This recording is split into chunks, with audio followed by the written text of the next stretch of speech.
got a classic for Willy you. Wonka began with Oh boy, do I have a classic for you.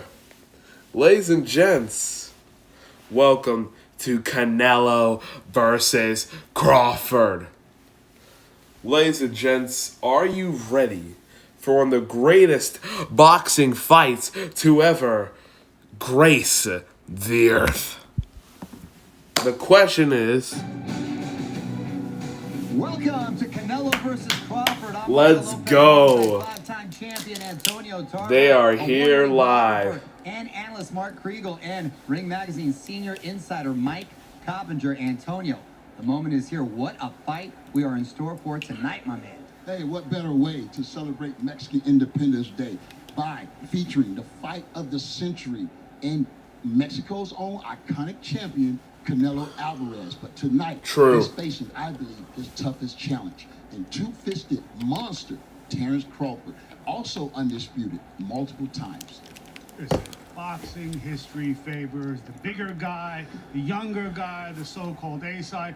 Terrence Crawford, he's none of that, but he is the reason we are here. And tonight, without any rehydration clauses or catch weights or any of that stuff, he is the single biggest threat to the legacy of Canelo Alvarez. You bet that, bro. You bet your bottom dollar that he is a huge threat. We're talking about Canelo Alvarez, who's fought everybody from Floyd Mayweather to Gennady Golovkin and Terrence Crawford. You are right about that. They're entirely right. When he does his first fight there, what are y'all This predictions? is the best of his era. This fight will say that. Let's take a look at the main card tonight. Lightweight start tonight as Muhammad Al-Khalil takes on Travis Crawford. WBC Super Middleweight Interim World Championships up for grabs as Christian Mbili faces Lester Martinez. And in our co-main event, rising Irish star Callum Wolf. Okay, ladies and gentlemen. And to all boxing fans out there, Fernando Vargas Jr. This isn't okay. This isn't okay. Ring Magazine Super Middleweight Championship, Saul Canelo Alvarez versus Terrence Bud Crawford. That would be one heck of a match. Enters the ring. It's always a major event, really. Most definitely, again. Canelo Alvarez.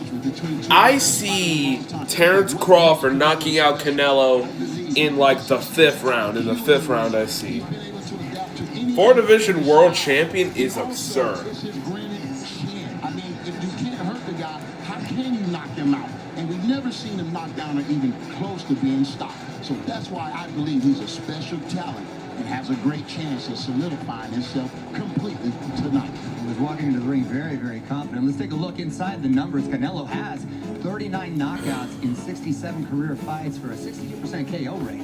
He's 23-2-1 in world title fights, a 4-division champ, and has been pound for pound for 12 years strong for a reason, Mike.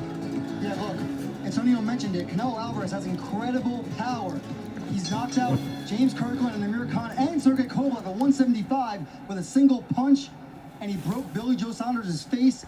Terrence Crawford is there to be hit, and if he can't take Canelo's best shot, It's about time, y'all. Well, that is a huge factor. Although, Mark, never in boxing history has a man been the man at 135 and at 168 pounds of brutal. Yeah, Terrence Crawford is a beast. 160, but not 168. I'll consider him the modern day Mike Tyson.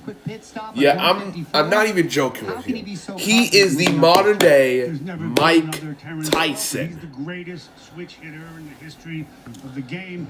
Genius. IQ. As smart as he is, though, that's how mean he is. If he gets you hurt, he's going to finish. You say that he's the meanest guy in boxing?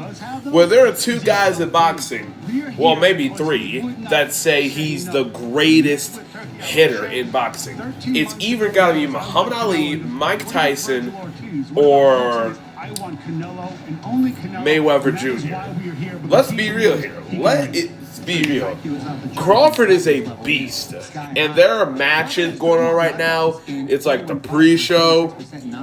It's kind of like what they do before WrestleMania or any PLE. They have specifically WrestleMania and SummerSlam. They have like matches before the card, like pre-show matches or countdown matches, whatever you call them. They always have that. Obviously, those are very, very impressive numbers, but numbers don't exactly win fights. No, they don't, Mario. But look, Terrence Crawford, every time he moves up in weight, he gets even better. He was a very good puncher at 135 and 140. At 147, he knocks everybody out. And maybe he's that rare guy who can carry that power up to 168. We saw his body, his physique. He is ready, and I think Crawford's one of the all-time greats. I'm excited for this one, Mario. What do y'all think was the most rigged fight of all time? All the way. And what makes him special, I believe, is his belief in himself. You know, no, it's his belief in himself. And when you say, a lot of people say, we got a killer or we got a monster. No, Crawford is a killer when it comes down to He is a killer. and handling business. Yeah, and you know That's a fact. He's a killer. That's the thing. You're not gonna be able just A to move plain-blooded around. killer. He's got a wrestling background. He's got that country strength, if you will. Country strength is absurd. I'm very curious to see if he can Woo, manhandle let's Canelo go. on the inside. By the way, one of the most undercovered aspects of this week, Canelo's coach, Eddie Reynoso, trainer, said, we're going to knock him out. That's a development. That's a bold Logan Paul, here's a little disrespect to you. Gatorade. Covering Canelo and his camp all night. Jim. Hey Mario, great to be with you. I spoke to Canelo Alvarez a bit earlier. He said he spent the entire day. And if y'all don't know, this match or this card is at Allegiant Stadium in Las Vegas, Nevada, the home of the Las Vegas Raiders. And hydrating.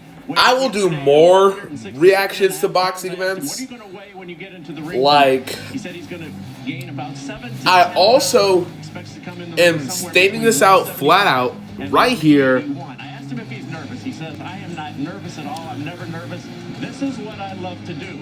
I also asked him about the risk of this fight. He said, hey, look. Right here, right now, I am going to be reacting to Super Bowl 60. It is official. I'll be reacting to the Iron Bowl, Super Bowl 60. And for the first time, even though I'm not a hockey fan, reacting to the Stanley Cup. Yeah! And as the sun begins to set here in Vegas, the city lights up. Vegas, that looks beautiful in Vegas. If y'all want to watch this live, go watch it on Netflix, but nah, stay here. Stay here, bruv. Stay here. Because the party begins with the wolf. This is the first time you've ever willingly returned to a school. How does it feel? Ay, ay, ay. Ads. I already know where the bodies were buried.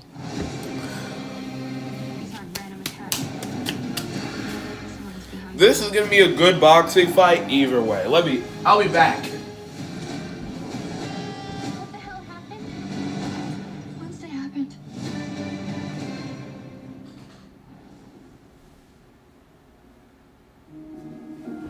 I gotta show who's the best. Financial friend. I gotta show who is the best. Your Vatican reveals the And let's be real. That way, you're always ready for what's The on best team in the SEC. There can only be one. So There can only be one SEC team. Go Dogs! with your big financial friend.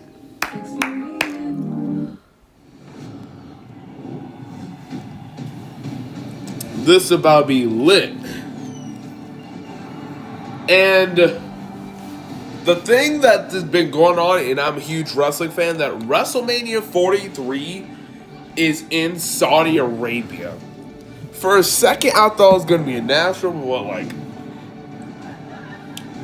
this is a message to Triple H. How much greed do you have? Because apparently it must be a lot. Because Nashville would have been great since the new Nissan Stadium opening that same year, 2027. But you just want money. That's what Ari Emanuel wants. All Ari Emanuel wants is money. And for context, if you don't know who he is the CEO of TKO, who owns UFC and WWE. All you want is money, bruv. Let's be real though. Triple H and Ari Emanuel, they both want money. It's showtime. Actually bring it to a new place like New Orleans, like Las Vegas. I called bull crap on WrestleMania 42 because New Orleans should have hosted WrestleMania 42, not to just get more money in bull crap in Las Vegas. Download the app. Enter the promo code. If anywhere should be back to back, WrestleManias. I'll tell you this. It should be in LA if it's back-to-back at SoFi. Or at the Rose Bowl. That would be even better, cooler. Here's a quick clip of me in action as Geralt of Rivia.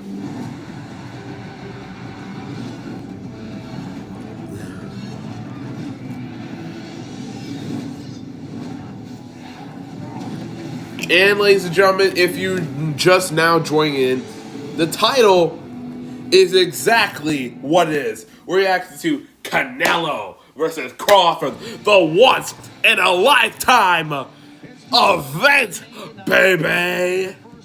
Live from Allegiant Stadium. Here at Allegiant Stadium, the home of the Raiders. Welcome back, Mario Lopez here with Antonio Tarver, Mark Kriegel, and Mike Coppinger at the desk. Now, we've gained some insight into how Canelo and Crawford... Why is Mario Lopez at a boxing event? What the heck? ...in their bag right now. Matt, our stage I can't believe this man is at a boxing event. DoorDash. Like, bruv. Who in their right mind put Mario Lopez? My man is an avid golfer, so it's not a DoorDash? What are you doing golf balls at a boxing event? How is that good luck? What kind of stuff be going on in California? If y'all from California, tell me what the heck goes on there. There's a nice safety measure there. You don't have to worry about Oh, Canelo Alvarez plays golf for mental. Okay, that makes sense. Before, I did not know what the golf balls were there for, but now I see.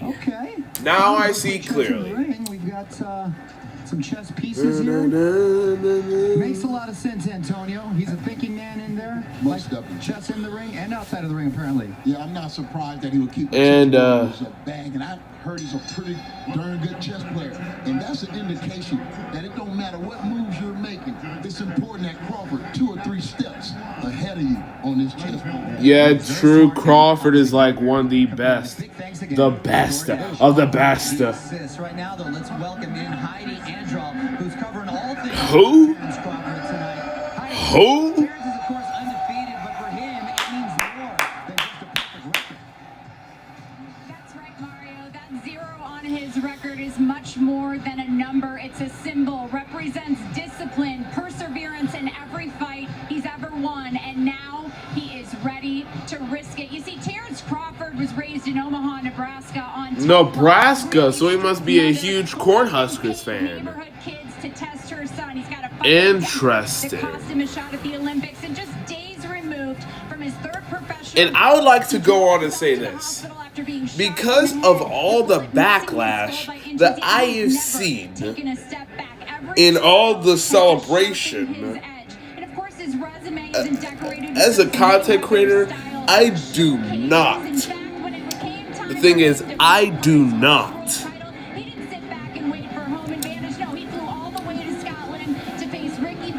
Like, seriously, I do not condone the actions of the internet over the past few days. And if you have been living under a rock for the past few days, you know what I'm talking about. Charlie Kirk in Utah was kind of assassinated. And I would like to say condolences to his family, RIP. At 31 years old? Seriously? Dang, that's young. And also, your own father turned you. Your own father has better mindsets than you. Like, the shooter's own father has a better mindset than him. You could have done so much with your life, but instead of shooting a famous political figure? No. Sickling this man to death. Death. Not even life, death. Life for life. That's what the saying goes, does it? That's what the saying goes. Anyway, condolences to his family and rest in peace to the great political freedom movement of Charlie Kirk. Rest in peace. Now, let's get back onto it after what I just explained. yeah, like, it's been kind of crazy. And also, I am sorry to y'all Tennessee fans there, but go Dogs. Ho, ho, ho. Imagine your kicker missing a game-winning field goal. Wide to the right, baby. Wide to the right. Bills fans, that's already traumatizing for you because wide right cost Seattle's first ever Super Bowl opportunity in 4 straight losses. Woo! Ladies and gentlemen, this is Canelo versus Crawford, live on Netflix.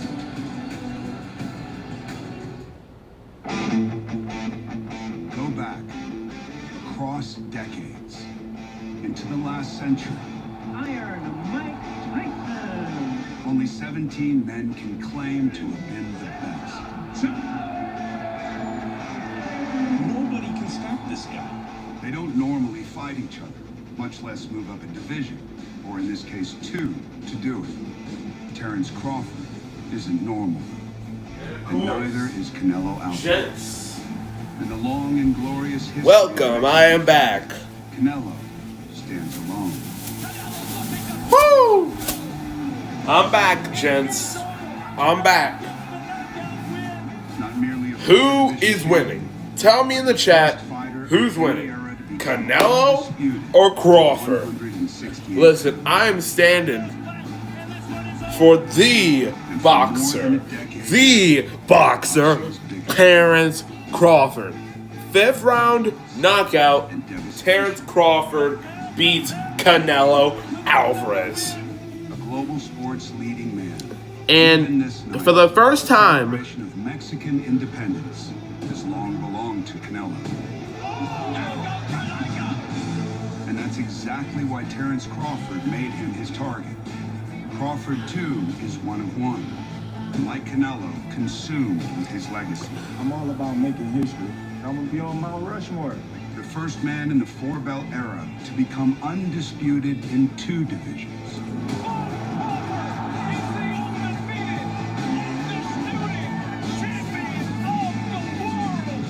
First, 140, then welterweight.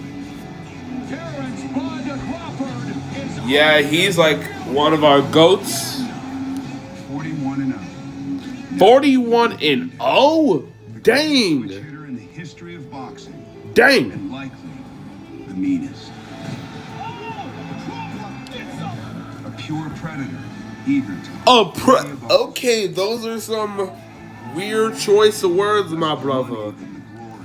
Those are some absolutely crazy choice of words. If tonight's the harbinger of a new age, it's less It's the age of Crawford, ladies and gentlemen. It is the age of Crawford, baby. A once-in-a-lifetime fight has arrived. Once in a lifetime. Live on Netflix. From Allegiant Live Stadium in on Las Net. Vegas, Nevada. Don't you think I already know that's live on Netflix? And it starts right now. It's absurd.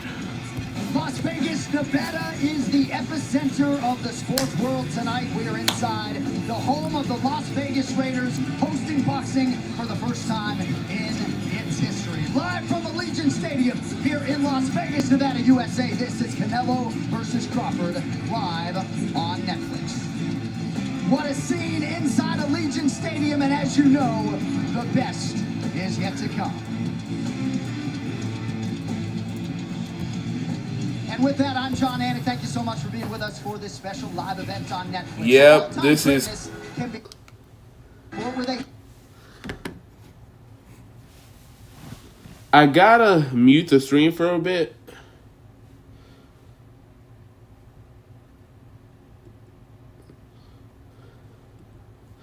Because I have a lot of stuff going on. I'm live on YouTube, I'm live on Twitch, all the above. But I gotta tell me if this is valid or not. Because I'm gonna turn this thing up. Here we go. Tell me. I am him.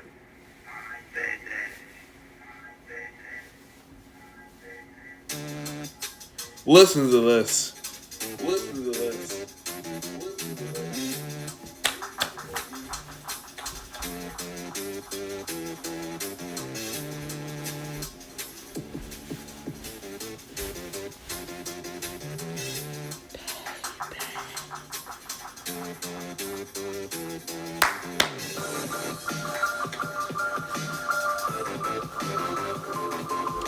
Dig deep for greatness. Him intro.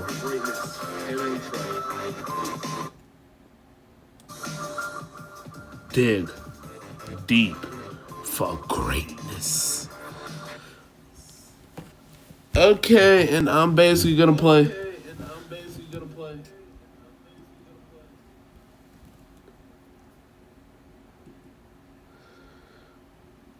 Oh yeah.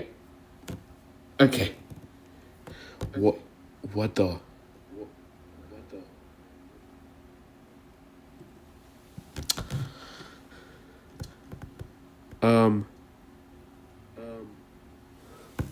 This is weird. This is getting weird.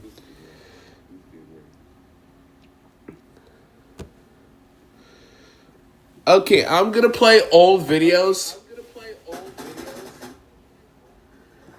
And I'm gonna be making a video soon. Classic. About the Death Riders. And it's my own video. I'll have some, let's say, interesting comments. I did have some interesting words by calling out the internet.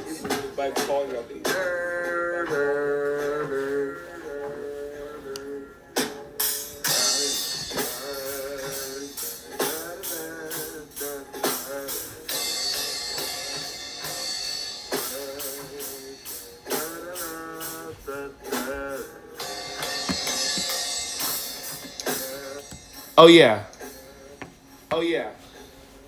Holyfield, Canelo, Crawford. And now with monster that is Canelo versus Crawford. Boxing is the centerpiece of the sports world tonight. We do not take you to the sports world tonight. This is crazy, y'all.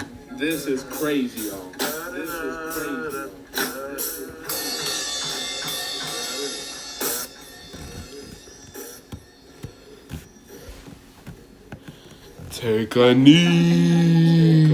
This is crazy, y'all.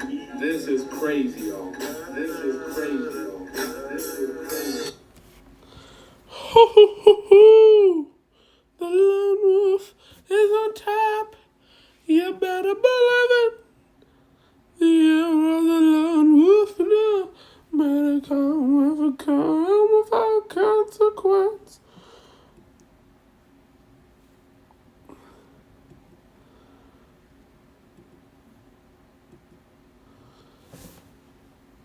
Okay.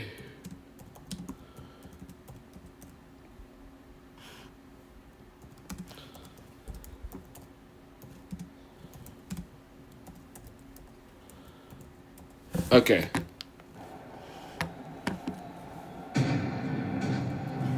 What an absolute scene inside Allegiant Stadium for Canelo versus Crawford. A lot of people believe architecturally this building is custom made for combat sports, as any stadium could be. And we are thrilled to have you spending your Saturday night with us. We kick off the main card in the lightweight division. Mighty Mo Muhammad Ali determined to kick down the door and make his name a global one in the sport of boxing. But out of the blue corner is the battle-tested Travis Crawford, disinclined to be anyone's stepping stone. Mighty Muhammad Ali is stepping outside his comfort zone for the first time, leaving Riyadh to fight under the bright lights of Las Vegas. The unbeaten Saudi prospect has yet to lose a round as a pro. And now he's skipping straight past the 8-round stage and diving into his first scheduled 10-rounder. It's a massive leap for a fighter still learning on the job, though now he's guided by Abel Sanchez, the same trainer who once shaped Gennady Golovkin into a feared knockout artist. this early in my career, I'm excited to show all the hard work I've been putting throughout the years since I was a little kid. And a little kid, bro. You've been boxing since you were a little kid. In his bracket tonight stands Travis Kid Corpus Crawford. Oh, I thought this man was about to say Travis Scott. Like, what? Streaks and setbacks alike, but for Crawford, this is not just another fight. Okay, I just started. If you're on YouTube, I started a poll.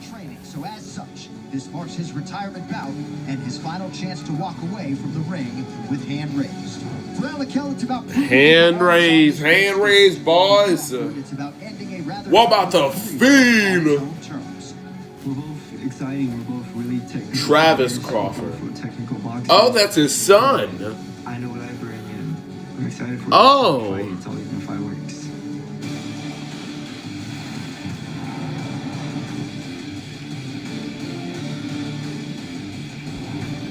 Oh. What is this music? What is this generic music? Well, with all the pageantry you would expect for a live event of this magnitude, we get ready for our first main card walkout. It is Travis Kid Corpus Crawford. Howdy Angelo with us all night. Now, Crawford wanted this fight initially. It did not go his way, but when Muhammad Alakel's opponent... I don't think he's related to Terrence Crawford. Never mind. Marriott. What a moment for this. What is this? This sounds like you're at Fiesta or something. Okay. At just 22, he's chasing one last win. Okay now. Okay. Trained in Texas, and his coach calling him a good kid with a good heart. Crawford steps into the ring with unique. Okay now. September 30th, he ships out for Army basic training, aiming to become a Ranger. He once wanted the Marines, but hand tattoos ruled that out. No regrets. He says fighting is in his blood, and now he wants to fight for something greater. I spoke to him at this week's open workout, and he said boxing is about legacy, and his will be defined by service, sacrifice, and heart, both in and out of the ring, guys. And what this lit, not gonna lie. This lit. We're not talking Bud Crawford here. No, we're not. This is his title shot. There's no title on the line. It's not that kind of fight. He's fighting a novice professional. But this is his shot on the big stage. He is about to go into U.S. Army basic training on September 30th. You might have heard some of that in the feature, but we said to him, well, what if you beat Muhammad Alakel, who is all the rage coming in here tonight, has tremendous support from His Excellency in Saudi Arabia. What if you win? And Saudi in the building. Who always aspired to be a Marine. He was disqualified from that initiative because of his hand tattoos, so he's going into the infantry. Dang, is the military that serious? Dang, just for tattoos? That's wild. For tattoos is wild. Mohammed Akel. Oh, I don't know how to pronounce this. Bro, look good. Okay with the drip. Okay, they with the drip. They drippy. His managers are drippy for real. They got drip. The drip is in the house. The drip is in the building. Sanchez also trains another Saudi fighter who won earlier on the show in Sultan Al Muhammad. His Excellency Turki Al Sheikh has a dream, and that is to be champion in Saudi Arabia. Mighty Mo well on his way. Just 28 days ago, so he's staying sharp and active. I like Alakel, and very, very impressive that he left his comfort zone to go live, not just train, but to go live in Big Bear, right? I'm not in Big what? Money to go live in Big Bend, California. Big Bend, California. Is that even a thing? Because he wants to be a champion in the show. And Max, he really talks like a thinking man's fighter, even though his last a thinking man? Well, no duh. First career fight outside the Kingdom of Saudi Arabia. And what I see when Coppinger mentioned Turki Al Sheikh is looking TKO. to become a champion from Saudi Arabia. Who are these guys with? They're with Abel Sanchez. Right. Like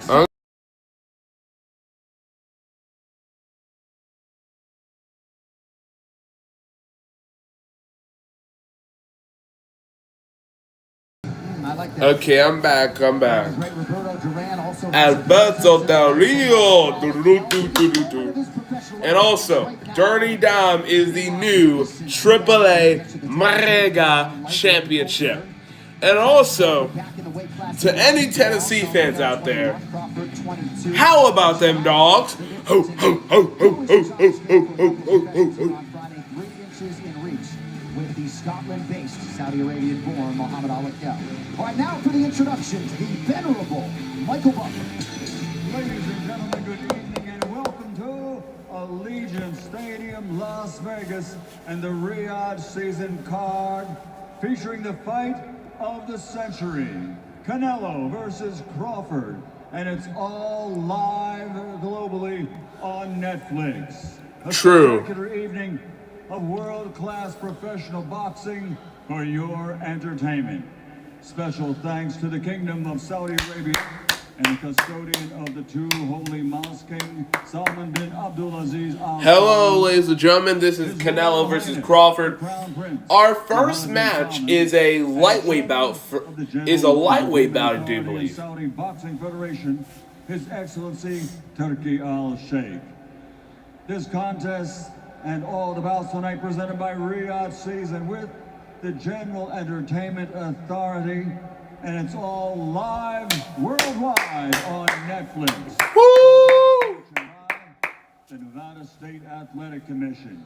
Well, ladies and gentlemen, let's get this party started. Come on! Come on! Woo! The three judges at ringside, Max DeLuca, David Sutherland, and Don Trella. And inside the ring, in charge of the action at the bell, your referee, Robert Hoyle. And now for the Riyadh season card, live on Netflix, 10 rounds of boxing in the lightweight division. Woo! 10 rounds. Fighting out of the blue corner, wearing white with red, official weight, 132 and 1/2 pounds. As a professional, 7. Woo! Come on! Come on!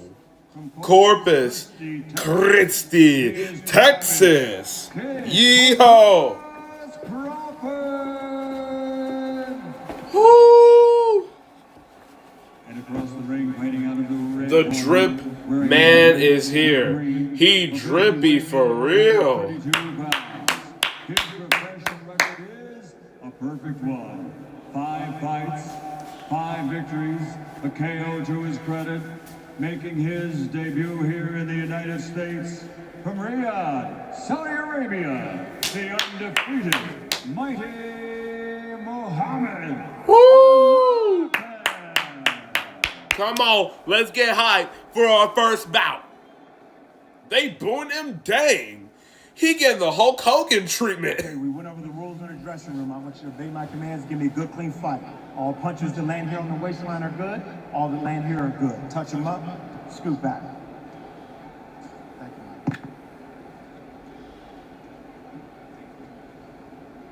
you.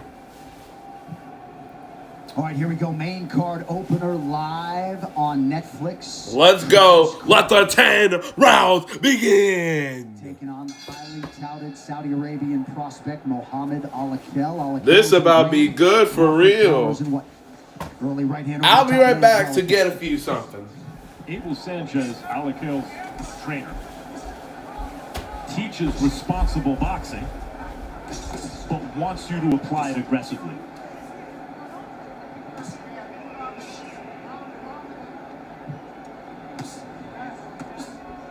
It's a long-range jab from Ali Kell.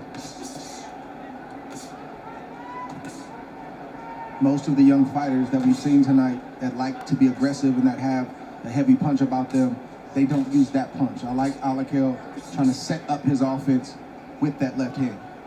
Very educated lead hand for Muhammad Ali Kell. He is long, he is sharp, he is fast, and he's off to an outstanding rangy start here against Crawford. See early Ali Kell's using that speed with instincts to punch back when he's punched at. To answer right away.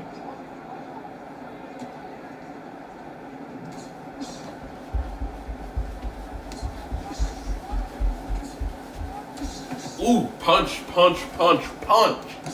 Bum, bum, bum, bum, bum. We gonna stay at the... 10 years old. He has now lived there for 10 years of time. Okay. Did he just say someone's fighting at 10 years old? He fights in a very controlled manner as he rips the body. Now 10 years old is wild. Real speed, guys. What I always look How for in much prospects is ops do you have to have at 10 years old to fight a man? What? Ooh, he landed him. Ooh, great defense by Crawford. Great defense. Muhammad's trying to get in there. Ooh, what great rights. What great rights by Crawford. By Crawford. This is a different Crawford. Terrence Crawford, Alex Crawford, I think. Two different Crawfords. Akel now trying to get those lefts in. Okay, a left and a right. Ooh, back and forth. It is back and forth, good old boxing. 10 rounds of this, baby. Position. He's got that kind of speed. First 10 rounds.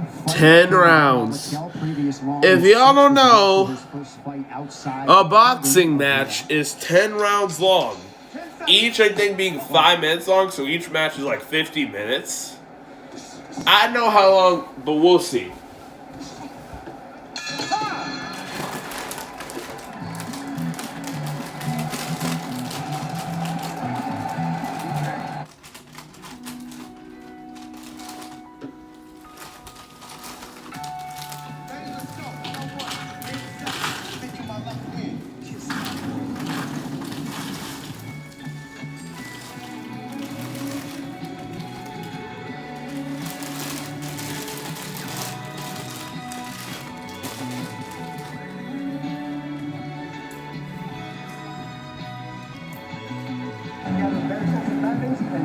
Whoa, what do you mean give you all the finger? Huh? Well, this is not the only epic battle happening on Netflix. The final season of the iconic Stranger Things is going to turn the world upside down one last time this holiday season. Don't miss the start of the final chapter when Volume 1 premieres November 20th. Wow, they're basically giving an advertisements for the final.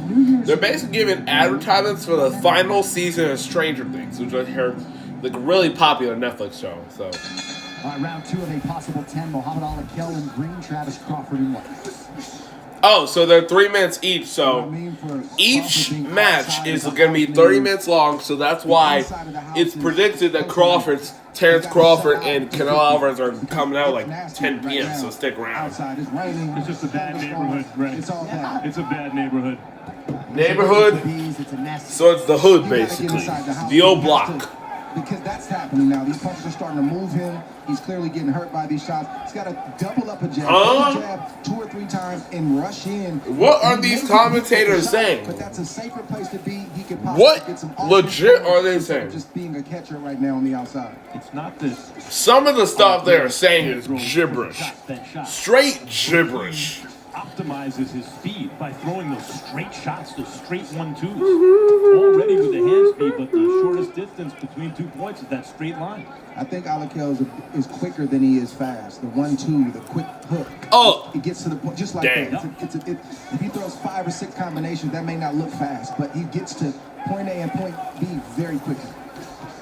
Great technique. I mean, those jabs straight as an arrow. I'll tell you what, he got shook up with the right hand just then, Alakel. That's because Crawford is pressing more. He's making Alakel fight on his back foot, which he did not do the first round and a half. And he punched with Alakel. When a guy's that much faster, you got to use timing and try to catch him in an exchange, which is how Crawford landed the right hand.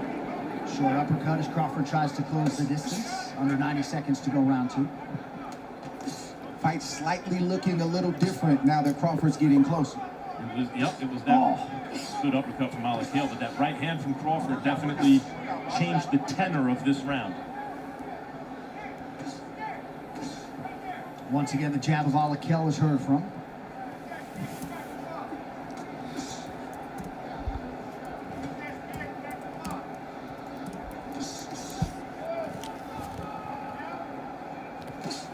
And well, there for Alakel, who was a little bit understated here during fight week, but when the lights come on, ready for prime time. He struck me as a young man who's just about business. Yes. You know, he's not messing around. Right. Well, he said as much. He said, I don't really like doing this. I don't really want to talk to you guys. I appreciate being here, but I just want to fight. Stop. I got you. Thank you. Some numbers unofficial through a round and a bit. Crawford's one of them. ba-da-doo-da, ba-da-da-da-da-da. Ra-ta-ta-ta. Good level change. Alakel attacking the body late in round 2. Oh, that was the best. 9, 8, 7, 6, 5, 4, 3, 2, 1. In the boxing matches I seen on Netflix, I'd never seen a knockout, like a pure knockout. It's just decision. And the winner is you, because I'm making my delicious Smash Jack, rated the best burger in fast food, just $5. Jack in the Box, you are not that good in burger making. That, My signature boss sauce, ladies and gentlemen, $5. goes to either Sonic or Wendy's. Let's be Everyone to real. taste victory, even if you did bet on it. Get the undisputed best burger in fast food for just $5.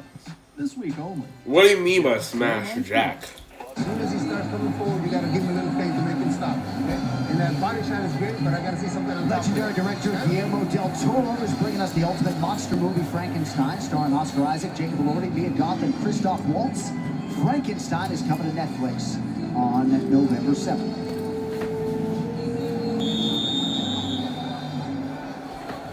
So Muhammad Alakel at this stage of his career, he is green, but he has not lost a single round on a single scorecard. Interesting. So let's see the extent to which Travis Crawford can challenge him here. Round 3 is upon us.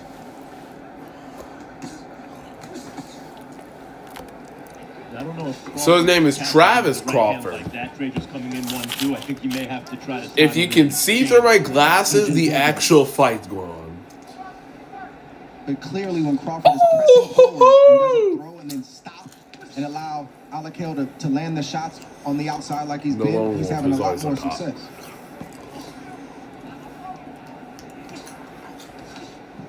Max, you talk a lot. Sorry, you talk a lot about fighters computing things and how quickly a fighter can Talk a figure little something too out. much. Crawford figured that out pretty quickly. It took a full round, but that's what high-level boxing at every level is about. Something isn't working, let me do something different. Oh, that works, I'm going to stick with it. That's why in our main event tonight, in the super fight, Canelo Crawford, the reason they're the two guys left standing from that era is they have the deepest bags. They make the best adjustments. Louis Villarreal has done an outstanding job with Travis Crawford. Under 2 minutes here to go round 2.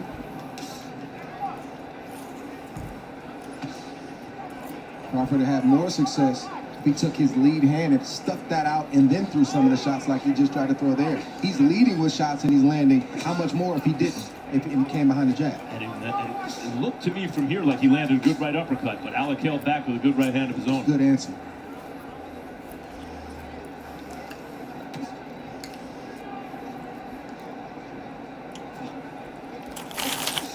Body shot is there for Crawford, not much on it.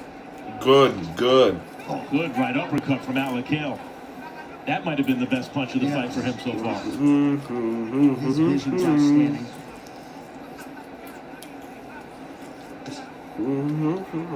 Shot selection pretty good for Alakel thus far tonight. Under a minute to go, round 3. Round 3. Here we go. Boom. Come on, hit the haymakers. His first 2.5 Come on, minutes, hit the 2.5 daggum rounds. haymakers. And Crawford should do the same. Alakel's got a long torso. He's got a lot to hit down with. What were you playing to? Where were you playing to go after you said that? See, that body's open right now. There you go. We've seen all night on this undercard. Excuse me? Even when the so-called A side comes in favored, they are good competitive fights. And the B side has scored some upsets already. Yep. 20 seconds to go in the third round. To lose, and he is reaching Alakel with some real shots in these first 3 rounds. Nice left hand a moment ago. 10, 9, 8, 7, 5, 4, 3, 2, 1. 9 minutes down.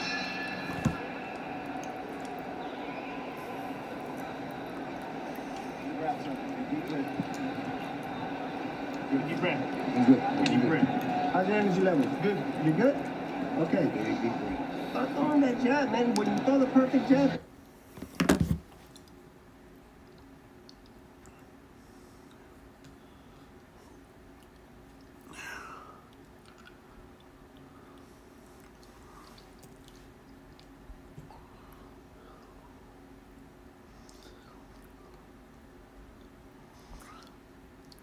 Okay.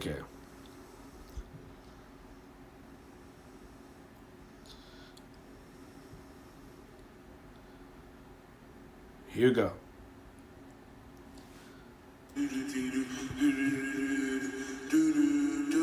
This is called the Lone Wolf's Throne.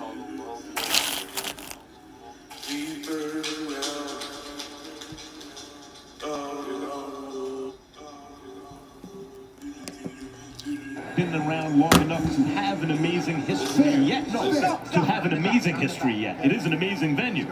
But nights like tonight, Canelo Crawford is Let how go. you create an amazing history in a venue like this. No doubt. I'm going for the guy who has the most drip. Also, if his managers, they have drip as well. Akel. Round 4, Alakel and Crawford. It feels more like an arena on steroids than it does a stadium. Good lead hook from Alakel, disciplining Crawford for getting reckless and reaching toward him. Coach Skipper Kelp with us all night. Skipper, how do you have it through 3? I have a 3-0 for Alakel. He's controlling the distance and the fight from the outside. But Crawford can get in and get some work, and he just has to make a better attempt, maybe off of a bunch of jabs to get close. All right, thank you, Skip. Yeah, we'll see if Crawford can remain committed. Got his way inside there. And it was when Alakel was going to punch. I don't think Crawford has the speed just to make it happen on his own, although Skipper makes a good Make it happen. working behind the jab.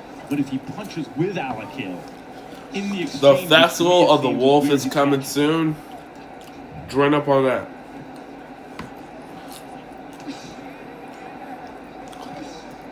Now it's time for Alakel to make another adjustment. Crawford made one. Now Alakel has to make one. It's the thinking that goes into fighting. What's the adjustment Alakel has to make, Andre? He either has to be disciplined and stay outside and let that be where the fight's going to be fought, or if he's mid-range, like right there, let those shots go, but don't give Crawford anything in return, because when Crawford lands, he gets confident. And don't abandon the body work that he started in the first round. More linear than lateral movement out of Alakel here. Round 4 goes under a minute.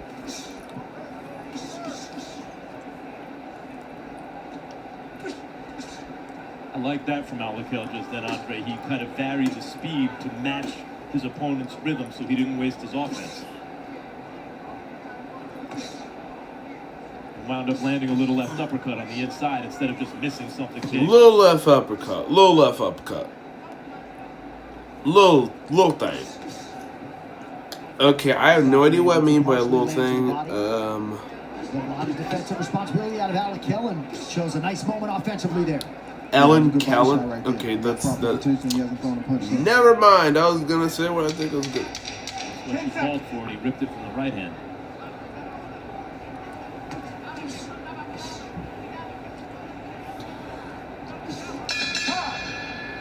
Oh, Alakel through 4.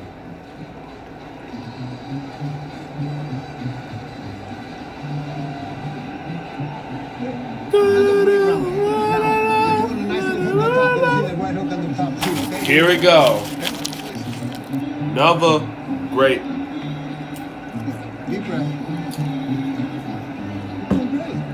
Okay, just don't take longs on me, okay? Be first, don't take longs on me. Always finish good. That 30 seconds, you start to work. Don't let him take it away from you. Just finish the round, is what he's trying to tell you. Right? You understand that, right? Omaha, Nebraska's Terrence Bud Crawford. Terrence Crawford is here, baby. Moments ago, he arrived in advance of the biggest fight of his professional life, trying to head back to Cornhusker country of 42-0. with yet more rarefied air. As a professional boxer, here we go though as the undercard continues now. Muhammad Ali and Travis Crawford, round 5.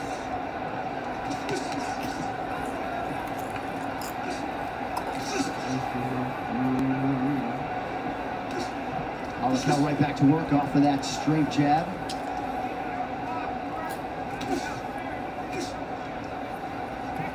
Coach Abel Sanchez seems to like everything that Alakel is doing. Gave him a few instructions, but he said that's another good round.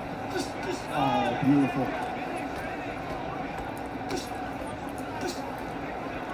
Not necessarily combinations, but Alakel make a lot of these single shots count, and Crawford just has been rendered reactionary. Not a whole lot coming back. Well, the reason for that is because you see that punch, the left hand, the lead hand, the closest hand to the opponent is starting to wake back up. Alakel got away from that in round 3 and round 4. I also think what you said earlier about the body, Trey, when Alakel's all upstairs and Crawford can time it and get in there and punch with him, it's one thing. But when those combinations come downstairs too, it gives him something else to think about. It's a bad day for you when you got a fighter that can rip shots to the body and to the head and then back to the body. It's a problem.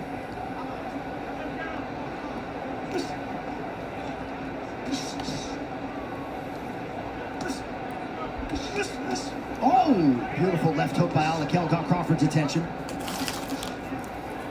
Crawford thought the 1-2 was all there was, and there was a third punch 1, behind 2, it. bop-em, bop-em, 3, 4. We don't know. Crawford starting to bleed a little bit, perhaps out of the nose, or so it appears. Just over a minute here to go, round 5. Short uppercut is there for Alakel. Nice up jab right there, meaning it starts on the thigh, and you just shoot it up. You don't have to bring it back in its normal, traditional position. It's a hard shot to defend against. Hard to see coming. It's a shot that most coaches don't teach. Crawford just now able to draw a smile out of Alakel. I think that's the first time I saw Mighty Mo smile throughout this entire fight week. Crawford's doing little things in there that are good. He's looking off right hands. He just did it there. But he's dealing with a speed deficit.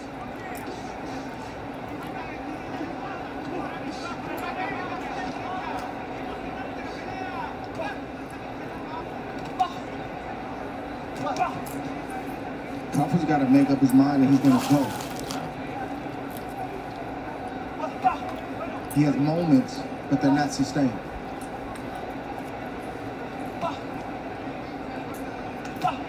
Yeah, I mean, and that's another thing that separates levels, right, Andre? It's you're making adjustments, but how quickly can you make and implement adjustments? And then another one, if need be. Ring the daggum bell. Another wrinkle that Alakel showed. He tried the overhand right. When that doesn't work, take a half step. This match is that's good stuff okay. right there. Good combination from Alakel. Crawford reached, missed that same uppercut that he just landed, but that's okay because Alakel followed it back up with the hook to get himself out of danger. You understand? Like you had him in this corner. Right now, that was your time. Sit down. You're still standing up. You need to sit down on those shots. That left foot, let's start working that left foot. Yo, King. How you feel? Keep it going back. You're winning every round back in the moment. When you back them up, Migo, that's when we're successful. Okay? We're not successful in the middle of the ring. We're really successful when you're backing them up. Let's go.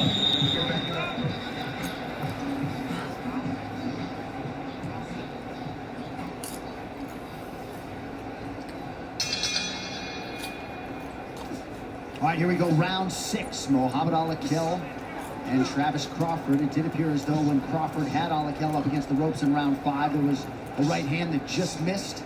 Could have been consequential. Alakel has not scored a lot of knockouts as a pro in his young career.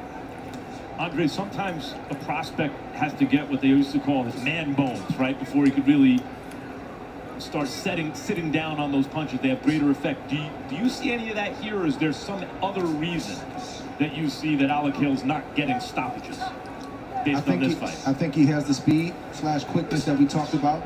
I think he punches hard enough. I think it's more of a temperament thing. We've seen young fighters tonight not have to be told to be aggressive, not have to be told to follow up after they land a good combination. The same way Alakel was in our fighter meeting, just even kill, right? Very matter of fact and calm. He's the same way as a fighter, at least at this stage in his career. All right, 2 minutes to go, round 6. Skipper Kelp, what do you see through 5.5? Well, I see Crawford at least attempting to do what his trainers told him to. Get inside and work. You see he's pushing forward a lot more aggressively now. That's the zone, even though Crawford just got hit with a 2-piece and another 2-piece and another single shot that he wants to be in. He wants to be as close to Alakel as possible, punch with him like Max said earlier, and lead. He wants to lead and also punch with the young fighter in hopes that he can land a big shot. Right, his best shot seems to be in an exchange. His best shot to do something big. And by the way, in this round, he's hit Alakel cleanly with some good shots. Because he's doing just what we talked about. Although Alakel took a little, it seemed to discourage him a little bit by firing back and landing probably the best shots of the round, maybe 30 seconds ago. Crawford on the inside, lands to the body, pays forward with the right hand from Alakel.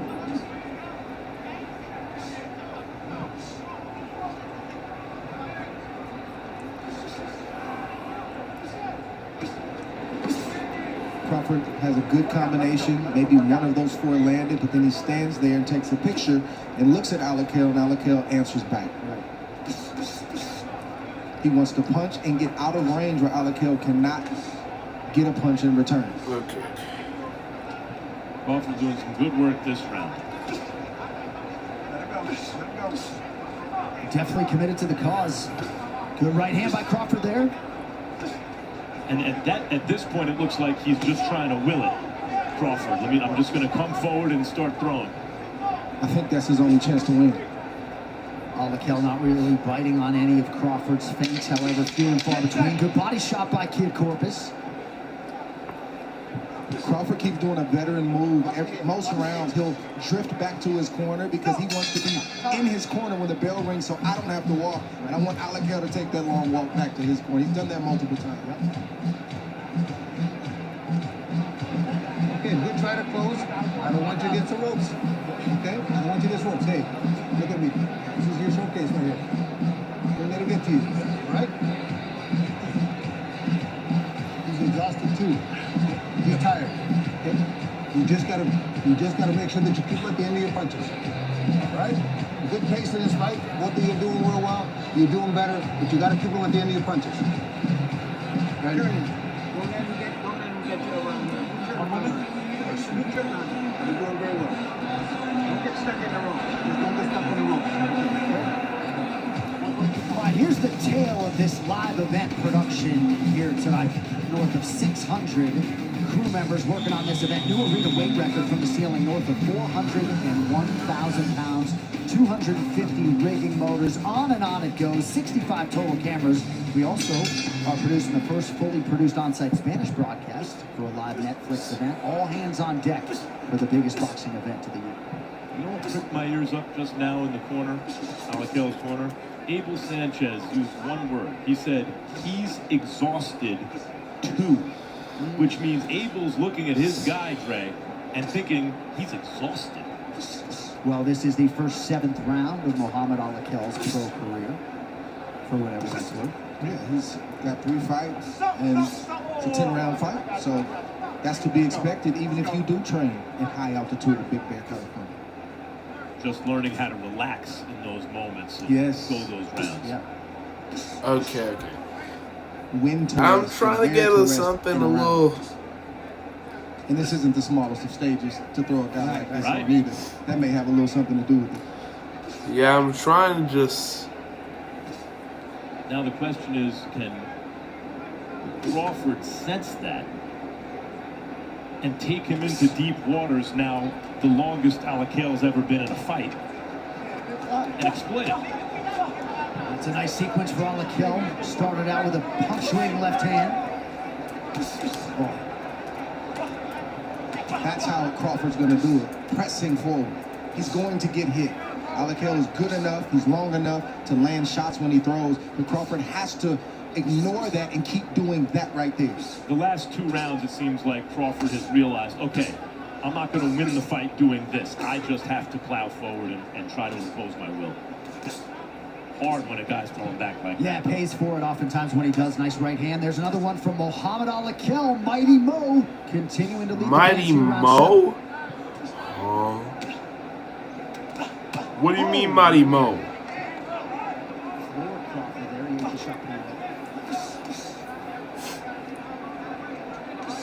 I like that from Alakel. Shots Crawford just caught on his gloves, 1-2, and Alakel said, nope, I got the range, and the 3-4 landed.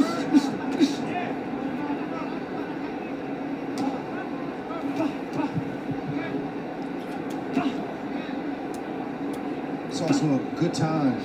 Good right hand from Alakel. Another good right hand from Alakel. Another good right hand. And another. Yeah, if a guy can't hit the curveball, you keep throwing the curveball until he shows you can hit it.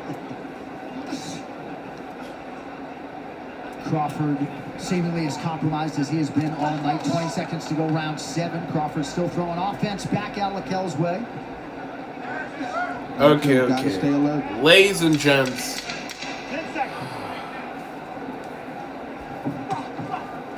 Crawford's left eye showing the damage from those right hands.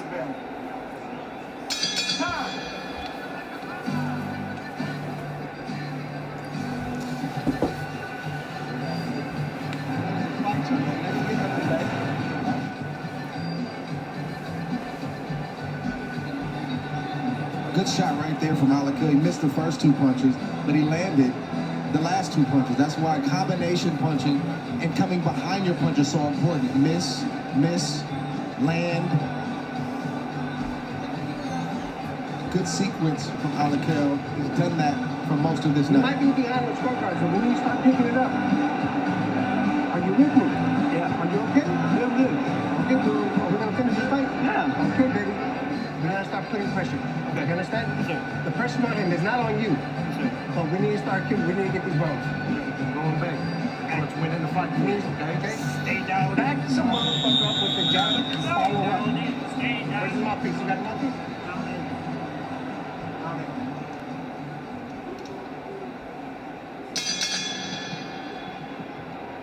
All right, Louis Villarreal trying to get his pupil going. We show you Skipper Kelp's unofficial scorecard. All Alakel through 7.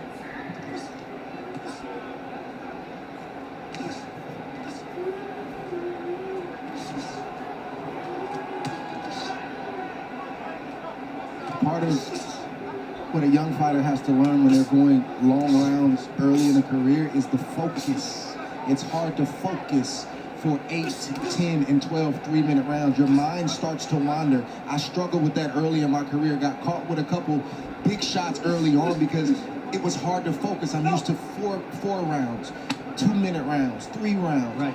The long distance is hard, so you can see the young fighters lose focus and then gain focus again. And right now, Alakel looks like he's back on focus. Yeah.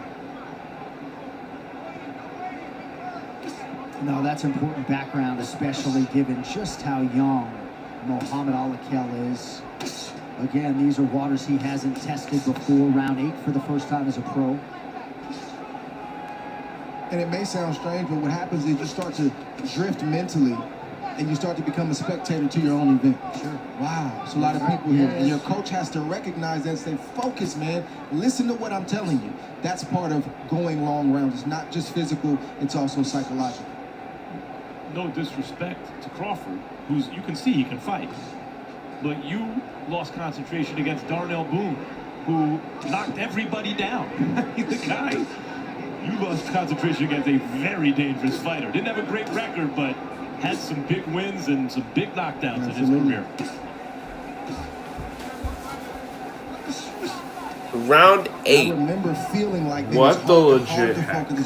I remember feeling that feeling. It's hard. Then all of a sudden you do enough of it. Okay, here we go. You're having it your way. Happened to Havoc. Still catches play against Henry Cooper.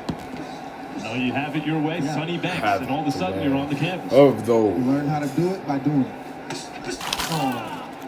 Nice combination by Alakel, who has forced misses on 80% of Travis Crawford's offense tonight.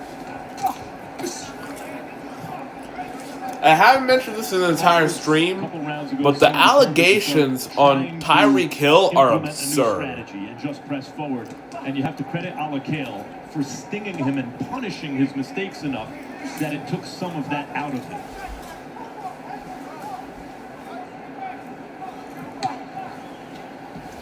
Good advance by Alakale, and he partially lands that left hand as we come down the stretch of round 8. 10, 9, 8, 5, 4, 3, trying to create a new angle here in round 8.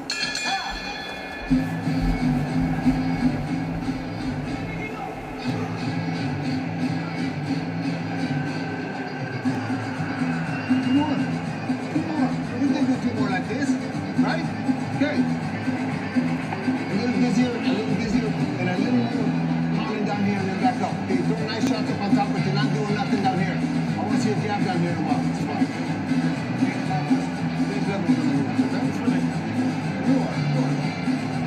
You just cannot allow him to get started. That's the bad thing you do. When you're allowing him to get started, he throws a couple shots, and it looks ugly, all right? Okay. Moments ago, the man around whom this fight card was built made his way to Allegiant Stadium. Canelo Alvarez is here.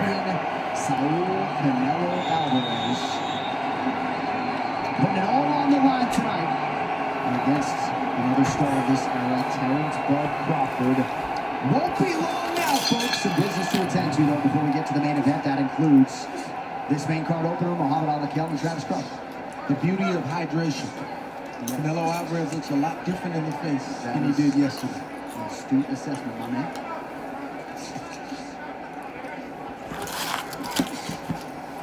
Wow. Hello, ladies and gentlemen. Skipper Kelp's unofficial scorecard for Muhammad Alakale through 8. We're back. If Alakale can get through this fight, Canelo versus good learning experience for him. Did a lot of good things. Who made some mistakes.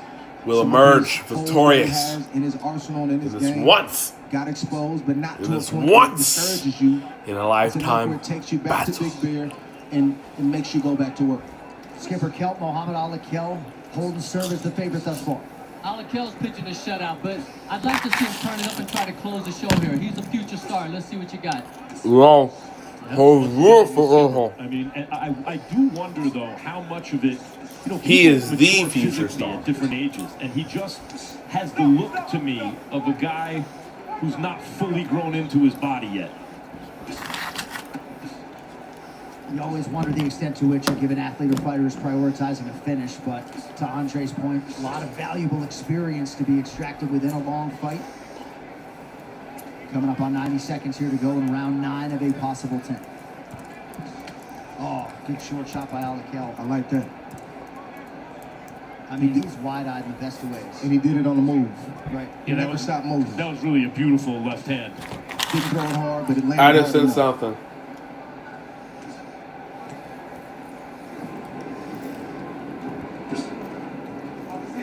And again, nice job. Very. Why he doing a Kimura? This is not the UFC, my brother. And you know, there are compounding advantages sometimes for a professional fighter, and Andre, you mentioned it earlier. Going 10 rounds this earlier in your career, if in fact this goes 10, we're in the 9th, in a fight that Alakale's winning handily. Going 10 rounds, but on a stage like this, is an enormous benefit for a young fighter. Good sequence right there from Crawford. Because it's harder to relax. Hard enough to go 10 for the first time. Harder to do It is harder, right? in a It's way. hard to relax because it's so intense. Moment. Good answer from Crawford.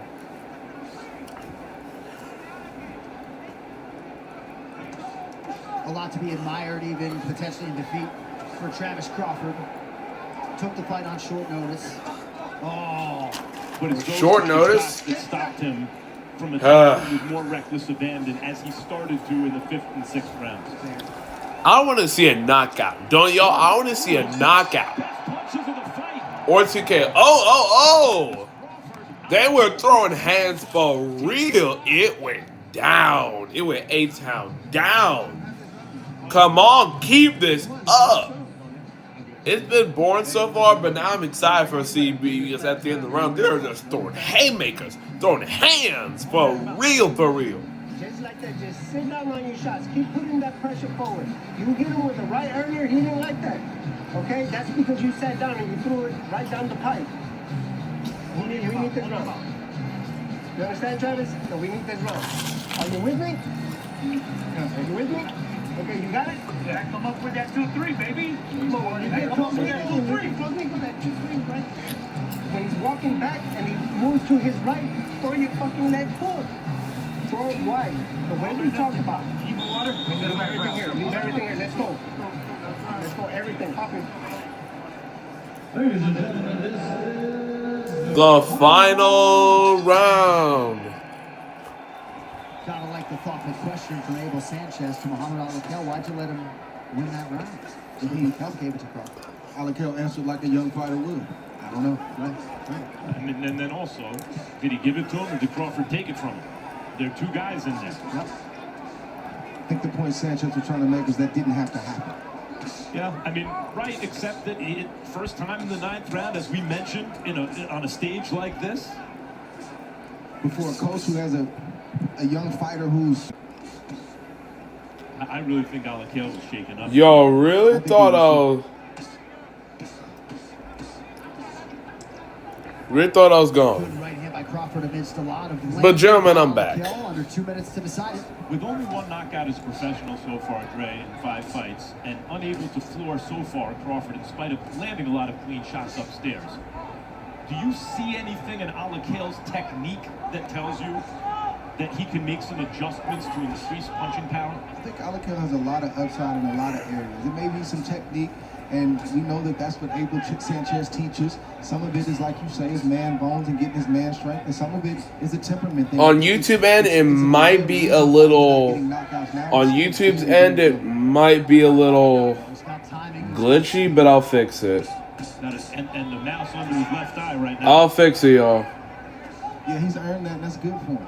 He's a no. It's not always going to go your way. Tighten up, stay tight, and stay focused. Stay tight, boys. Stay tight. Crawford remaining committed to the cause here late in the fight, just over a minute to go as he lands a left hand. Respect to Crawford, man. He has had moments where there were lulls in his offense and in his game plan, but he hasn't quit. He hasn't stopped trying to win, and he's even doing so right now with 50 seconds left in this fight. And he's got Al-Akel checking the clock. Okay, I just gotta do something. Unless this is an exceptionally poorly judged fight. Al-Akel has the fight won unless something big and dramatic happens here in the next 30 seconds.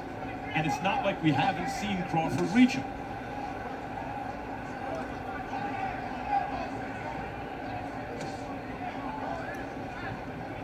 Okay, it's good now. It's good. It's good now, yo.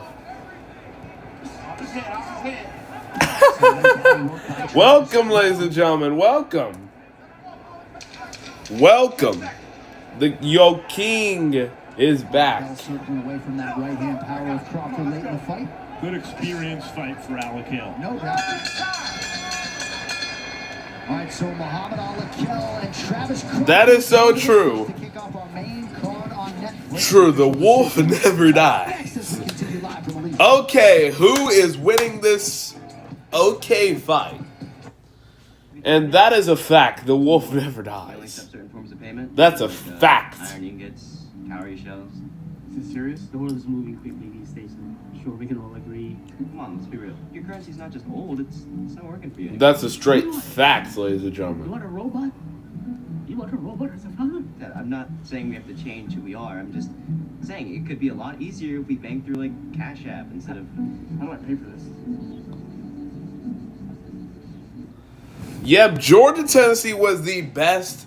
It was one of the best games. I was on the edge of my seat. I was worried that I would have to go back to my school and say, Tennessee won. But thank goodness for the running back of Georgia. Props to Frazier. Props.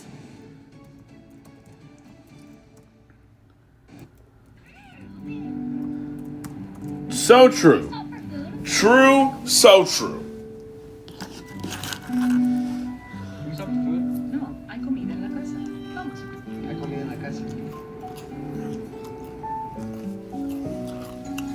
And also, what are y'all's predictions for Canelo versus Crawford, our mega main event? All right, back live in Vegas, Muhammad Ali and Travis Crawford go the distance. Michael Buffer has the official decision. Ladies and gentlemen, after 10 rounds, we go. You ain't lying though. Their rematch will be fire. And here they are, 99-91, 99-91, 98-92, all to the winner by unanimous decision, and still undefeated from Riyadh, Saudi Arabia, 90. The man with the drip wins. The drip man wins. All right, so mighty Mo Alakel, 6-0 as a pro. He goes the 10-round distance for the first time. Did lose a round or two on a couple of those scorecards, but Muhammad Alakel, your winner by unanimous decision, worth tracking his progress moving forward. Well, all the stars are going to be out here tonight inside Allegiant Stadium for this massive live event. Josh Duhamel is with us, star of Netflix's Ransom Canyon.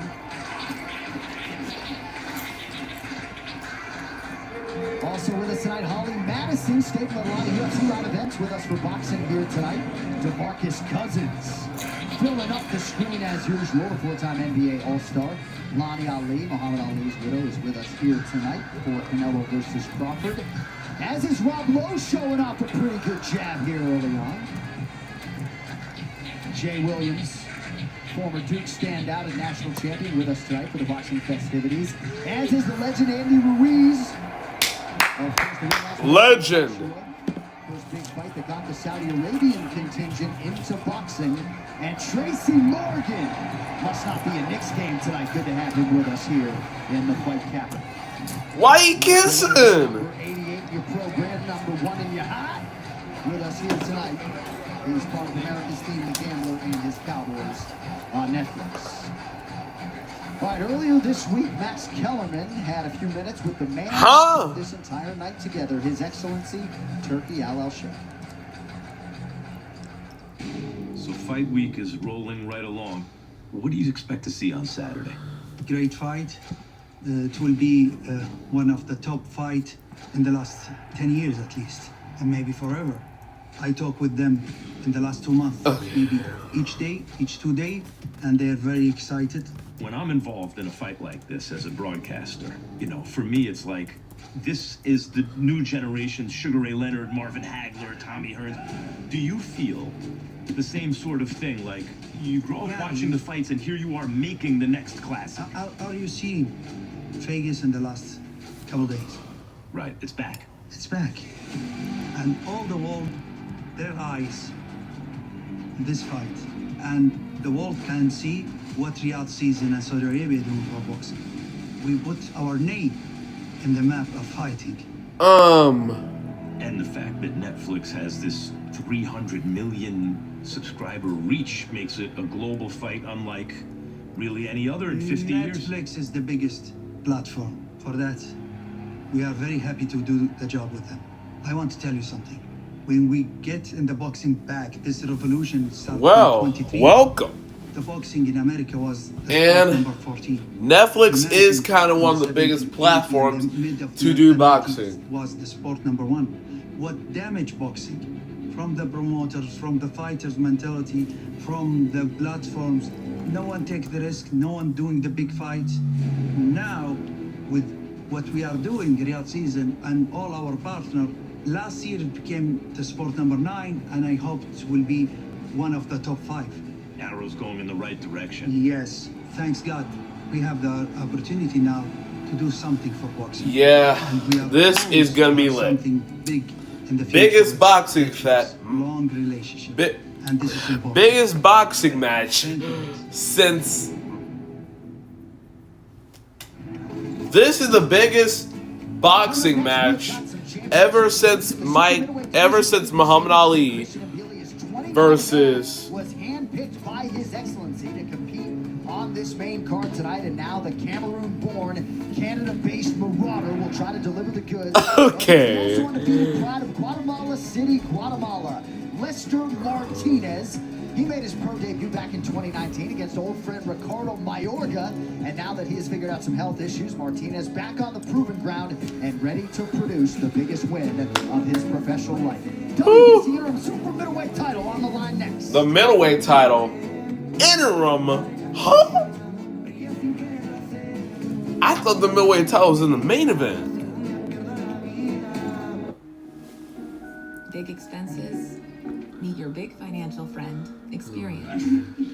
Your BFF can reveal surprising ways to help you save. That way, you're always ready for what's unexpected or whatever you're planning next. So achieving your financial goals becomes easier because you're one step closer to reaching them with your big financial friend. And this year, El orgullo de ser mexicano se lleva en el corazón, trasciende fronteras, corre en nuestra sangre. BMC oh, okay. y sabores auténticos. Es la mezcla perfecta que honra lo que nos hace únicos. A los luchadores, a los soñadores, a los que nunca se rinden y a todos los que están orgullosos de ser mexicanos. Okay. Yo! Don't make me call your name out on the street.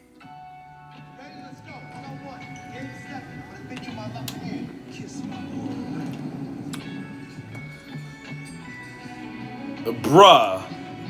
This man in my chat told me to get a life when he meets us Patrick Mahomes, ladies and gentlemen. And as a nod to the Kansas City Chiefs, didn't y'all lose to the Chargers? Hello? Like, bro, you coming at me? Oh, no. I can disrespect your team in so many ways that I can't even explain. So, yeah. Thanks, man. Because tell me, I know some football knowledge, so I know it took about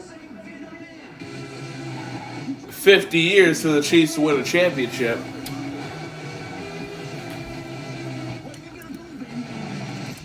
In chat, let's get hyped for this mega main event.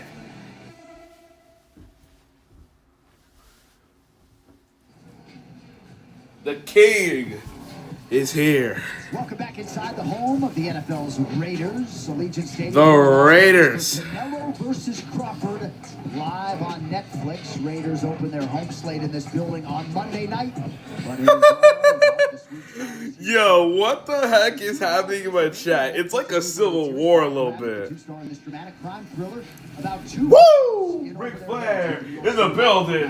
Hits Netflix this Woo! September 18th. But now, #1 ranked super middleweight Christian Billy is locked in on making the type of resounding statement no one in the fight game can ignore, and he will try to make it against fellow unbeaten Lester. Let's go, y'all. This is like a huge match for the boxing industry. Huge one. Oh, no. Didn't it take y'all's team like 50 years to win a Super Bowl? I'm working all my life for this. Canelo winning. Viva. Canelo is a good choice, but I'm choosing the greatest black boxer since Mike Tyson. Give me Viva America, Viva Black Lives Matter, because Terrence Crawford winning in that 5th round with a knockout. Bro go hit him so hard that his jaw go flat in his mouth. Viva Lives Matter. And I'm watching some great footage right now. It shows Terrence Crawford just beat the crap out of them. Canelo winning, I don't know, it's gonna go either way. It's gonna go either way. But whoever wins, this is gonna be a great boxing match. Either way, this will be a great boxing match. Esta es la oportunidad que había estado esperando y voy a ser campeón mundial. For the last 3 years, man, I love working with Lester Martinez. He wants to be a champion, and he will be a champion. Okay, what the heck is it? Who gonna win the natty? No question. I'm typing in the chat. Crawford, hacer los mismos entrenamientos que él. Y de verdad que la estoy aprovechando al máximo. Let me tell you, I already typed in the chat. How about them dogs? Them dogs are going all the way. I know I'm the best. Billy's one of those guys comes to Woo! We got a big test on the 27th because we face Alabama, the washed up version of Alabama. A parar a Christian Embiid. No sé en qué round, no sé en qué asalto, de llegar poder a pararlo. Como no se ha hecho, yo quiero ser el primero en hacerlo. Bad matchup for Leicester because better job, better defense.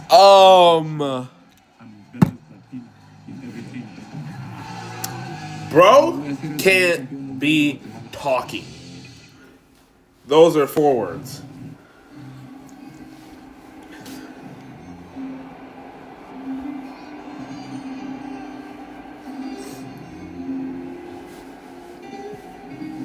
I hear some good music. This is some good Hispanic music. I'm not gonna lie. This is like something they play at a fiesta. The Guatemalan flag. Not bad, not bad. His nation's best hope for boxing, gold and glory. Enter Guatemala's Lester Martinez. And Mark Lester. I consider you as in the know. If there's only an MOU it would have said something like 19-0 as he arrives at the biggest fight of his life. Lester Martinez says, I like being the underdog, which is pretty good because he certainly is one tonight against the fearsome puncher Christian Mbili. Says the key to Mbili is backing him up. But he's also had one of the most crucial jobs. thanks, man, for the 50 XP. K. Lover. Stand-in for Canelo. The question is, on your way to the ring, Okay, bro. partner mentality, go. I like what he said at the end of our meeting. Remember my name. I'll be back. Guatemala on the boxing map. You know, we've already had a tremendous fight tonight. Tremendous? How is that tremendous? That was mid. That was a mid fight. Brutal fight. And those guys threw punches like they meant it. And so do these guys. Not just Mbili, but Martinez. But with these guys, including Martinez, they land like they mean it too. Sometimes 2 different guys can put the same swing on the ball, but for whatever reason, it goes over the fence with one of them. Both these guys tonight, including Lester Martinez, are home run hitters. Well, expectations can be resentments in waiting, but a lot of people believe that this could be a fight of the year type offering between Lester Martinez and Christian Mbili, with respect, of course, to the 2 final fights of the night. All eyes on Lester Martinez as he tries to upset Christian Mbili here. Upset? Tonight, the biggest spot of this group.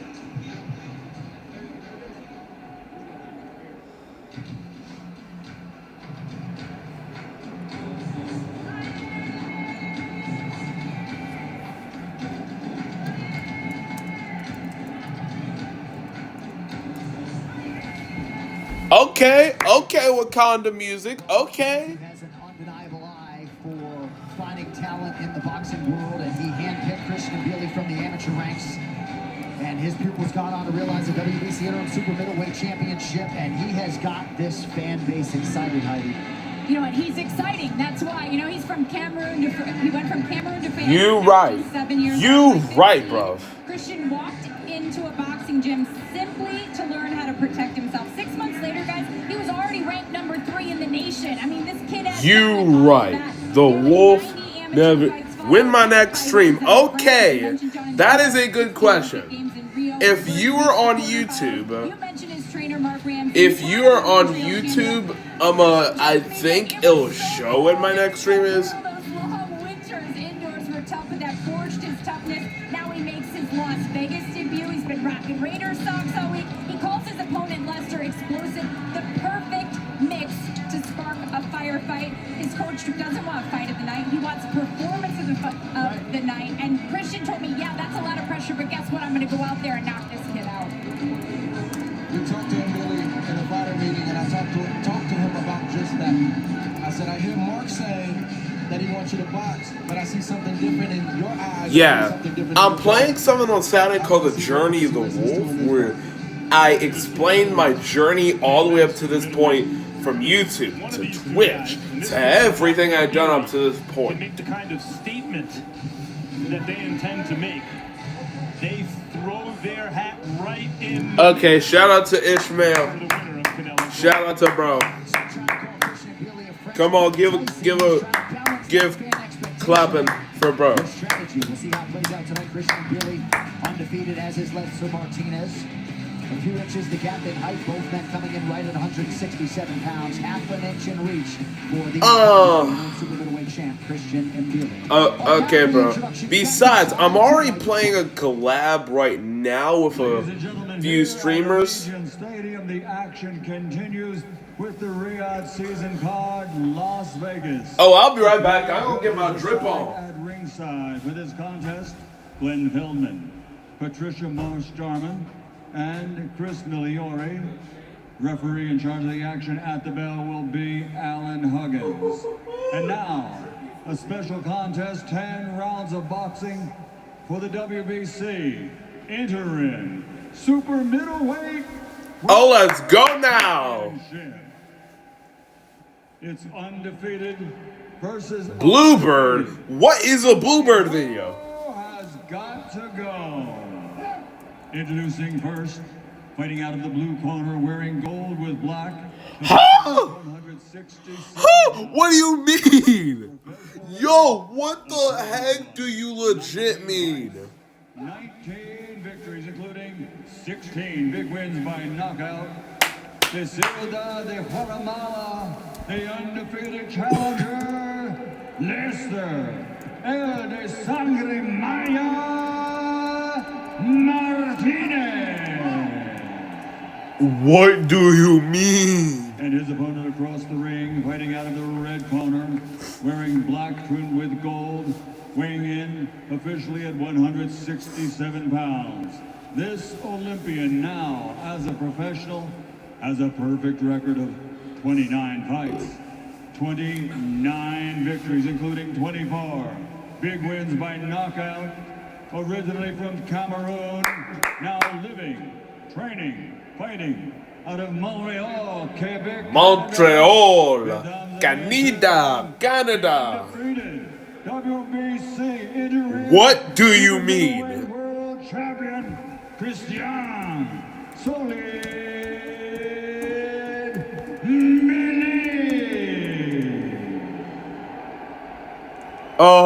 Screenshots of what? Whoa! Whoa!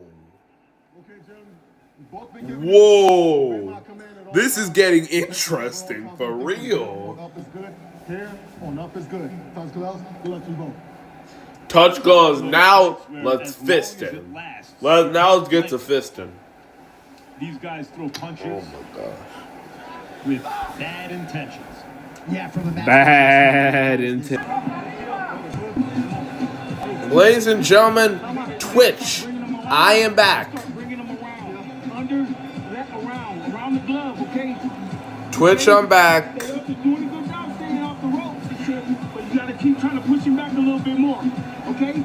You see, you're getting tired. He's tired. Yeah, I know. All right, you pushing him. How you feel? Have a good coach? Yeah. Give me a deep breath. Have a winner.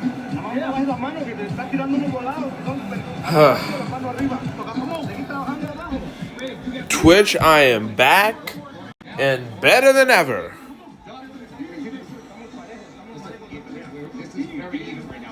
YouTube, I'm quote quote back again.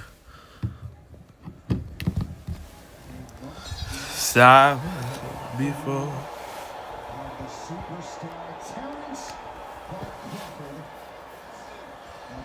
Yeah.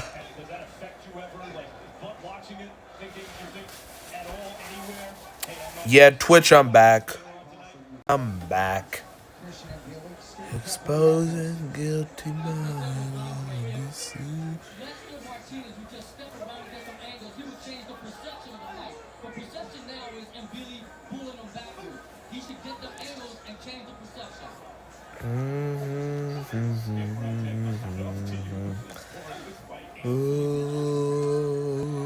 Always thankful in any sport to be commentator and not judge.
Day returns with two marquee games that will showcase Christmas game day.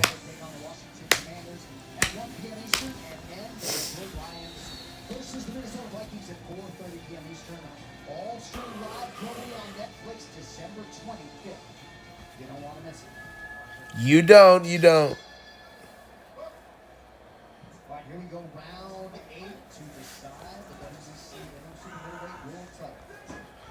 You can't see me. You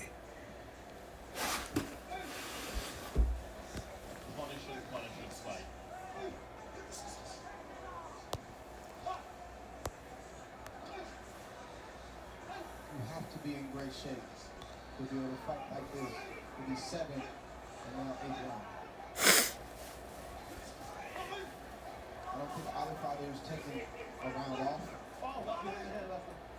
Sneaky shot from Lester Martinez that got him really.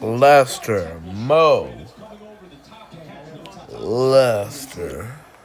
And went right back to it again. And should go back to it again. Martinez. That's, the button is the chin, of course. You hit a guy in the chin, he goes. The second spot upstairs that can end the night is the temple. Yeah, there's a lot of ways to get the job done. You, as the opponent, it's your job to figure out what it is. If he takes a good shot to the head, you got to go downstairs. If he takes a good shot downstairs, you got to commit to the head. You got to mix it up, and sometimes you got to do both to get the result that you want. It's your job to figure it out. And he went back upstairs again with the right hand. Martinez may have found something with this right hand over the top. Again, a left hand from Billy. And Billy's trying to stop that right hand by countering it with the left hook. So Martinez trying to throw it to the heart.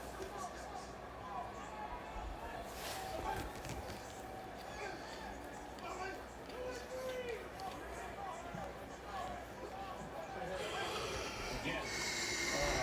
And gets his own right hand.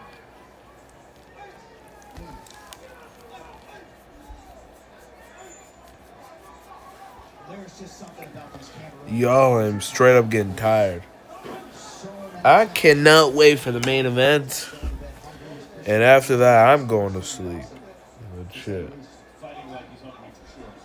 Well, I might not then there go to sleep, but I'm going to sleep in part of the next 30 minutes after the stream over.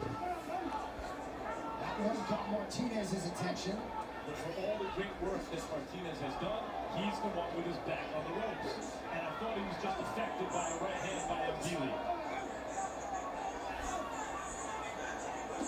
Body shot from Mbili. Good return connection by Martinez. Yeah, well, that time Martinez used the ropes. He sat down and kind of sprang off the middle rope. How did he land it, though? At an angle. At an angle. Not directly in front of Mbili. Right hand over the top. There it is for Martinez. Oh! They throwing hands. They throwing hands. Unbelievable action right there.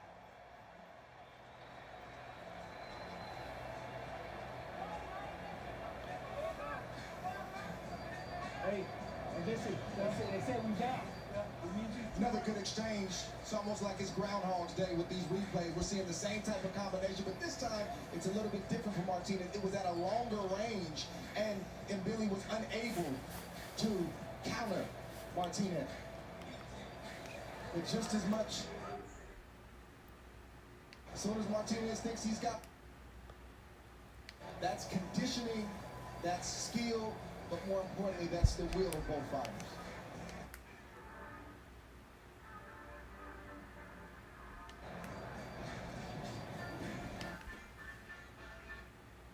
Of this fight figures to put themselves in prime for a mega fight at some point in 26.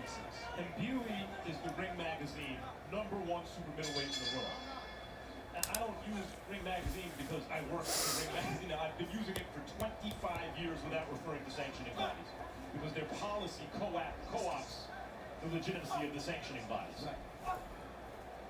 The #1 super middleweight in the world is in this type of fight with a guy who's unranked by Ring Magazine, but the division is that deep.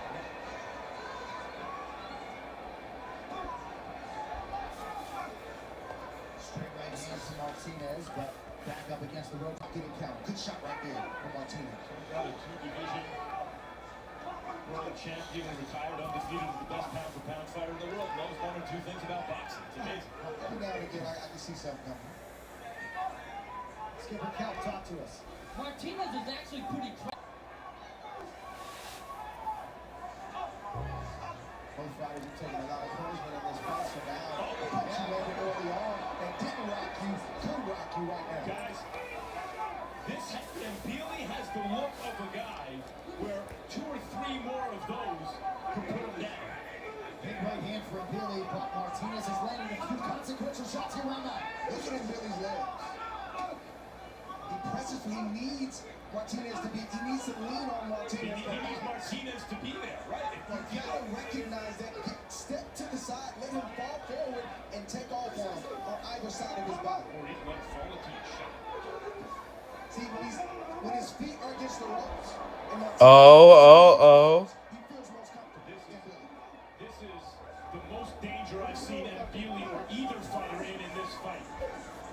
Feels like maybe Martinez senses it a little bit. About 4 seconds to go. Big uppercut for Mbili now. Okay now. Martinez has an incredible shin.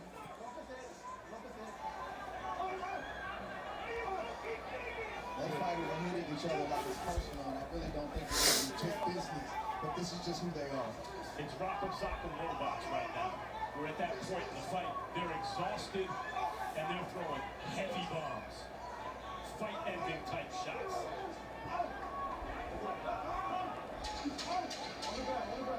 see who tries to steal the round. Good sequence there for Martinez, and Billy now attacks the body.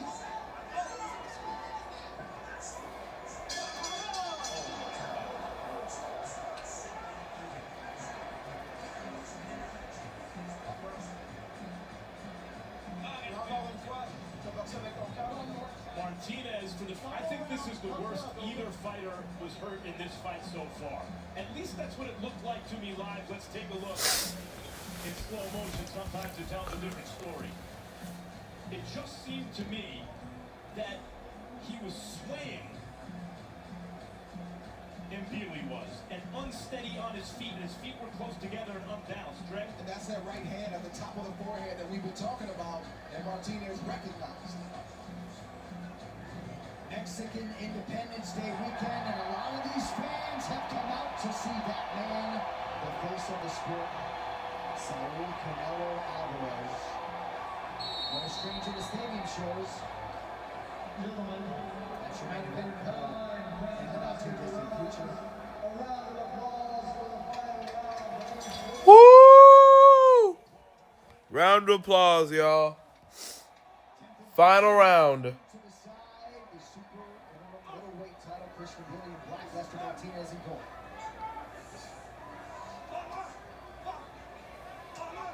I said earlier in the night, Boachuk and Brandon Adams, Dana might want to do a BMF bout in boxing. Well, these two will be two guys fighting for it right now. Oh, nice uppercut by Martinez. There's another one for good measure. Anytime Martinez gets a little range, he has a little bit more success. Now, he's in range to be countered, but for whatever reason, he lands cleaner and more efficiently with a little bit of range. A little over 2 minutes left in this fight. Boy, if you would have told me we'd even be here after that first round, I never would have believed it. I almost said in that first round, there's no way this fight goes to this. Well, we got 2 minutes left exactly right now.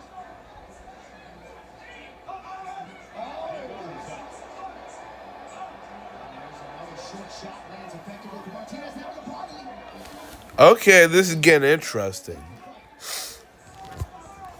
think Martinez must finally feel like, okay, some of those things I was doing were having an effect. It just took a long, long time. But Mbili is still throwing me balls. Yeah.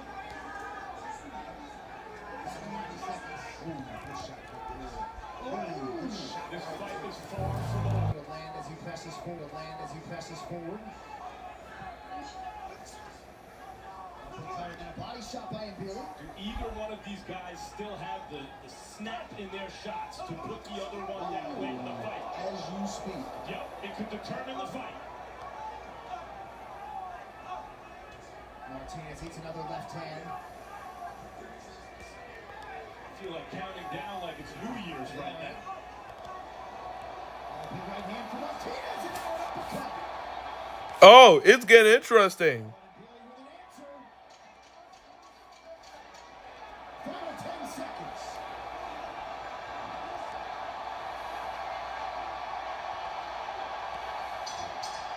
And they both empty the tank down the stretch. BMF.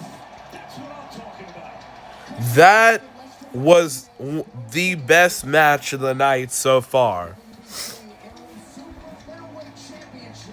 Scorecards could be all over the place. We'll get the decision to you next as we continue live. Fights land on Netflix and bets, they land on track. Canelo Alvarez, championship pedigree, power, and treasure. Sounds strong, undefeated, untouched, yet stepping against the underdog. Two styles, one spotlight, and on DraftKings. This isn't just a fight. It's your moment to make it call. Right line, round fight, decision or knockout. Every outcome hits harder when there's something on the line. DraftKings Sportsbook and customers can bet $5 and get $200 in bonus bets instantly. Download the DraftKings Sportsbook app and use the promo code when you sign up. DraftKings, the crown is yours.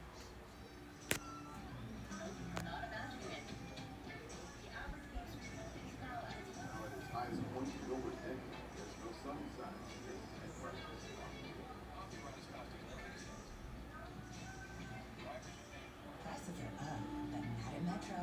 We've lowered prices and you get a 5-year price guarantee. One line of unlimited 5G is now $40, period.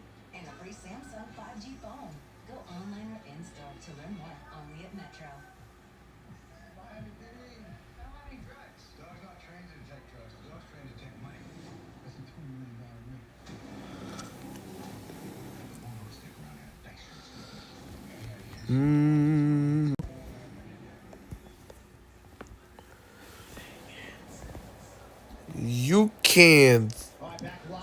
You can't see me. Ladies and gentlemen, before we go to the scorecards, a round of applause for Woo! for their outstanding action. We go to the scorecards. Patricia Marsh-Jarman scores it 97-93. She has it for Martinez. Chris Miller scores it 96-94 for Mbili. Glenn Feldman scores the contest 95-95, a three-way split. This bout is a draw, and Mbili keeps his title. Again, a round of applause for the two fighters who gave it all in the ring here in Las Vegas tonight. Are you kidding me? A draw? Let me tell you how good our guy Skipper Kelp is. That fight was so hard to score because they were both doing such good work. And you had a three-way split draw, meaning one judge, one guy, other guy, one guy has it even. And Skipper's scorecard reflects exactly what I just saw. I would have hated to have been a judge tonight. Right. Or any night, but Christian and Billy retains courtesy of the split draw. Star power here. Mike Tyson is in the building. Mike Tyson is here. Stevenson is in the building. Good to have the legend Shakur with us tonight. LaShawn McCoy checking out on Inside the Ring next Monday. Jaime Munguia, recent opponent of Canelo Alvarez, is with us here tonight. Macaulay Culkin is here. Oh, turning down his wife Brenda song. Perhaps that was for the cameras. Holt McCallany is with us here tonight. Great to have Holt with us for Canelo versus Crawford. Marshawn Lynch with camera in hand. He got a nice shot of Andre. Marshawn Lynch is here. Michael Chandler, UFC fan, is with us tonight here in Las Vegas. No doubt. Wilmer Valderrama, avid combat sports fan. The heavyweight legends are Al Lennox Lewis, Hasim Rockman, and Mark Anthony, also ringside tonight for Canelo versus Crawford. Now, here comes our mega main event. Cork, Ireland. King Callum Walsh has been promoted masterfully by Dana White at 360 Tom Loeffler. He has handled myriad challenges. Never mind. But now the challenges get stiffer. To that end, enter the fellow unbeaten Fernando Vargas Jr., his father senior there, a legendary former two-time junior middleweight champion. But now it's Junior's time to shine, and he believes his experience and work ethic have him in prime position to spring the upset. Co-main event on deck from Vegas. Well, it's our co-main event, not our main event just yet.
Only monsters and death.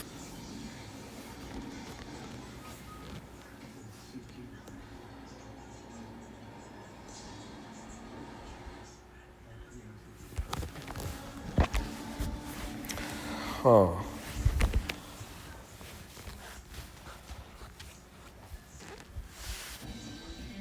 Well, as we get you primed for the co-main event, it wasn't that long ago that Fernando Vargas Jr. was grinding away on the construction crew here on Al Davis Way at Allegiant Stadium. It opened in July of 2020. Work ethic not an issue for any of the Vargas boys, and now his opportunity to shine in this very same stadium. So Fernando Vargas Jr. charging into his Vegas hometown with the weighty legacy of a famous name on his shoulders, and he is beyond ready to prove his boxing worth against fellow unbeaten Callum Walsh as both men vie for a spot in the super welterweight top 10. I was a young kid when I left Ireland, and I think I'm a man now, with goals, with real, things that I want to accomplish in life. My goal is to become a future face of boxing and become a household name. Nothing about Callum Walsh's story to this point has been traditional. At the end of the day, what goes through my mind is I have a job to do. No matter whether it's Netflix, no matter whether there's 50 million people, this and that, who's watching that, I have a job to do. My job is to fight. My job is to win. Go mute for a bit.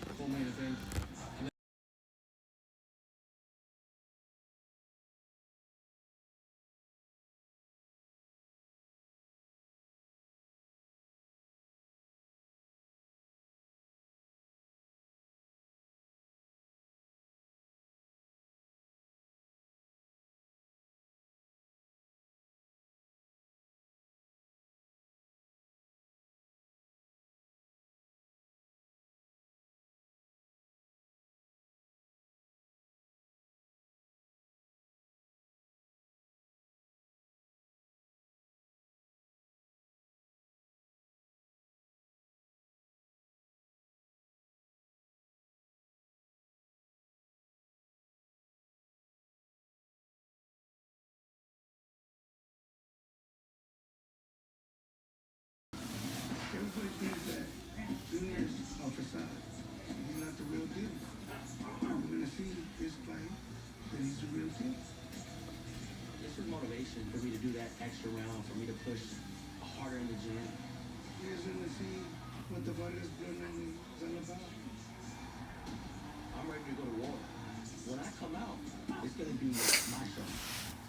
Everything that my dad's taught me until today will be the best Callum Walsh. You can talk all you want, and you can say whatever you want about me, but it's easier to talk for me. I want this more than him, and you'll see that I'm fighting. Callum Walsh is in store for a lot of pain and to be outclassed. But we're going to see who comes out on top. And I know it's going to be me.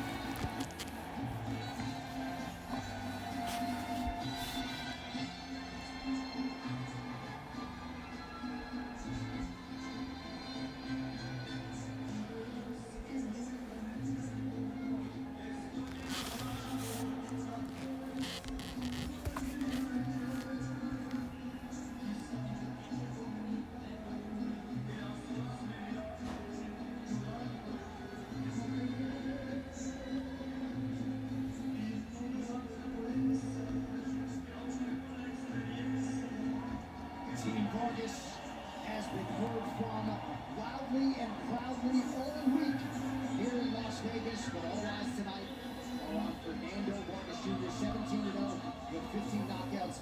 Andre, a lot of things jump off the film, the speed, the athleticism, the accuracy. A lot of questions going to be answered tonight as he draws Callum Walsh.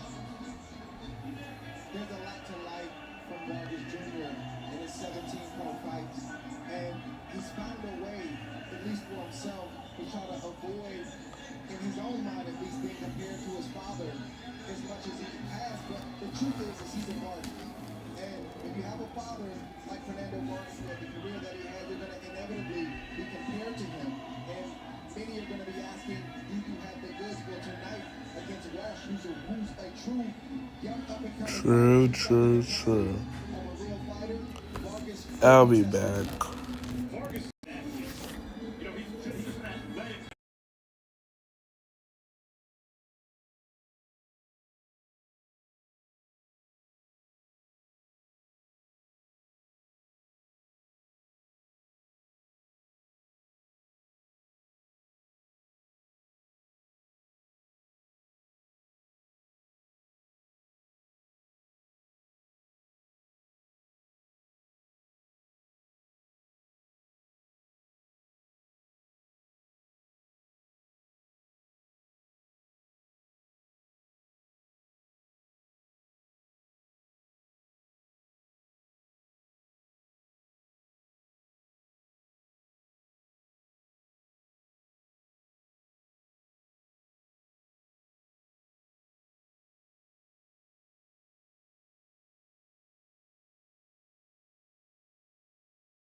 Okay.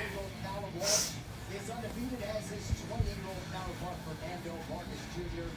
1 inch in height for the Irishman, who will also enjoy a reach advantage of 1.5 inches. All right, now for your co-main event introduction, here is Michael Buck. And now, ladies and gentlemen, the real season card Las Vegas continues with this special attraction here. The 3 judges scoring at ringside: Eric Chief, David Sutherland, and Don Trella. And inside the ring, in charge of the action at the bell, your referee is Harvey Dodd. So now it's power versus power, undefeated once again versus undefeated. Somebody's has got to go. 10 rounds of boxing in the super welterweight division.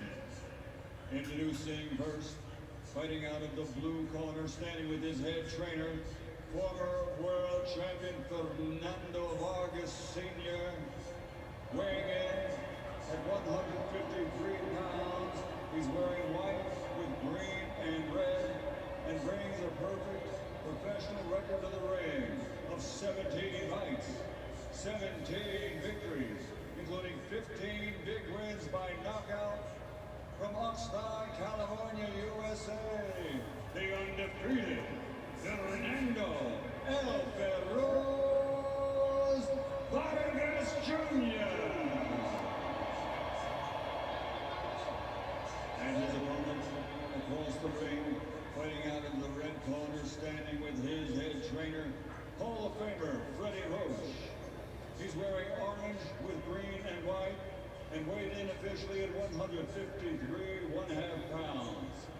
He brings a perfect record to the ring also.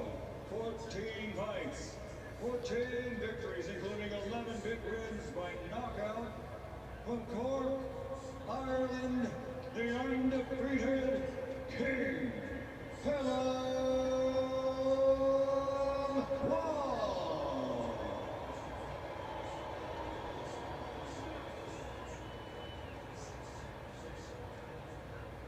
All right, Bob. We know the instructions earlier.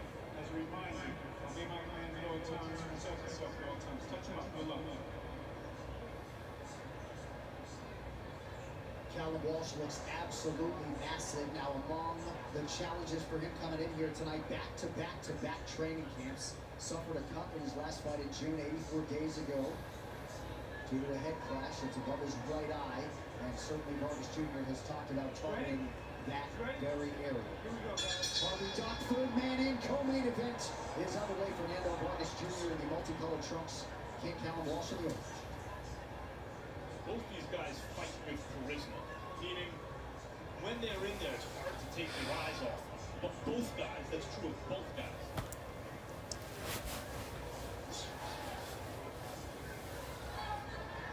The great George Capetillo joining the Vargas family in the corner of Junior tonight. Southpaw versus southpaw. You don't get to see this very often in the quarterbacks. Is there anything different, or is it just basically a righty versus a righty? Or it does something change when it's southpaw south? Yeah, because left-handers don't see a lot of left-handers, so I think it's awkward for both of them. Walsh made his pro debut in 2021, just 20 years of age. Coming up on his 4-year anniversary.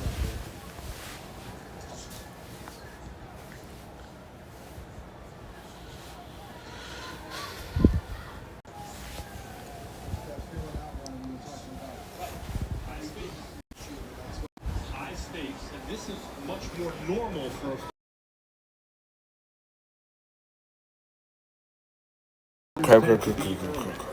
Oh, Caleb Walsh just got knocked. Stick to the body as Vargas Jr. lands. Walsh realizing some success downstairs as well. It's a lot different to see a guy on tape, to watch his YouTube videos, and then to ultimately be in there. You can get to a point in your knowledge of your opponent, but you have to be in there to get the full experience. And that's what both fighters are doing right now. They're taking that down. Vargas threw a probing jab to the body. Knocked down in the first round. Wow. He ain't put. Biggest challenge of both of these fighters' careers by a significant margin. Reading the body language, one fighter, and Vargas wants to box and be smart.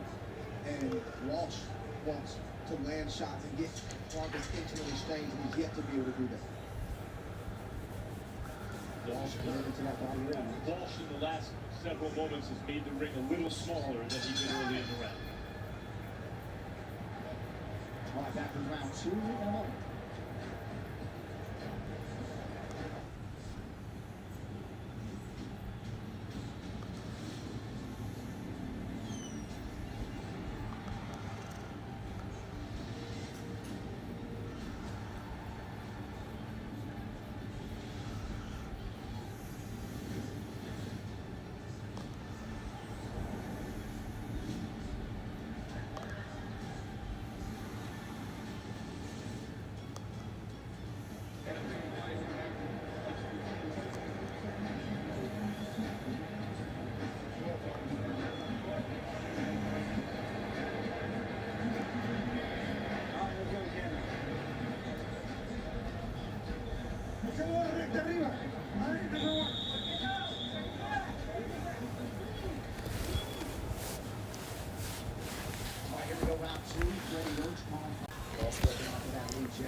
But that's what he has to do, what you just saw right there, those three jabs.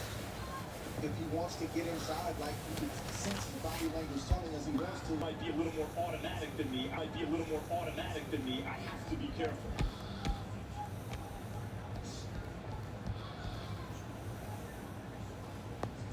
When fighters have to learn to jab while they're thinking. They have to learn to jab while they're processing and collecting the data. And while they're trying to set punches up, don't pose and just look at one another. Stick the jab up and down, different speeds and cadences, so you can get into a rhythm and land the shots you want to land. That's what I mean, smart by Vargas, right? He sets up his shot, he uses his athletic ability and speed to land it, and it gets out. Good body work there by Walsh. Vargas acknowledged it.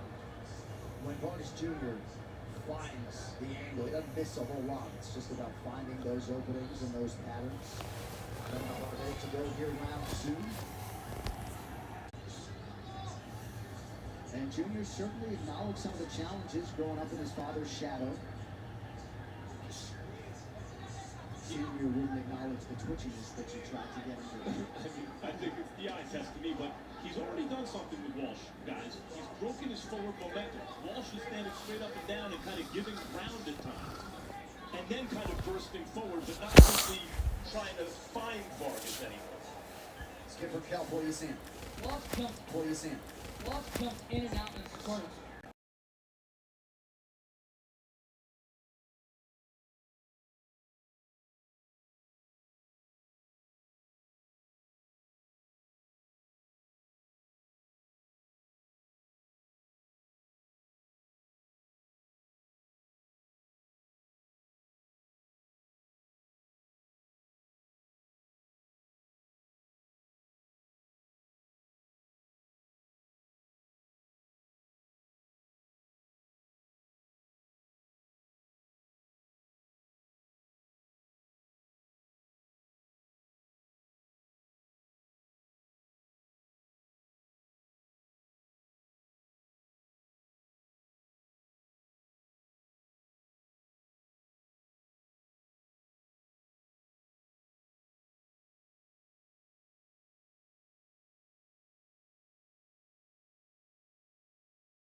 Roy Jones Jr. is in the building. The legends are out tonight. Vargas Jr. corner pretty animated. They feel like they're seeing some things.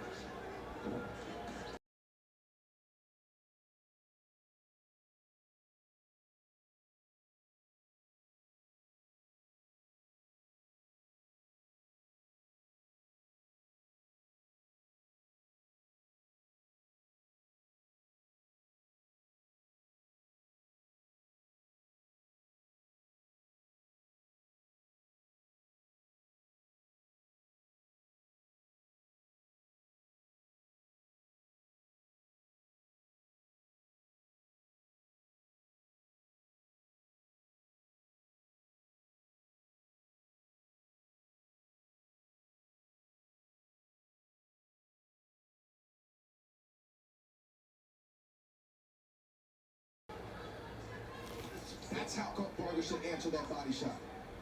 And then don't stay for the receipt. Nice connection to the body by Walsh, who did believe overwhelmingly that he had the stronger schedule coming into this matchup. Yo, legit, I'm tired. I will be... What's up, my brother? How are you? I'm great, Dick. I see you brought something very special, the illustrious Ring Magazine belt, a belt with over a century of history. Mark, what is it that makes this belt so special, man? Listen, Jack Dempsey helped this belt. This is not like your kind of usual sanctioned body where there's so many belts. You have to do something extraordinary to hold this belt. I mean, you're talking about Ali. You're talking about Marciano. You're talking about Sugar Ray Robinson, Floyd Mayweather. I mean, this is the elite of the elite. You're exactly right. There's no politics. If you're wearing this belt, you are definitely number one. What does it mean to a fighter to have this belt? Wow, you're a rare fighter.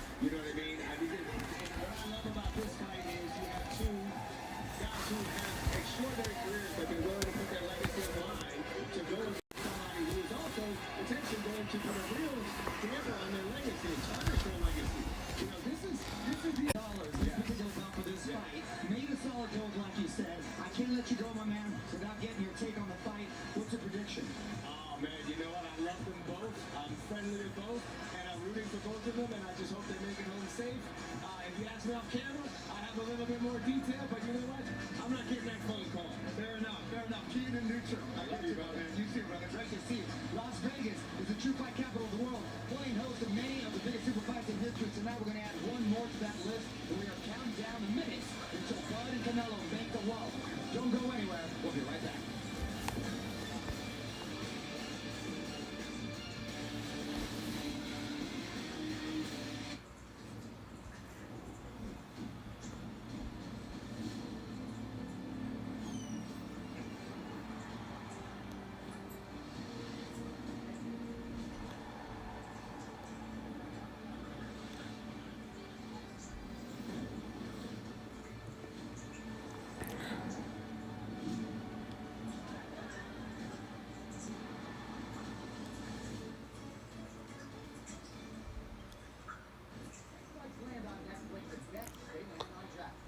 Canelo Alvarez, championship pedigree, power, and sex.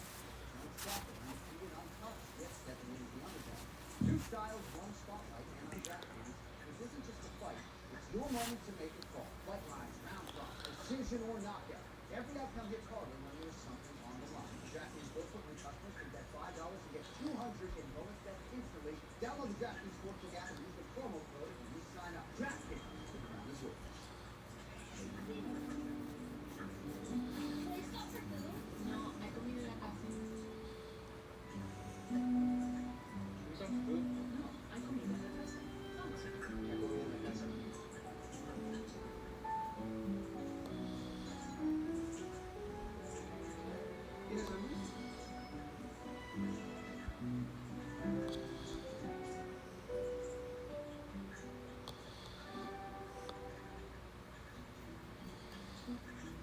This may be of interest.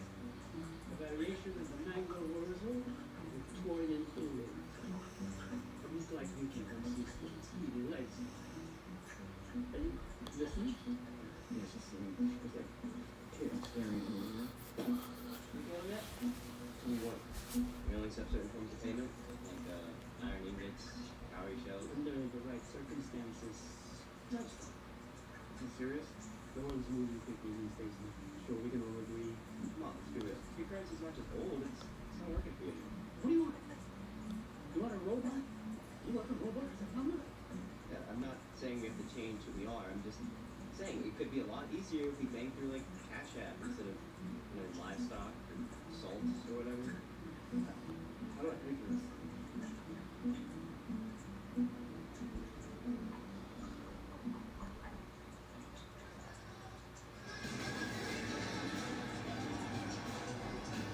You're watching Canelo versus Crawford live on Netflix, presented by Cash App.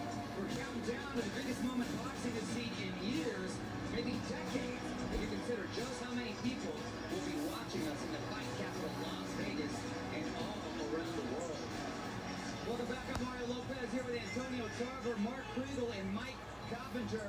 All right, gentlemen, it is prediction time. Will it be and new or and still? Antonio. Well, I'm Bud County all the way. I think Bud County wins this. Hey, listen, if Bud Crawford believes in himself enough to insist on this and only this fight, who am I to doubt him? He can do it from both sides. He's longer than Dimitri Bivol. I see him by late decision. Possible stopping.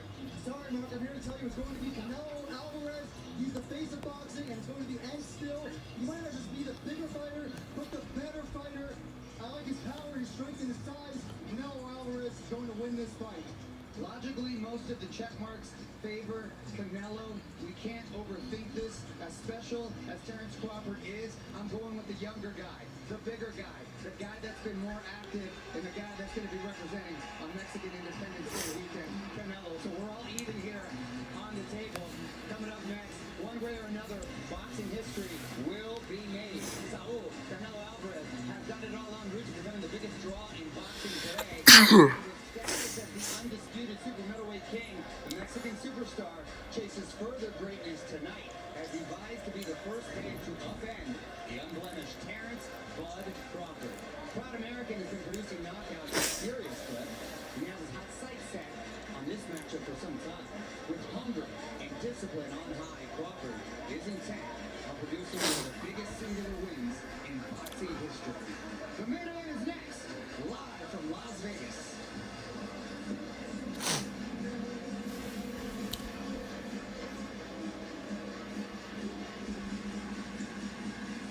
And now let's toss it to John for some betting angles on tonight's main event. John, what do you got? Armando, thank you very much. Yes, Tale of the Bet brought to you by DraftKings Sportsbook. So underdog is not a term you often associate with Terrence Bud Crawford, but that is our reality tonight. The champ is plus 140. Yo, predictions are here, baby. Canelo Alvarez, what kind of belt is that? What kind of belt is that? Brother, what kind of championship belt is that?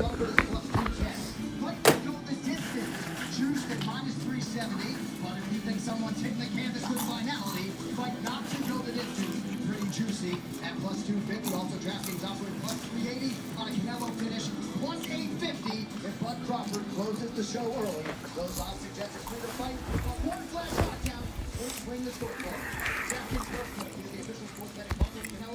Download the DraftKings Sportsbook app now, sign up with the promo code, and opt in to receive this exclusive offer.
Here we go. In a few minutes will be our mega main event. The once-in-a-lifetime boxing match.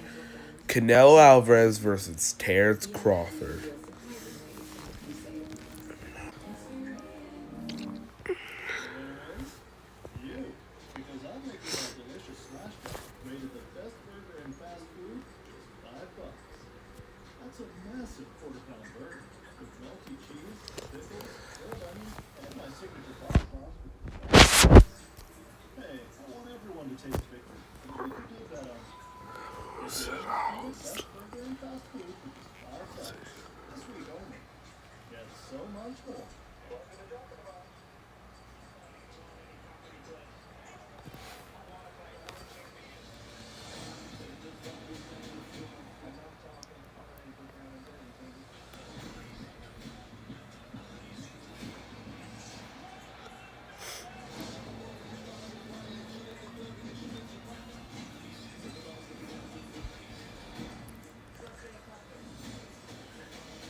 Ladies and gentlemen, the wait ends here now live from Allegiant Stadium in Las Vegas. It is time for the main event for Canelo versus Crawford to decide the undisputed super middleweight.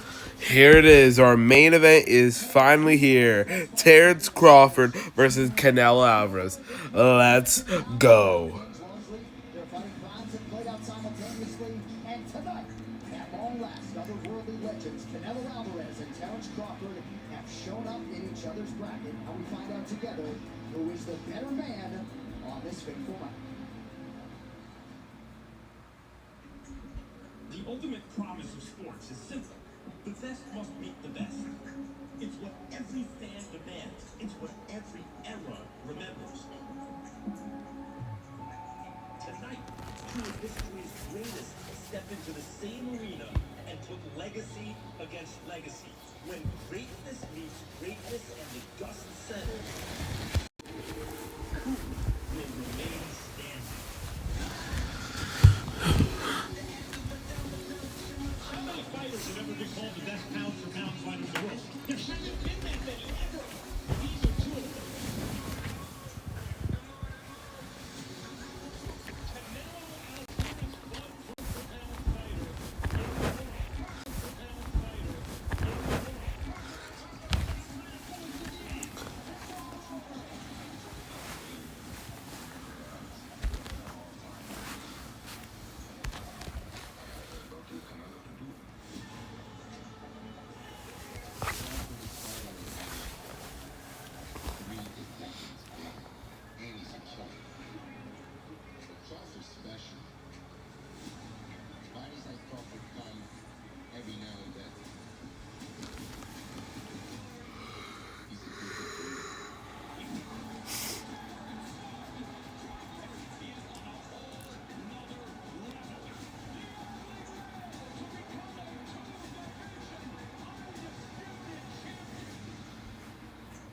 He's a great fighter, he's a legend, but you know, he's not Canelo.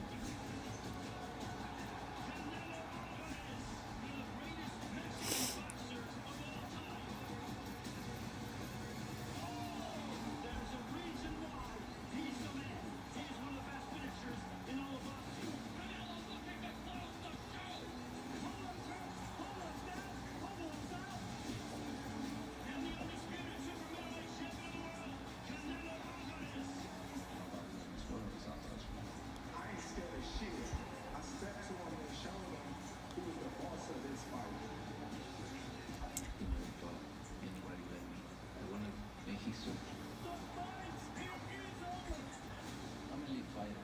You know I'm different.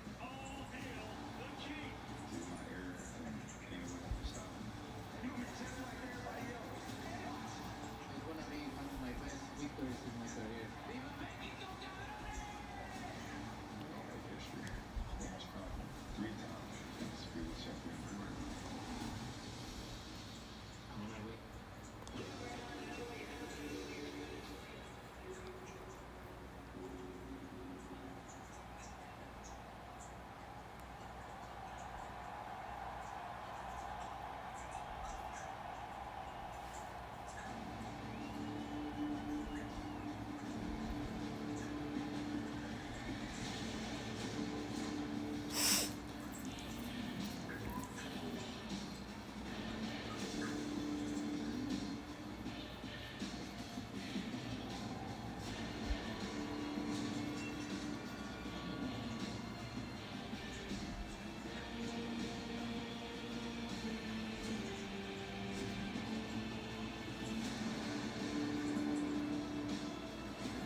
Oh my goodness, they have a whole band planned for Terrence Crawford. Wow.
They have a whole mariachi type style band for Terrence Crawford.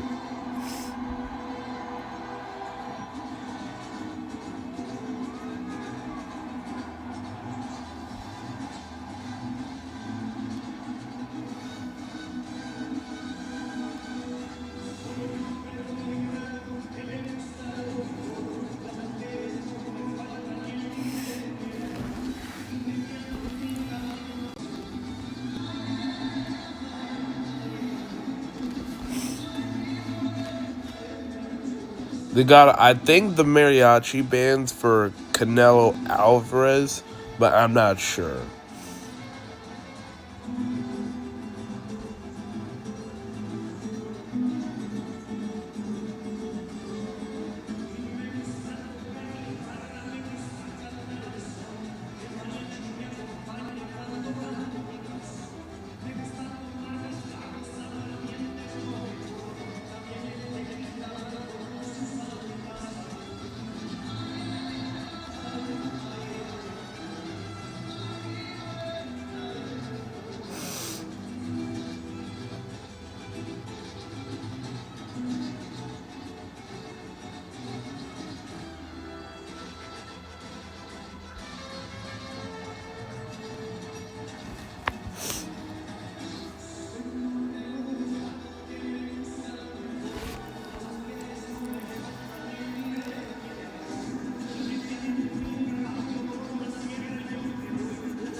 Oh, Terrence Crawford is coming out to this mariachi music. Wow. Didn't expect that. Chasing down one of the single greatest wins of the last 25 or 50 years in the sport of boxing. Here is Terrence Bud Crawford. Andre Wood, you know this man well already, the first two-time undisputed champion in the men's game in the full belt era, chasing further greatness here tonight against Canelo Alvarez. Terrence Crawford is a man who doesn't shy away from challenges, and in this case he ran to it, but he's in unfamiliar territory. He's typically the alpha male, but tonight he's facing another alpha male in hostile territory, and the last time Terrence Crawford was an underdog was against Colombian fighter Britas Pescott in 2013. How does Terrence respond to being the underdog tonight at this stage in his career, on this stage, in front of the whole world? I called that fight and he shut Prescott out in a brilliant performance. I cannot think of another fighter whose legacy will take such a swing based on what may be the last fight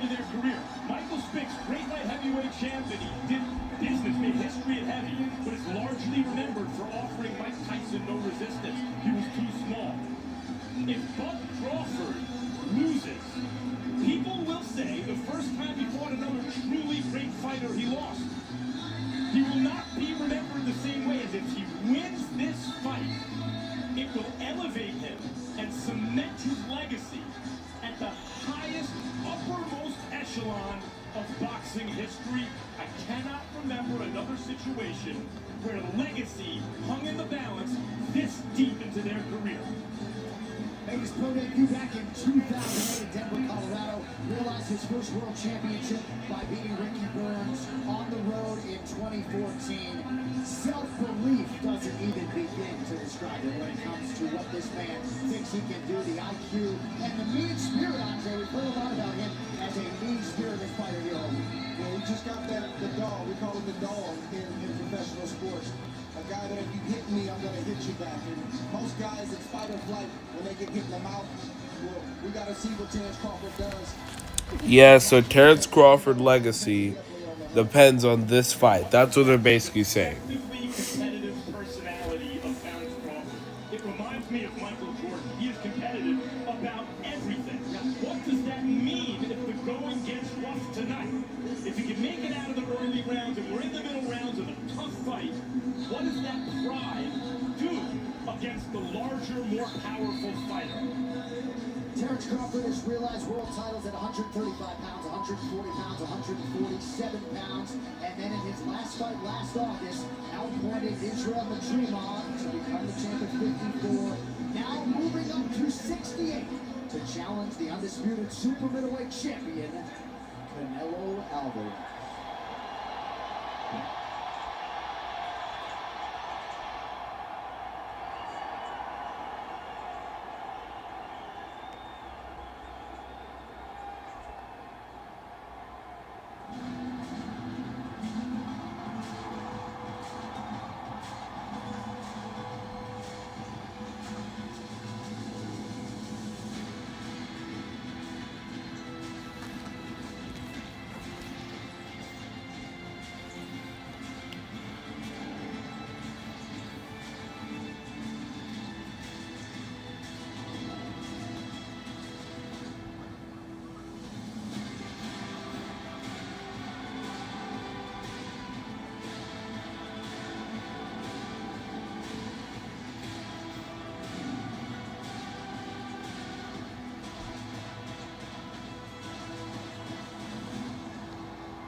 A whole Hispanic mariachi band from Mexico is near the flame of the Legion Stadium and playing Canelo Alvarez.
So Canelo Alvarez has won 11 world titles across 4 divisions.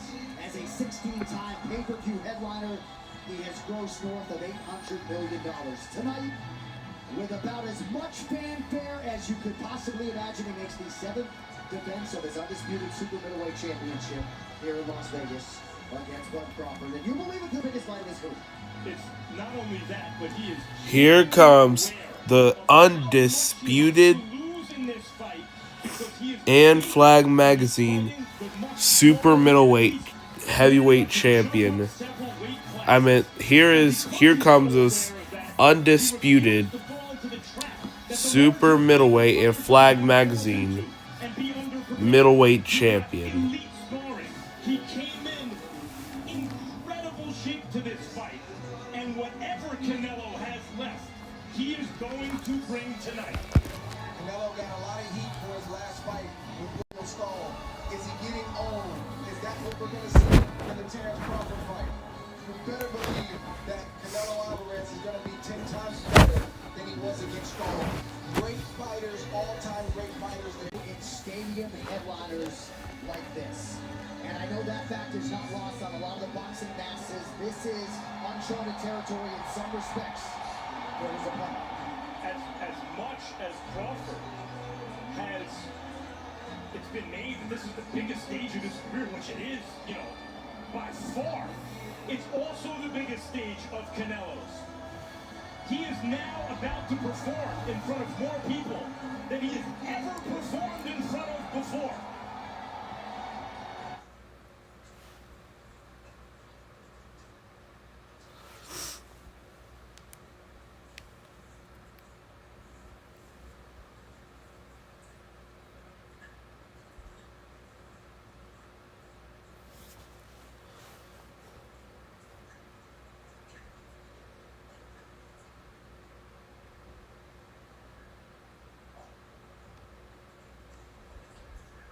Be the first to upend Crawford tonight. All right, with that backdrop, tail the tape for the main event is presented by Riyadh Season. Terrence Crawford will be 38 later this month. Canelo Alvarez turned 35 back in July. Crawford is taller by an inch. He also has a 4.5-inch reach advantage. Now for the official introductions for our headlining acts, the one, the only, Michael Buffer.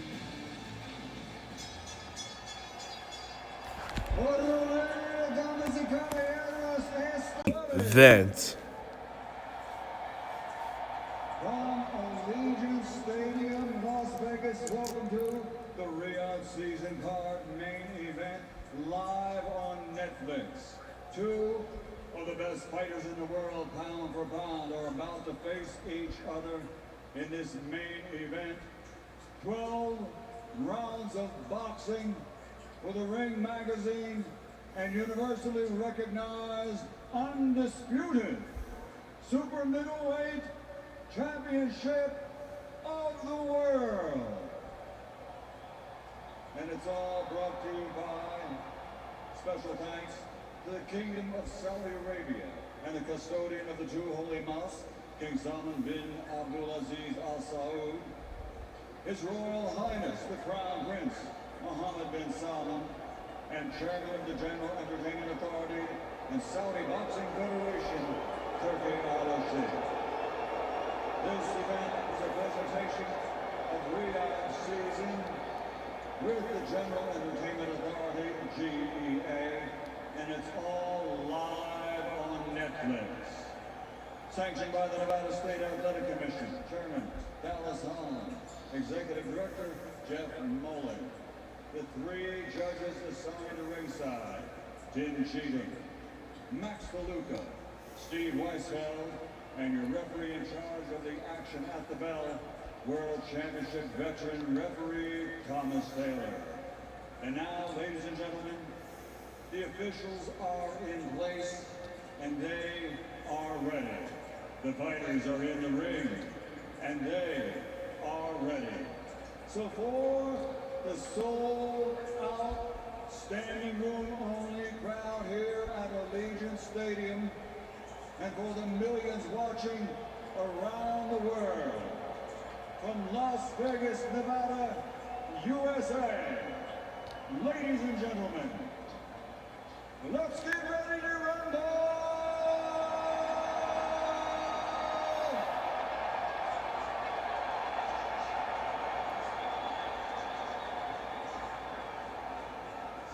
Introducing first, fighting out of the blue corner, the challenger, wearing black and khaki and red, official weight 167.5 pounds. His professional record is a perfect one. 41 fights, 41 victories, 31 big wins by knockout. From Omaha, Nebraska, USA, he's a four-time, four-division, two-time undisputed world champion, presenting the former lightweight world champion, former undisputed super lightweight world champion, former undisputed welterweight champion of the world, and the current reigning super welterweight world champion, the undefeated Terrence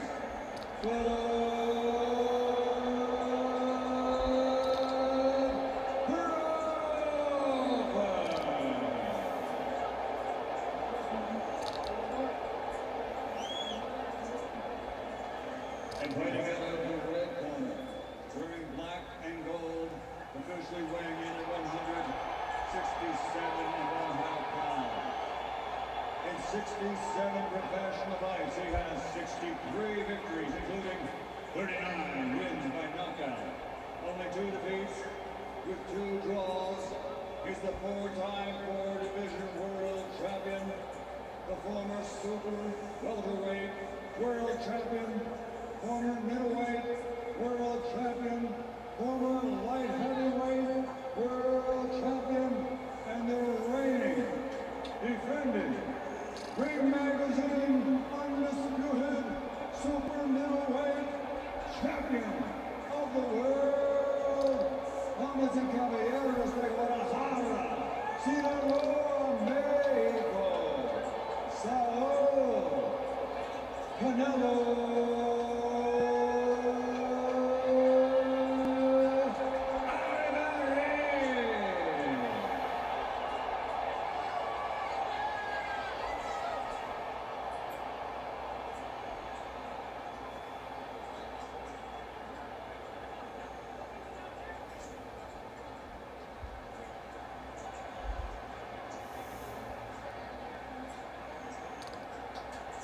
Right here, gentlemen, right here.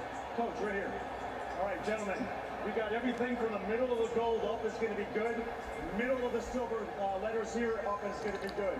You got my instructions in the back, gentlemen. Protect yourselves at all times. Listen to my commands. Touch them up. Back to your corner, gentlemen. Is Canelo Alvarez just too big, too strong, too good? Is he about to do what no one's ever done and beat Bud Crawford? Or can Bud Crawford pull the upset and become this era's GOAT, the guy that generations from now, this generation will say, I don't care who you bring. That's the best guy I've seen. Well, in terms of the extent to which size may matter in this fight, Max Kellerman, you and others believe we will get that answer in short order as we begin round 1 of the super fight for the undisputed super middleweight title. Canelo Alvarez and Terrence Bud Crawford. Crawford opens out of that Southwest next. Crawford is a 17-year pro, 41 fights, but he's still going to have to adjust to this atmosphere, to this moment, and the reality that he's facing Canelo Alvarez in that ring tonight. And the force of the punches, that's what I'm looking for early. How does Crawford react to the force of Canelo Alvarez's punches, especially to the body? Canelo looks slightly bigger than Terrence, but that's not the tell-all. The tell-all is when they clinch. The tell-all is when those punches get thrown. And to your point, when they start to lean. Crawford had knocked out 11 straight foes before going the distance with Madrimov back in August of 2024. Madrimov is the biggest opponent he's faced as a pro, and it seems largely because of the size his most difficult. And that was 2 divisions south of here.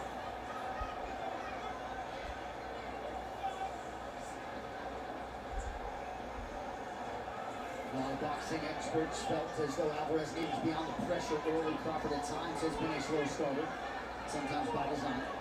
Alvarez is a master at his body position and taking ground and making the ring smaller, subtly and quickly in fights. In that first round, you see him doing that right here. He's just slowly taking ground and he's forcing Crawford to give up on him. That can unnerve an opponent over time. That can drain an opponent. I want to see how Crawford answers that tonight. As is often the case on this level, you're dealing with two of the highest boxing IQs in the game, very fast processors, and they are studying each other right now. Big right hand from Canelo blocks.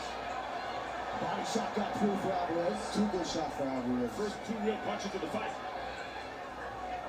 That angle for me, that right leg. Been blocked. By the way, the two first clean punches of the fight for Crawford. Crawford shakes off that right hand offering of Alvarez, who now changes his level. Under a minute to go here, round one.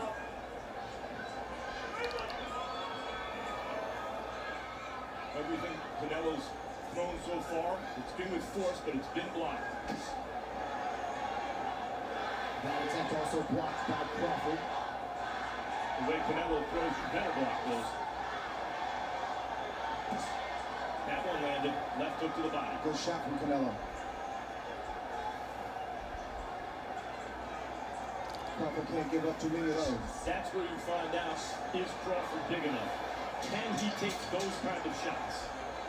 Overtime. Overtime.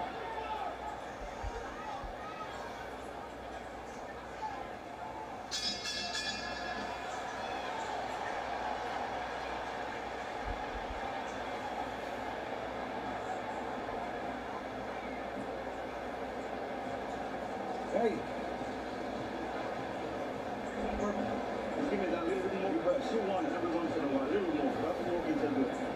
Hey, you just know you face a little bit when you're trying to get close to him with that jab. But my team shit feel biting. Alright? But make sure when you throw your jab, throw it to the hand. Throw it to his hand.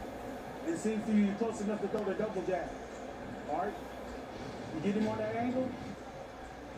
Crawford's coming behind the triple jab, landed a nice clean shot on the ear and the side of the chin of Canelo. One single shot from Crawford.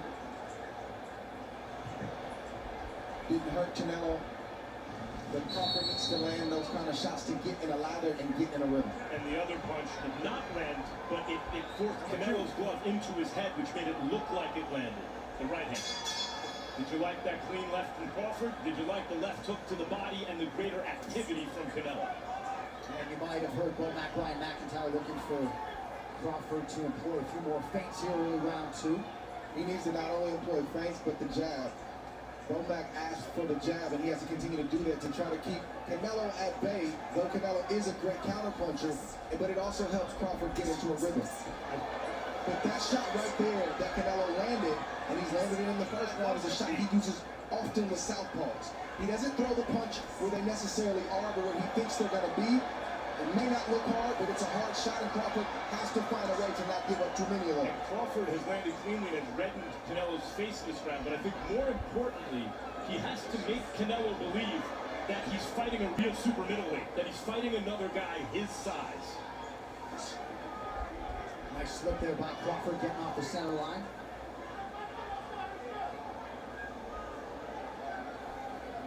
Canelo is not a jabber. It's not something he does very often. His gift is pressuring with feet and cutting off the ring, like we talked about in the first round, and making that ring seem a lot smaller than it actually is. And you see him doing this right here. Partial land to the body by Alvarez. Under 2 minutes here, round two. Crawford not only has to jab, good exchange from both guys. Looked like Crawford touched Alvarez on the way in. But he also has to feint. Canelo has to look like he's going to do something, even when he's not. It keeps the harder puncher off balance, keeps him thinking, and allows Crawford to land shots that may not be knockout shots, but shots that get respect and build points. Crawford's doing some good work. But now the question is, if and when Canelo lands cleanly upstairs, what happens? Because that has not happened yet. And he is a big, strong super middleweight. Canelo looks a lot different tonight than he did yesterday at the weigh-in. Rehydrated. There was no rehydration clause, by the way. Canelo can weigh whatever he wants tonight. After making weight yesterday morning. And Crawford seemed none too concerned with any of that noise as he partially whips the body as Alvarez exits. Getting a little bit more in combination from Crawford here in the early going. Under 30 seconds to go round two. Crawford got Canelo on the back foot just a moment. Canelo used to be. Hold on a second, man. You gotta believe Canelo was looking for a counter, even though his back is against the rope. Right, Canelo used to be a masterful counterpuncher with his back against the ropes. He liked taking opponents there and countering.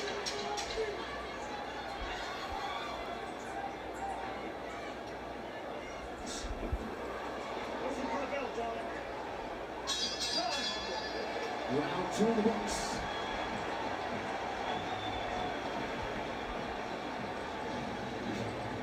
Crawford slowly starting to land a few more shots. Canelo landed that left hook, and Crawford answered with a right hook, missed the left hook. But that's what Crawford has to do when Canelo comes forward. He can't be mindless with his defense. He has to be defensively responsible, but he has to start countering Canelo more and more to get that respect. You saw Crawford land the check hook as Canelo was landing the body shot, which took something off of the body shot. But in lower weight divisions, that check hook may have produced more of an effect. You have to give it more. Just a gift to get, okay? You know what you're doing. You ready to go?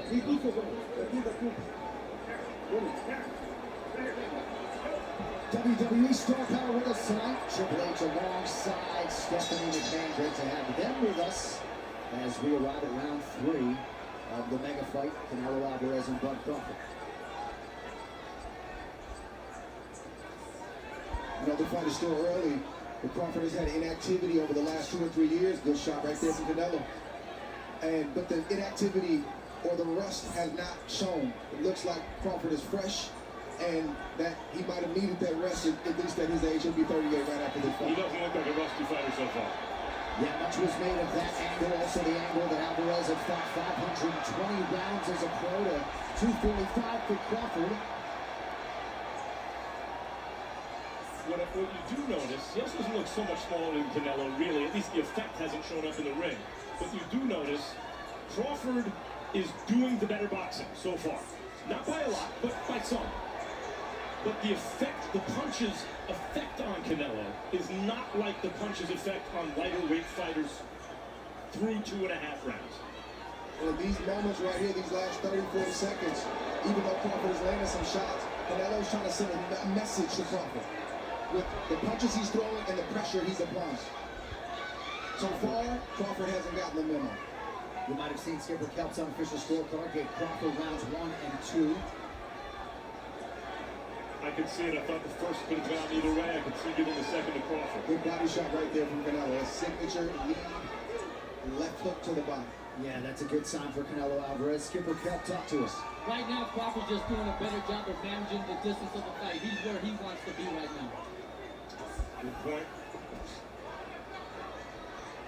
Crawford got that right hand in the way of that body shot from Alvarez. Both guys landing below 20% here early on. You study Canelo Alvarez, you got to know that he'll have 3 or 4 times around where he presses. You can sense it, you can see it in his body language, but then he needs to rest. So Crawford is trying to press and stand his ground more when Canelo wants to rest, which is what you see right now. Which breaks Canelo's forward momentum. Can't get ahead of steam going. That's the most responsible time to build up points with Crawford is when Canelo wants to rest.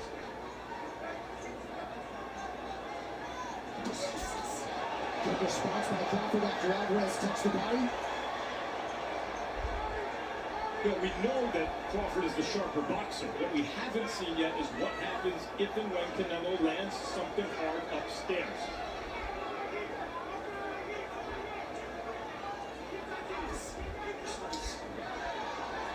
Good shot from Canelo.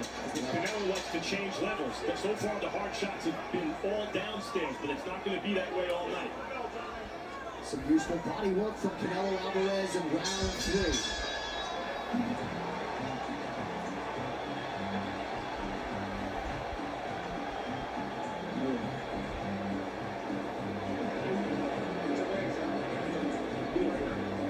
Beautiful. Hey.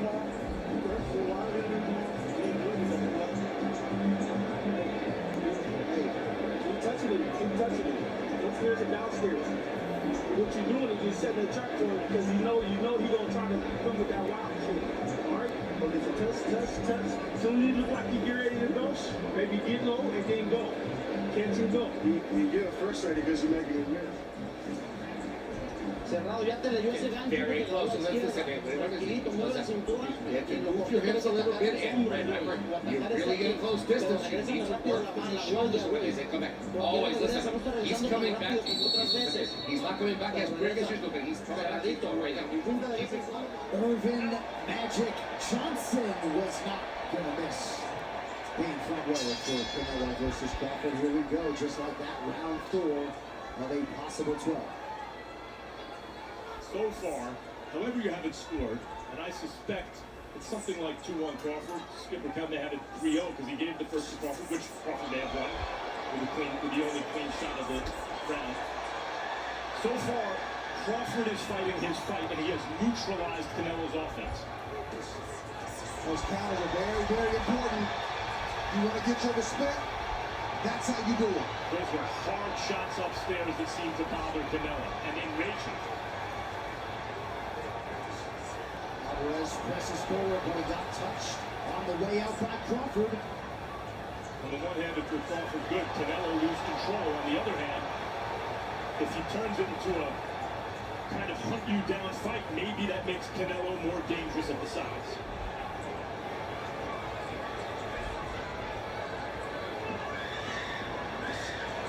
That was the first real bad intentions shot that partially landed upstairs. That was a good shot right there. That right on the button for Canelo Alvarez. And Terence Crawford took it away. He took it well. That's what I've been waiting to see. Right up the guard now for Crawford. Shortly after Canelo had landed his most consequential strike of the fight and landed a right hand there. Crawford's got to make that adjustment. Canelo seems to be able to land that right hand, the overhand right and the straight right as often as he wants to. Well, I feel like Crawford's catching it mostly with his glove, Andre. But you don't have to land clean to inflict damage. That's right. It's not something you want to give a guy like Canelo early in this fight. And then Canelo just hit him hard in the chest with that right hand. And that's the first real clean, hard power shot upstairs that landed cleanly for Canelo. Alvarez starting to open up here. 1 minute to go in round 4. Good moments from Canelo. Upstairs, good counter, but Canelo's getting in a bit of a groove right here.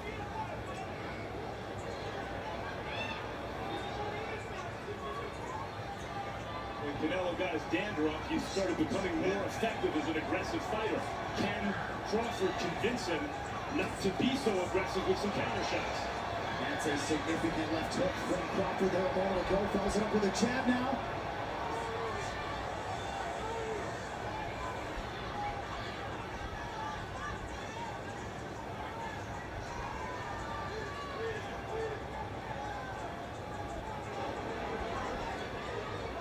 Side-to-side movement from Crawford, nothing fancy. Fundamental boxing is to keep Canelo Alvarez just off balance, just enough. Alvarez commits to the right hand and lands.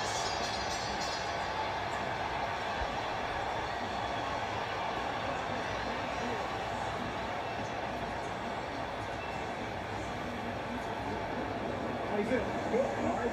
Hey.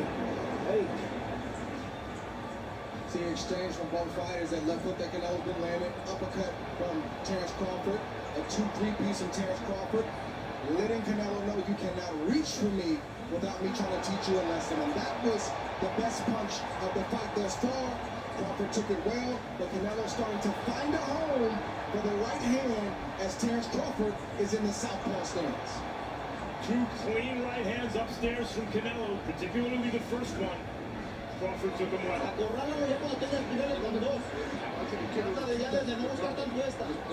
Try this much with the body. You just you have to go the ankle a little higher. WWE superstar Logan Paul. Not necessarily the crowd favorite here, but they will uptick for Iron Mike Tyson. All right, so Crawford's good work largely in round 4 was done early. Canelo's late round 5 has arrived. A hell of a fight so far, contested at the highest possible level. Not a war, but a high-level chess match where punches are being thrown with bad intentions. I believe this fight is going to get a lot more violent as it progresses these mid and late rounds. A lot of pundits were expectant that Crawford would fight predominantly out of the southpaw stance. That's exactly what he has done. He seemed to be more comfortable in his biggest moments in that left-handed stance. At least these last 5 or 6 years, you see him predominantly good right hand from Canelo fighting that left-handed stance almost exclusively. Canelo doing some very good boxing in this round from the outside. Again, Canelo doesn't jab, and he's able to still land punches. Imagine if he did come behind the jab. I think he's learned how to not be a jabber, but have right foot position to get the shot that he wants. And that means, well, there was a jab, but everything comes hard from Canelo. Both fighters just missed 2 very dangerous shots. Crowd trying to get behind the Mexican superstar. You may have seen Skipper Kelpaz yet hasn't found a round for Canelo Alvarez through 4. Might find this one if it keeps up like this. He's keeping Crawford's hands largely at home by staying busy, head and body. Good counter jab there from Crawford.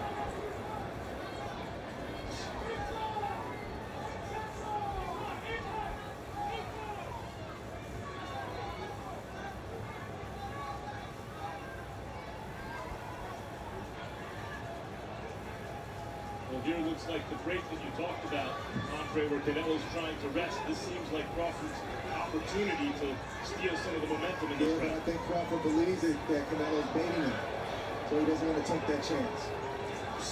Round 5 historically, for whatever it's worth, has not been kind to Canelo Alvarez. Under a minute to go here in the 5th. Been a pretty good round 5 tonight. Tonight it has been. Beautiful body shot by Alvarez.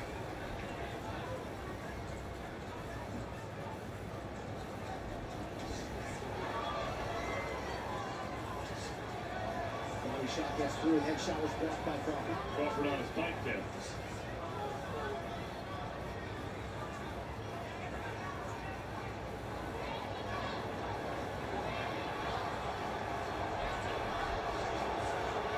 Alvarez stalking. Thomas Taylor hasn't had to break up much tonight. Knew there had to be at least one of those. Yeah. If I'm the bigger man, been in the white flag, I gotta pick you up at least one time. Does Crawford respond in kind?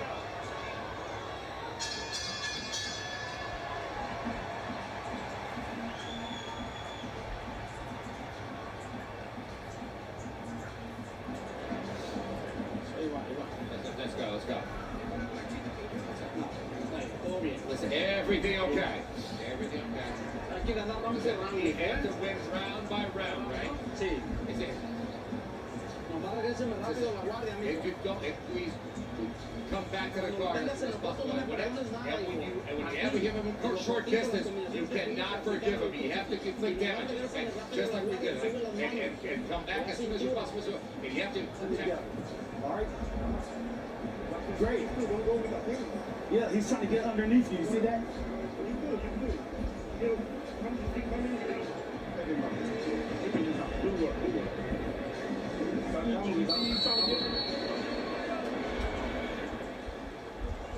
Former heavyweight champ Deontay Wilder with us here in Las Vegas. Something changed in that 5th round. It went from a fight, however you scored the first 4 exactly, it went from a fight where basically Crawford was outboxing to Canelo to a fight in the 5th round where basically Canelo was overwhelming Crawford's defense with volume. And here Crawford seems to be trying to take the play back. I don't think Crawford liked that last round.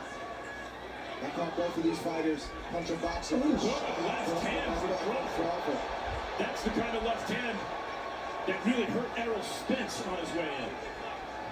Crawford really doesn't want to be moving as much as he does. It's not his forte. He knows he has to do that tonight, but he's trying to take advantage of moments where he can get off and be his normal self, and we just saw that a few seconds ago. Slick uppercut a moment ago by Crawford, and some appreciable swelling around the right eye of Alvarez.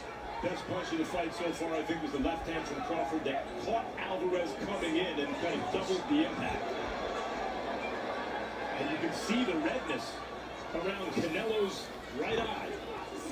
Crawford starting to showboat a little bit, cracking that rise. Keep their hands at home and not throw punches. That's not the case with Terence Crawford tonight. Crawford has not really gone to the body in this fight, which shows the respect he has, I think, for Canelo's power and counterpunching. Doesn't want to make the mistake and get caught reaching. And that's right. You did lean back, head stop. You did lean back, opening it up. Just keep them up. We're good, go. Strike called by the ref.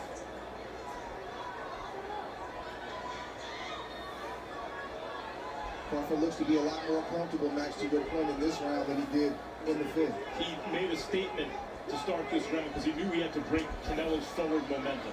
He also knows that he's up in this round right now, so he's not taking any unnecessary risk. The burden of the onus is on Canelo to try to close this round out. Champ gets through for Crawford. Crawford might want to punctuate this round with something else hard before the end to say, hey, there's distance between you and me. Like that. That came after Alvarez had landed a pretty significant right hand. 30 seconds to go, round 6. Because we're starting to enter the area of the fight where what happens starts to shed light on what has happened to that point.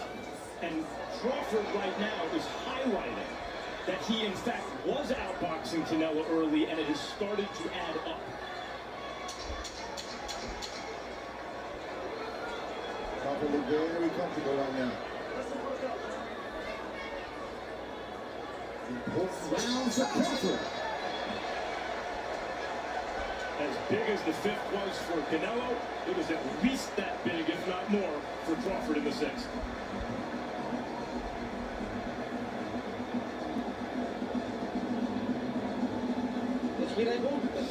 Breathe, son. Breathe. Come back.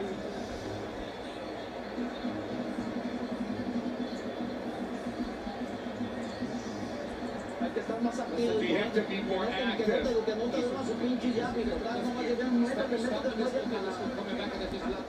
He gets me, but we have to connect. So whenever you get in there, get to the body. Okay, sir. All right. Get to that body. Let's go.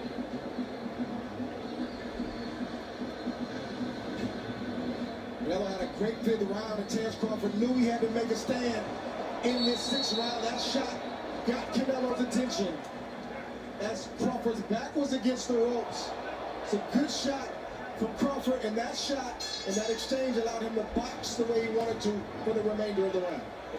It wasn't a jab exactly, but it was a similar kind of punch that caught Errol Spence coming in and floored him. Canelo's a much bigger, stronger, and better fighter than Errol Spence. Timing, though, was perfect on that left hand from Bud Crawford, and here we are, round 7. Canelo's landed early in this round. That's the third shot that Canelo's landed. You see Crawford testing the waters, trying to go a little bit deeper. Can I stand here? Can I exchange? He's not backing up from Canelo's power. Good uppercut by Crawford. Alvarez out of range on the return.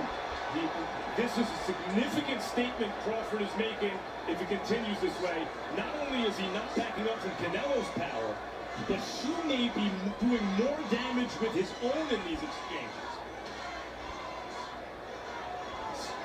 And again, that responsible defense of Bud Crawford on display under 2 minutes here, round 7.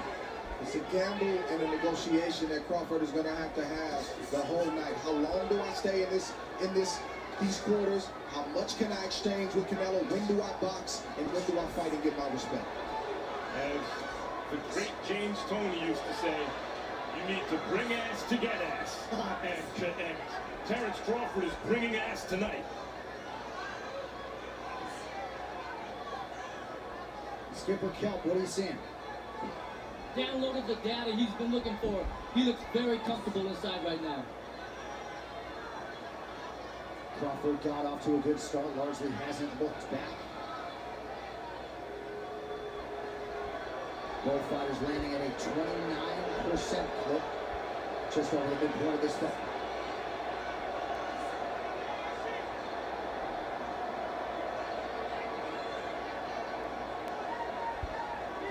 Alvarez closing the distance.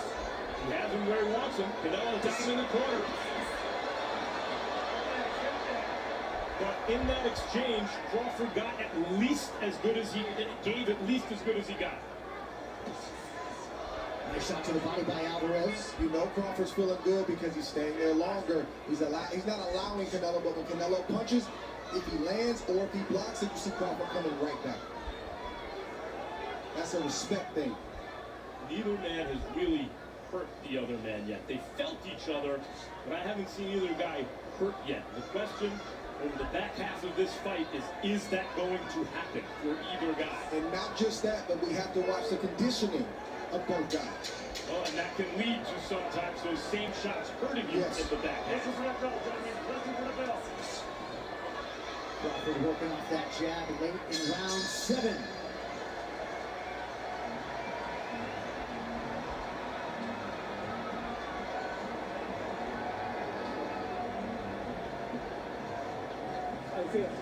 Look, hey, you don't gotta get into a firefight with him, okay? You just keep boxing that motherfucker. He gonna get desperate, and you're gonna be able to run him into something, okay? Just keep boxing him. If you stop and you're looking for something, get on the ball of that back foot so your screen can be better, so you got a little bit more snap when you're punching. Good. Good. Good. Tírame dos y cabecea. Y aquí. Pero sienta que te traes encima, que te trae encima. Okay? Now, you have to make sure you're up there. Listen, we came to win. Hágalo con You inteligencia, have con to mucho do it pinche with cards, corazón. and we have a lot of freaking heart on us.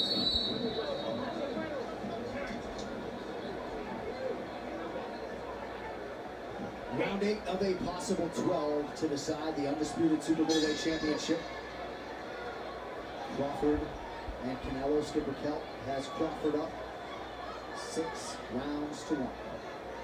What you see with both of these fighters is one fighter is bigger, not by much, but he's bigger, and he's stronger, but not in the way where he can do whatever he wants to do with Terrence Crawford. And the resilience of Crawford, his punch resistance at this weight has been impressive. Because Canelo has nailed him, and Canelo is a puncher. But when you boil yourself down, the punch resistance is effective. Thus far, Crawford has taken the big shots from Canelo, the single shots, and even the two-piece that he got hit with very, very well. And that's the thing, at this level, I mean, everyone's going to get hit. Yeah. Can you hit him 2 and 3 times? And Crawford's been the one to do that so far. And can Alvarez rally if need be? Right, got off to a big lead against Bibble before the latter rallied. Nice shot to the body by Alvarez. 2 minutes to go round 8. Crawford acknowledged that body shot.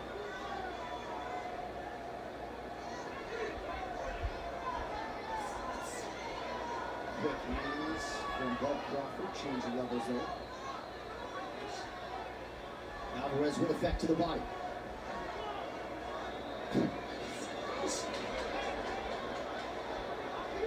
Crawford's been honest. He shook his head yes when he felt it to the body, said no when he didn't, I guess.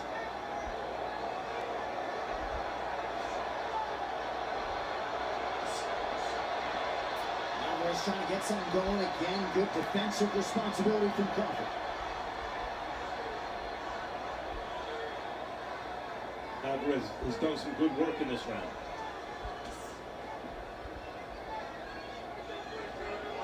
Alvarez, just a tremendous ambassador for the sport. He has done so much for his fellow fighters, past and present.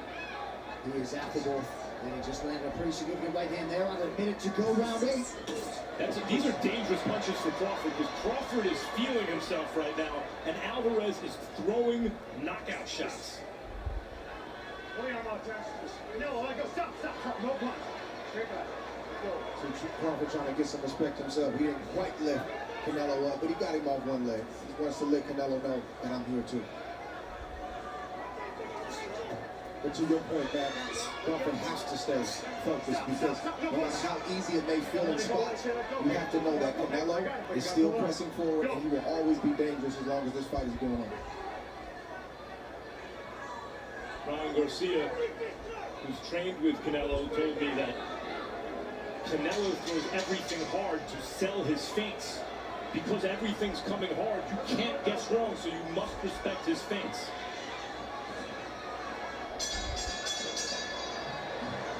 8 rounds down.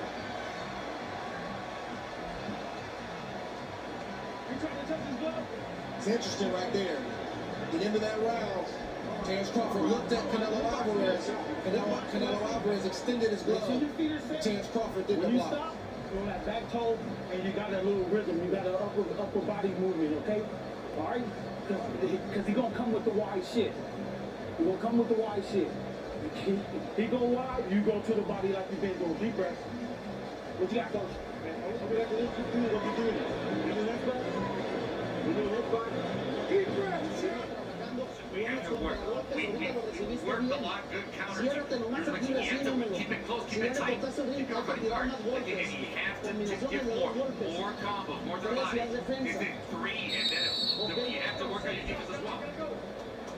Let's go. Come on.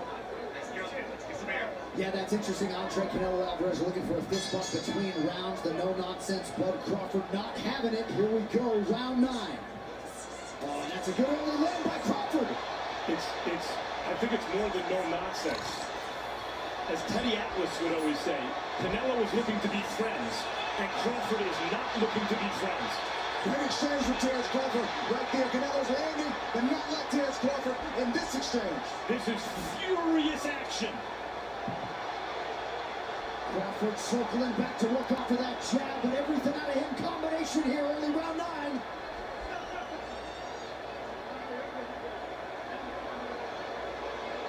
That open a cut.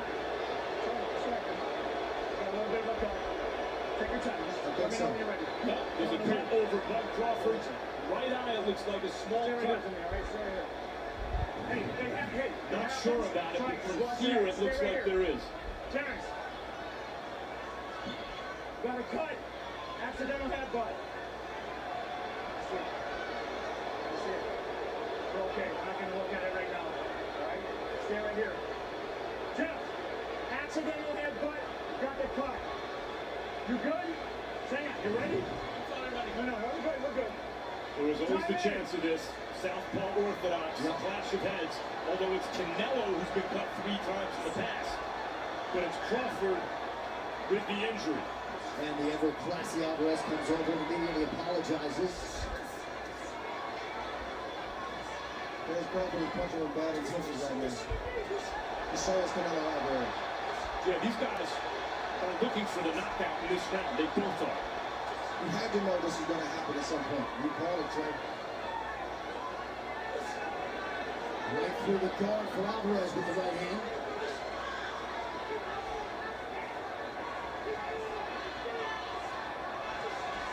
Took the right hand for Alvarez, or so it appeared. Good left hand from Alvarez. Bud Crawford is someone who took gunshots in the head and drove himself to the hospital to get stitched up as a young professional. Good shot. A little blood isn't going to spook him. Those may not be knockout shots from Terence Crawford, but those are respect shots from Terence Crawford. He's demanding his respect right now. Sweat flying shots.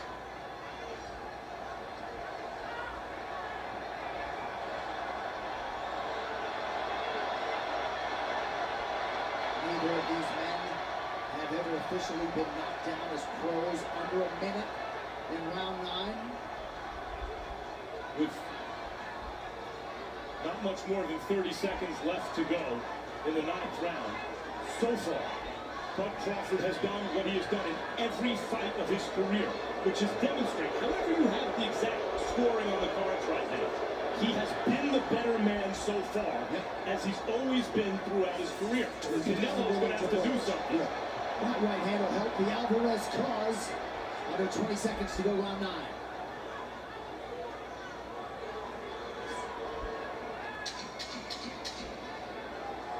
Crawford looking outstanding with the extra weight, competing at 68 for the first time tonight. 3 to go.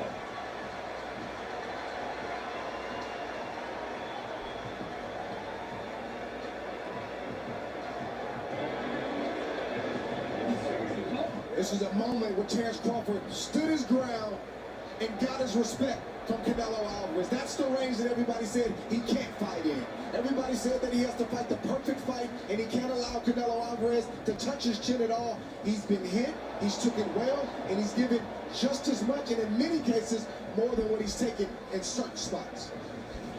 You have to move your hips, and you have to get out and come back. You know how to defend yourself. You need to get the guard up. Listen, we have 3 rounds to do this thing, to blow him up, all right? Listen, you have to strike him really, really hard.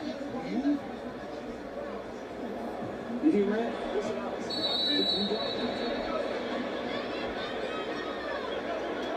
many rounds he up? I don't think he up. But hey, but you got to finish strong. You got 9 minutes. You hear the corners. Eddie Reynoso wants something big from Canelo here. He says you have 3 rounds to do this. Crawford's corner believes he's up, but knows he needs to finish strong. Alvarez corner looking for that power. Also some movement defensively as well. Round 10.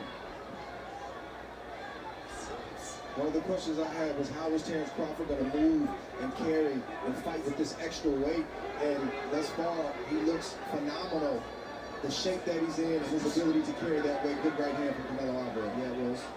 Canelo, you add a couple shots like that, and this whole thing can change quickly. Canelo remains dangerous and is being implored by his corner to pour it on. Good sequence there by Crawford. Nice left hand by Alvarez, immediately answered by Buck. Good right hand from Canelo. Crawford said, that's all you got?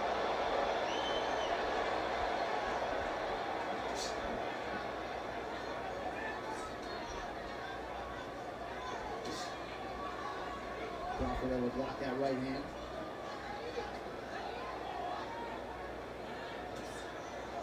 If I'm Canelo's corner, I really don't like what I just saw from Crawford, the little pity pat, because it means he's feeling very comfortable. The right hand is a shot that Crawford gets hit with a lot along the ropes and moving backwards. Been the money shot for Canelo first far in this fight. Yeah, he just landed it again as you said that. It looked like he threw that right hand where he thought Bud was going to be, and he landed flush. Not sure why he's not making that adjustment.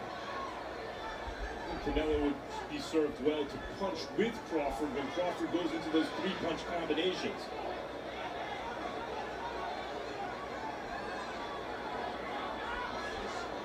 Good body shot. Single shot. I'd like to see Canelo throw multiple body shots. Single shot from Crawford. I don't know if Canelo just doesn't want to open up that much, or if he doesn't feel comfortable in that space throwing both hands, because he'll have Crawford chop and he'll just throw one body shot. A round like this is where Crawford can make a statement. Last 35 seconds or so, Canelo's done some good work. Can Crawford take the play away from him? Or can Canelo emphasize an effective round so far? And there's Crawford taking that play away. See Crawford holding up really well physically in these clinch situations. Alvarez presses forward. Crawford not there to be hit. Did that exchange win Crawford the round? That's a great question. All right, guys, listen for the bell.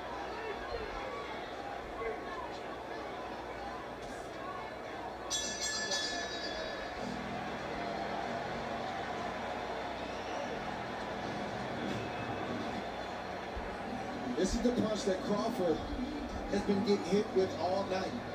He's taking it well, but that's not a punch you want to really give any fighter, especially Canelo Alvarez. And Canelo's also extended the straight right hand. That has landed flush, very clean. And we've seen Crawford start to do the flurries where he's throwing punches at half speed and half strength in order to get a big shot at the end of the combination. And that's the sequence that you don't like, Max.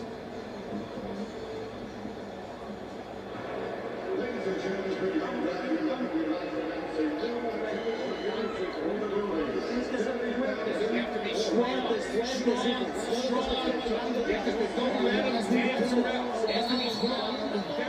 happy to announce a new attendance record for Allegiant Stadium. 70,482 fans in the building.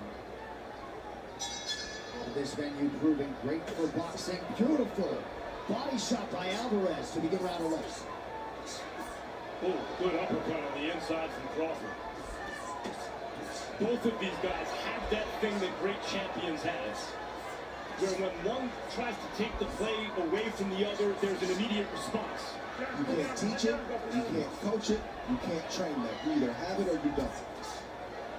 So far throughout the fight, Skipper Catch's part reflects what we've been seeing. It's not that Canelo hasn't responded, it's that Crawford's responses have been a little better. Skipper Cup, go ahead. I just think that Crawford is answering the bell. Whenever Canelo does something, Crawford one-ups him. And again, a nice short left hand by Crawford after he had landed an uppercut prior. I thought I saw Canelo wobble a little bit from one of those uppercuts on the inside. Ooh. That's the negotiation that I talked about earlier that Crawford has to continue to make with himself. He won that negotiation right there. Can't get too comfortable, though. You can see he's feeling very comfortable on offense, and Canelo is still throwing bombs. Crawford, I don't think at this point believes Canelo can hurt him. I believe that to be true.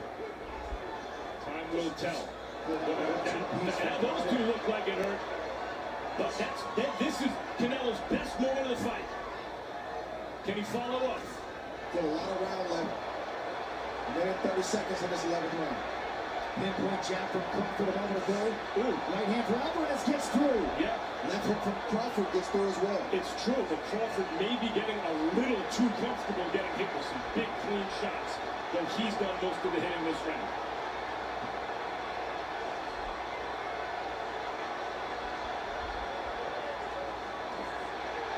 Nice combination by Crawford. The body work got through. By the way, I know Crawford's the smaller guy moving up, so we're like, let's look at his punch resistance. Canelo Alvarez is in the conversation for the greatest chin in the history of boxing. He's taken some big shots tonight.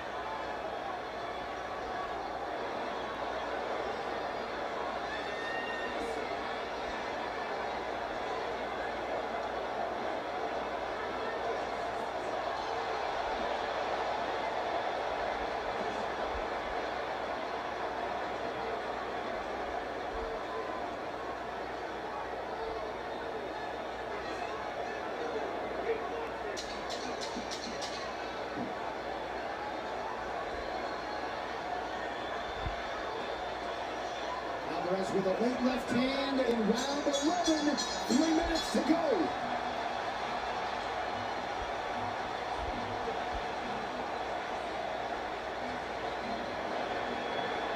Hey, listen. Hey, we're going to get desperate this last round. We're going to try to come, too. Gentlemen, last round, we're going to touch gloves at the bell.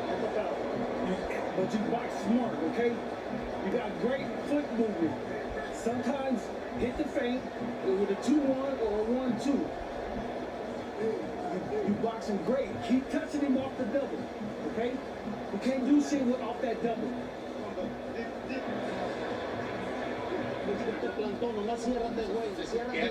Keep close, very tight. Just take a bit, just go for it. Listen, get some air. Get some air. All your power you got. You have to move your hips very close and tight. It just is one low, one high. Very close and just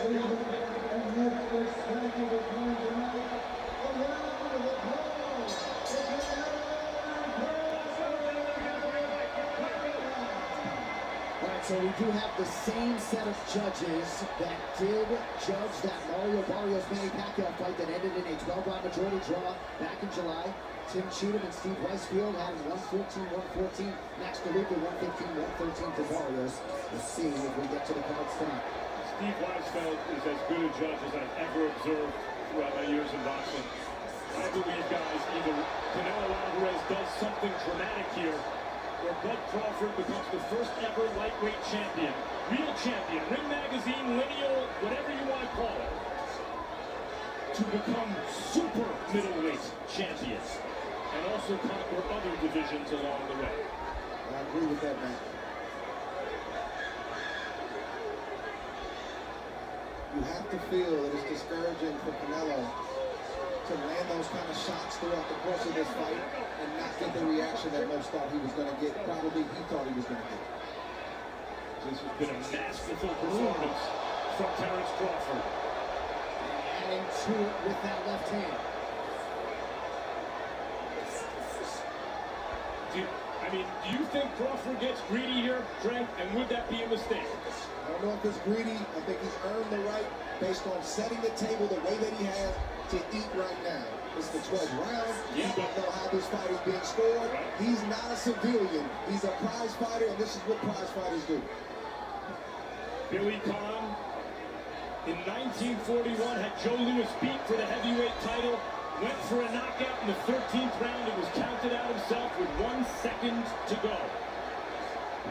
Right hand is through for Alvarez. Crawford seemingly having a hard time holding back the smile. 1 minute to go.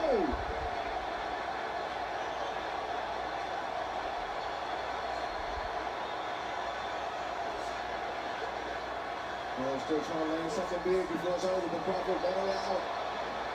He's knocking Canelo off balance with those upward shots, the uppercuts. But is he hurting him with them, do you think, Andre? Brother, I think he's getting his respect. That's what I think. Enough to do what he's doing right now. Right, Canelo's walking away, and that's all you need to see right there. He's getting the respect that he wants. Canelo's going to fight. He's a warrior. He's a champion, a great, proud champion. But Crawford got what he wanted, which was his respect. Well, he felt like if he could get this fight, he could produce a performance that would earn the respect. Down the stretch we come.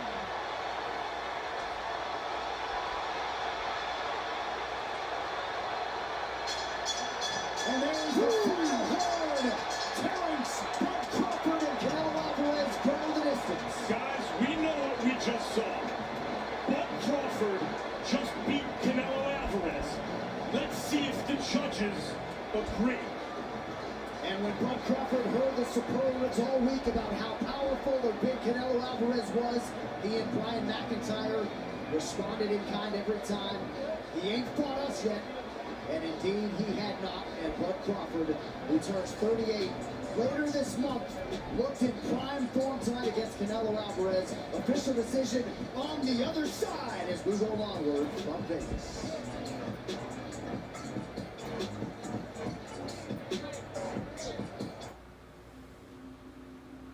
They said it was a fever dream that led Colonel Sanders to the 11th herb and spice. They said it was madness that drove him to perfect the pressure fryer. They said creating his world-famous chicken became an obsession. They were right. The Colonel lived, so we could chicken. Digamos que en Airbnb encuentras una casa ideal para ir a surfear. Pues ahora también encuentras clases con un surfer profesional. O si encuentras un super lugar en Ciudad de México, ahora encuentras un tour de tacos con un super experto. Y si encuentras una icónica casa en el corazón de Seúl, también encuentras una clase de baile en un icónico estudio K-pop. Alojamientos, experiencias y servicios. Ahora Airbnb es mucho más que un Airbnb. And back inside Allegiant Stadium, Terence Crawford and Canelo Alvarez go the distance. Most of Bud Crawford's boxing contemporaries picked him to win this fight. They felt as though he had more ways to win. Certainly from our vantage point, he did enough to move to 42-0 and assert himself undeniably as one of the greatest of all time. You did that shit, bud! You did that shit, bud! Now we await the official scorecards.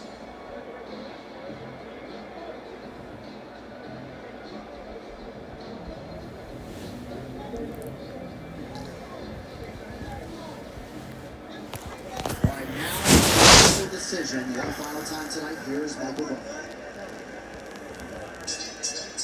Ladies and gentlemen, after 12 rounds of boxing, we go to the scorecards. Steve Weisfeld scores at 116 to 112. Max DeLuca and Tim Cheatham both have it 115 to 113 to the winner by unanimous decision, the Fighting Pride of Omaha, Nebraska, USA, and no ring magazine and undisputed super middleweight champion of the world, Terrence Bud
Congratulations on a truly historical win.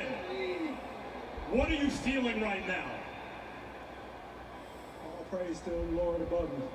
I gotta give him all the praise, because without him, I wouldn't be here. And I told y'all, I'm not here just by a coincidence. God bless me, and he made this event. He made this night just for me, and I've been telling y'all that. It's not my fault, it's God. You seemed to be outboxing him early, but the rounds were competitive through 4. Then in the 5th, he started picking up momentum and he started to hit you cleanly. And it seems like you came out in the 6th intentionally to reassert yourself and stop his momentum. Is that accurate? Yeah, of course, man. Canelo's a great champion. You know, I got to take my hat off to him. He's a strong competitor. You know, like I said before, I got nothing but respect for Canelo. I'm a big fan of Canelo, and he fought like a champion today. I can't remember another fighter whose legacy hinged so much this deep into their career on one night. Had you lost, people would have said, well, first time he fought, a great fighter, he couldn't do it. But you won.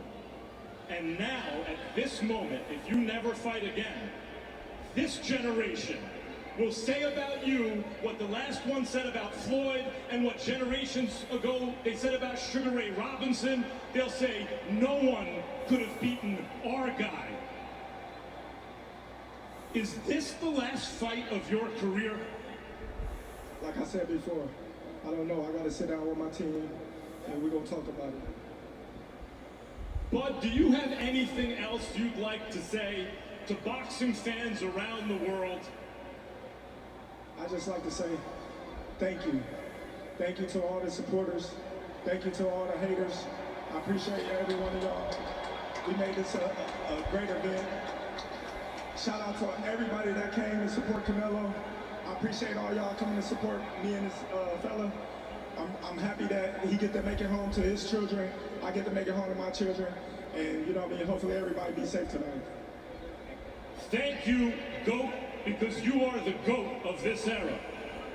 Terrence Bud Crawford.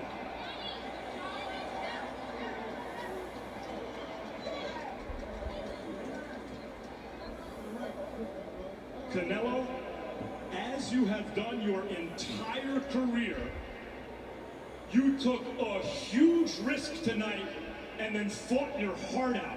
What are you feeling right now? I feel great.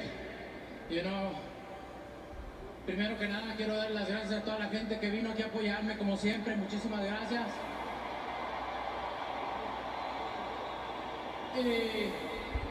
Y decirles que una derrota no me define. No me define. Al estar aquí yo ya gané. Y solamente quiero decir que ya gané porque tengo mi familia. En lo profesional he hecho muchísimas cosas. Entrené muy bien. Todo mi respeto para Crawford. Hice lo que tenía que hacer. Y al final de cuentas, a responder tu pregunta, aquí estoy para tomar riesgos. Vine a la vida a tomar riesgos, a ponerme a prueba y aquí seguiré. First and foremost, I want to thank everyone that came to support me. Has always been behind me. I'm a winner for being here. I'm a winner for being here. There's no defeat here. The fact that I'm here makes me already a winner. I've done everything in my career. I've come to life to actually take risks. And that's what I did. I take risks. And when the money fighter of an era is willing to fight everyone, you get a great era in boxing. Is Bud Crawford someone that you want to fight again? Do you feel like you could do better in a rematch than you did tonight? Like I said to him, I feel great to share the ring with great fighters like him. And if we do it again, it's gonna be great. But you know what? I'm glad to share the ring with great fighters. And I'm glad to be here. I already did a lot in boxing. I already accomplished a lot in boxing. My legacy is already there. And I still taking risks because I love boxing.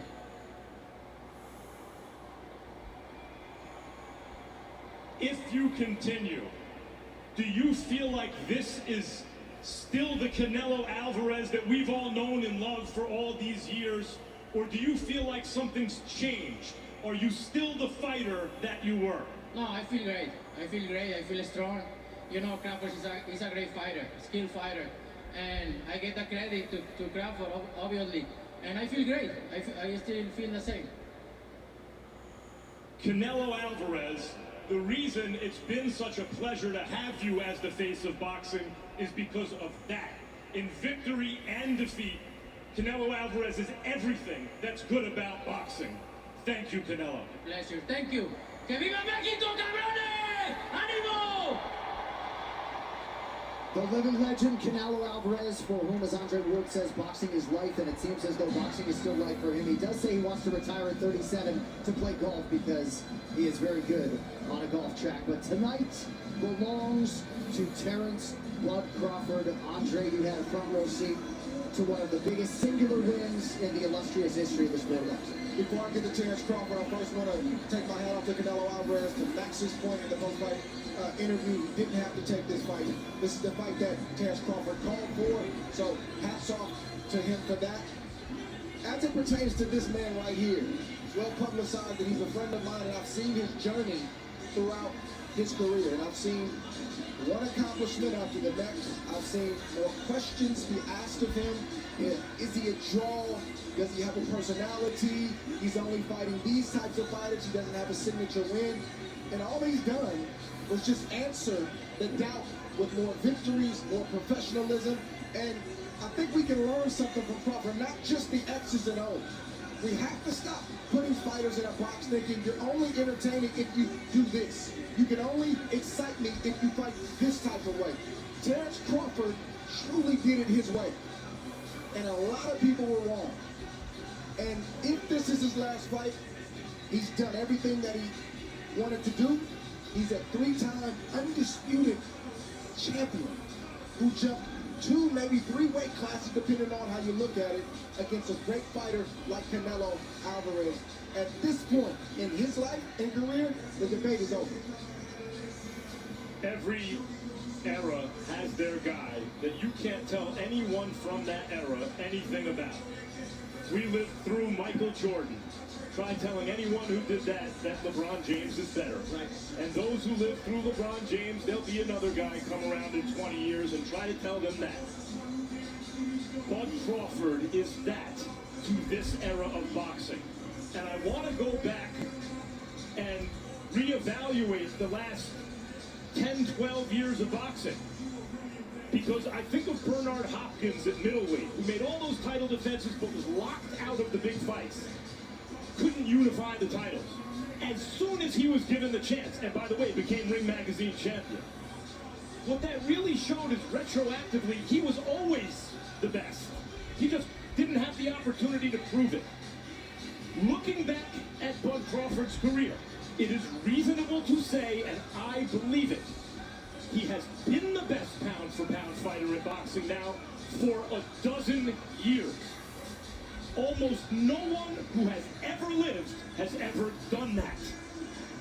It puts him in rarefied air. The only man in the world who I won't argue about Michael Jordan and LeBron James with is Terrence Crawford. We actually got into it in the fighter meeting. But this was a celebration of boxing tonight, gentlemen, in more ways than one. You guys have devoted so much of your professional lives to this sport. You can look at me if you want to. It's okay. Trey, final thoughts on everything that transpired, not just tonight, but this entire fight week that really put boxing back where it belongs. Great fight week, great build-up over the last 2-3 months. Everything was done at a high level. When you have two great fighters like we had in our main event, you don't have to oversell anything. This event didn't feel oversold. In fact, some people said, man, shouldn't they be doing more with a fight of this caliber? And I think when you have the goods in the main event, and we also saw on the undercard, there were a lot of great fights, young fighters, established fighters. This is what the future holds for boxing with Turki Al-Sheikh and I believe Dana White and others who are throwing their hat into the boxing ring. I hope the fans enjoyed it. And I think that we can take a page from the UFC book. In boxing, wins mean a lot, but losses probably mean more than they should. And I love that about the Mexican fans because they're still supporting their guy. I've seen so many times guys get on the front end, they get the support, but then they lose and all of a sudden people start acting different or they're not cheering the same. It's not the case with these fans, and I think we can take that with us from this night, give both guys their respect, they took the risk, and just a loss doesn't mean the end, and a loss doesn't mean that your legacy is tainted forever. We pitched a big tent here. This is going to be the most watched boxing match, championship boxing match in 47 years because of the platform it's on. And what Andre spoke about earlier, for the casuals, as they say, we welcome you. We want this sport to grow, everybody involved in this. And what Andre was referring to is what I've been talking about all week, including on this broadcast. The hope is that this event would be historic. It turned out to be one of the best versions of what it could be, a truly historic night. And the hope was that this could kick off a golden era of boxing. Andre referred to Turki Al-Sheikh, who has the resources to make these kind of events happen, and the imagination. It was he who imagined that this fight could happen. Yeah. Dana White is an institution builder. He built the UFC as an institution. When he's gone, you can get a very competent executive to run it, and it's still there. That's not the case. Hasn't been the case so far in the history of boxing. And Nick Khan, who runs the WWE, is the most effective executive I've ever come across. And this platform of Netflix can pitch the biggest tent possible. So to take you inside baseball, or in this case, inside boxing, that's what Andre is talking about. This is the way to start a new era of boxing, a truly historical night. Gentlemen, great job. There's no greatness, of course, without risk. We had two legendary athletes who didn't need to take this risk tonight, put legacies on the line for our benefit. All right, that's it from the booth. For Andre and Max, John Anik signing off. We now send it over across Allegiant Stadium. Mario Lopez for the post-fight show. Thank you very much, John. You know, Antonio, we talked about this on my podcast, Pre-Knock Demo, with Steve Kim. Were the signs there in May when Canelo fought? Was the skull fight some foreshadowing? He's had nearly 70 fights. Did he finally, quote, get a little old tonight? All I know is that Terrence Crawford is something special, and he's the consummate pro in that he can overcome inactivity, and he can wear that weight well, and the moment was not too big for him. Well, that skull fight definitely gave us an indication. I wanted to see, could Canelo get back to where he was when he fought Plant? I felt that Canelo could have beat anyone. But those last 3 outings, we had to put it under a microscope. And I said, if he didn't come out aggressive, if he allowed Terrence Crawford to get into his groove, into his rhythm, it was going to be the Matador and the Bull all night. And I think that's the style of fight that we saw. Can Canelo come back and be, the champion that he was? We don't know. I know there's still a lot of great fights out there, but this was one to remember. I'm so happy for Crawford. He did what he said he was going to do. He fought strategically all night and stayed focused. Because one relapse, he could have been knocked out easily by Canelo in his power. Painted a masterpiece tonight, Mark. Yeah, I'll tell you what, it wasn't the skull fight. He saw something going back several fights. The audacity, the tell was in the ask. He's been asking for this fight. Terrence Crawford has for 2 years now behind the scenes. He finally got it. He's as good as he imagined himself to be. He's as good as he believed himself to be. This was a rebuke to promoters who didn't promote him adequately, to promoters who didn't furnish him with worthy opponents. This is for guys who didn't want to fight him, for guys who doubted him. This was a very explicit rebuke across the whole distance of his career, going back to Omaha. Where are you from, Omaha? They box there? This was for everybody starting there. And he's used that chip on his shoulder. And now this is the crowning moment. And it comes at the end. I mean, whether it's his last fight or not, he's basically 38 years old. And he has not just made boxing history, but he's defied it. He wasn't the A side, he was the B side. You could tell by the 115, 113 score. Okay? He was the older fighter. He was the naturally smaller fighter. So what he did tonight, not just making history, he defied it. And everyone talked about the Madrimov fight. It wasn't the Madrimov fight. As he told me the other night, Madrimov had its own rhythm. I'm going to come out. I'm going to bank rounds. I'm going to win them decisively. It's exactly what he did. And one thing he made very, very clear, post-Manny Pacquiao, Bud is now the guy. The guy. Manny Pacquiao, by the way, another guy who somehow never fought him. And that's in it. I remember the first time we sat down in 2018. You think I can get the Pacquiao fight? No, I don't think you will. Yeah. Don't.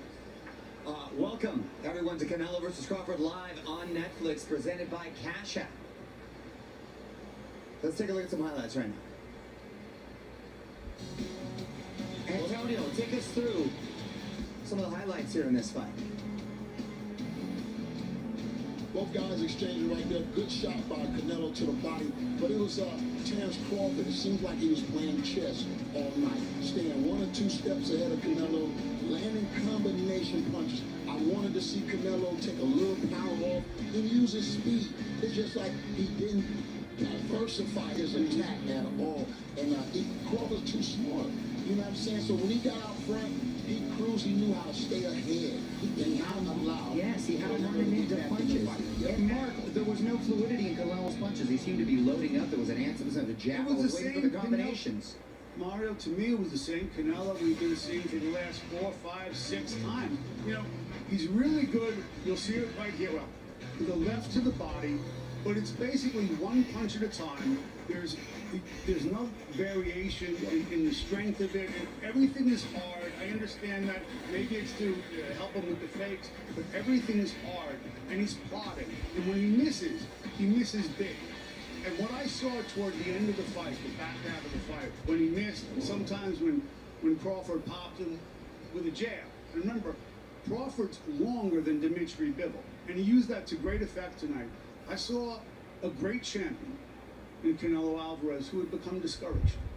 Incredibly discouraged. But then you said you've seen this in the last years, and I go back to, he's almost had 70 fights. There's a lot of tread on those tires. Not to discredit anything from Crawford, because he fought a brilliant fight. It's one of the things that Crawford told me on Wednesday. I asked him, listen, he's fought 520 rounds. You fought, I think, 245. He's younger, okay? He fights more regularly, great. Crawford says, as a boxer, he's older in boxing years than I am. He's been fighting, and this is, I admire him greatly. He's been fighting as a pro since he's 15. You know?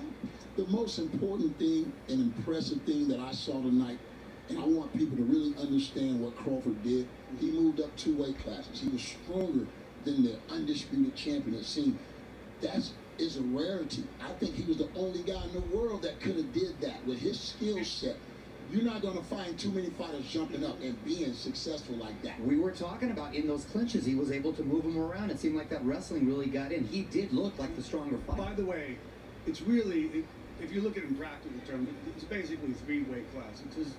You're right, he's at one pit stop fight at 154, you're right. But I think that he knew exactly what he was doing. I mean, he asked for Canelo well before last year. You know, it was on his mind. He had been studying him. He's been going to Canelo fights since Cotto in 2015. Right. Now, at that time, it didn't seem likely to him. But by the time of the Charlo fight, what he was seeing, and he told me this the other day, he was seeing guys who were happy to get paid, and their victory was not just signing the contract, but in going the 12-round distance. That was their victory. Okay? That was not what Terence Crawford expected of himself. He came to win, and when he did. Let's take a look at some stats right now.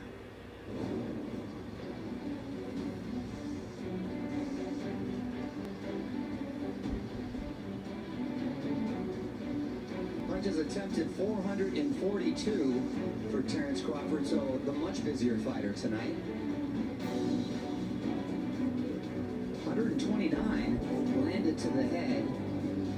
Canelo landing 76 punches, 71 body shots landed, only 40 for Crawford, but he was the busier guy overall, Antonio, and he never let the momentum get carried away with Canelo. He always stopped that, he always adjusted. He's brilliant at adjusting, and we saw the same Terence Crawford just do it to a bigger guy tonight. Definitely, and you know what? He carried that weight. He was in such tremendous shape. I wanted him to get a rep. I thought he needed a fight before this, but Terence Crawford been training for this fight for a year, bro. He's been in training camp. He put that muscle on right. He came in right. He didn't look bloated, and I think that condition that he was in, he was able to move around the ring successfully, consistently for 12 rounds. That was some conditioning. It was very impressive. So there's one thing looking good on the scales, there's another thing carrying your weight effectively, and he did that. But you know something? Terence Crawford knew himself a lot better than most of the boxing experts. No, you can't do this, you can't do that. Yes, I can. And again, it's a microcosm of where he's been his entire career. Yes, I can. And in fact, he did. He really did. And the fact that he went out there, he did what he said he was going to do. He was able to withstand the punches because he took a couple shots. The chin really held up. That's what was very, very impressive. Think about this. Have you ever seen Terence Crawford really hurt? I mean, you had 2 of the greatest chins of all time out there tonight. But, you know, Crawford is a naturally spindly guy. He transformed his body, but it's extraordinary to think that a guy who's been fighting this long, you've never really seen him hurt. I know there was an exchange in Gamboa, and there's some discussion about Wawalowskis. But, I mean, I've been watching him in big fights, and I've never seen the guy get hurt. No, not only really, you never really seen him in trouble. You don't see him, oh, wow. And look at that. That's that mental stability, that mental strength, and that dog in him, man. He's definitely a killer. I can't wait to see him in the ring again. Just imagine some of the names that he can be with, you know, connect with. Well, do we see him in the ring again? I mean, he climbed the highest mountain. He's achieved the financial... Okay, well, is defeating Canelo makes him the guy now? Is he the money man? Can he get paid like Canelo now that he's 3-time undisputed champion? I guess we'll have to find out. Yeah. I'm not sure that's what it's about. Maybe, I hope he makes all the money he could possibly make. I think what it was really about was revising the last decade or so, reassessing who he was, where he's been, the opportunities he got, and the opportunities he didn't. This was him putting all the chips on the Canelo, Canelo's number. 3-time undisputed champion. Never has it been done in the history. And I believe can be arguably considered the best fighter we've ever seen, man. Pound for pound, the GOAT. An argument can't be made. You're right. He's the only fighter to go from lightweight, undisputed, all the way to super middleweight, which is so incredibly impressive. And really at the age of 38, because he's 2 weeks away. But you also, the funny thing is, the peculiar thing, is that to navigate that in this age, of the four-belt era, where you need so, the politics are treacherous, the circumstances can be treacherous. You see all sorts of stuff can happen, opponents fall out, but to be undisputed 4 belts in 3 divisions, and also such a spread. I mean, 40 to 68, that's not normal. No, it's not normal at all, and that's what's got to make the legacy so incredibly special now. Yeah, in order to do that, you have to have a lot of patience, because a lot of times in this sport, things don't always go your way.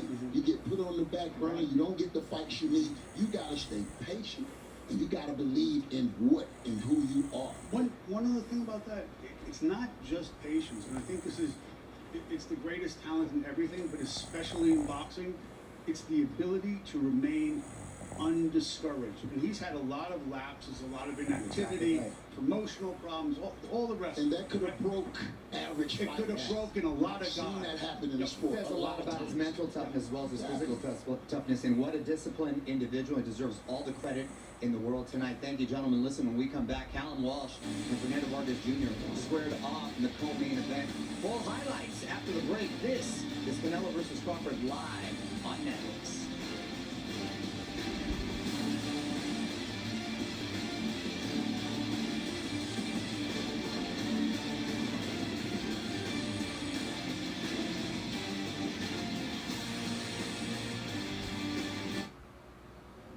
Another wildly busy Wednesday. You need something fast and delicious and affordable. Your mom would say you're being too picky again. But look at that. It's the new taco spot everyone's been raving about. And it's in budget. Turns out you can have it all. Hear that, Mom? Get great deals delivered.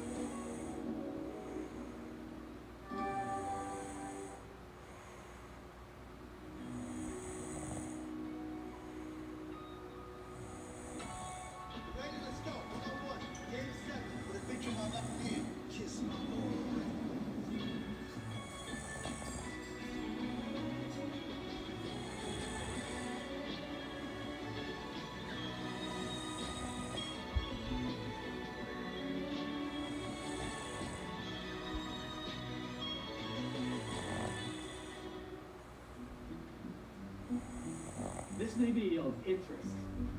A variation of the mango wurzel of Victorian England. A meat like beauty one sees from feeding livestock. Are you listening? Yes, it's like a kid staring at me. Have you told him yet? Tell me what? We only accept certain forms of payment, like iron ingots, cowrie shells. Under the right circumstances, livestock. Is this serious? The world is moving quickly these days, and sure, we can all agree. Come on, let's be real. Your currency's not just old, it's not working for you anymore. What do you want? You want a robot? You want a robot as a farmer? Yeah, I'm not saying we have to change who we are. I'm just saying it could be a lot easier if we bank through like Cash App instead of, livestock or salts or whatever. How do I pay for this?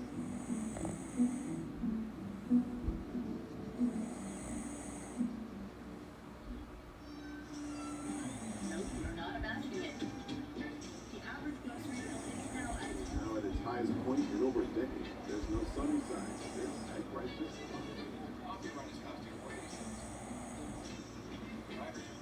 Prices are up, but not at Metro. We've lowered prices, and you get a 5-year price guarantee. One line of unlimited 5G is now $40, period. And a free Samsung 5G phone. Go online or in-store to learn more, only at Metro. To the winner, by unanimous decision, the Fighting Pride of Omaha, Nebraska, USA, and no Ring Magazine, an undisputed super middleweight champion of the world, Terrence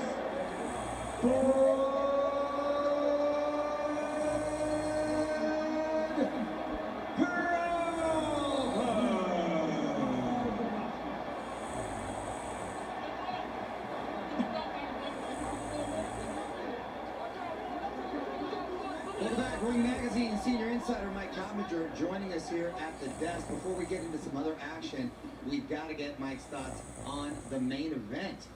Mike, what a performance tonight. Terrence Crawford is incredible. He proved me wrong.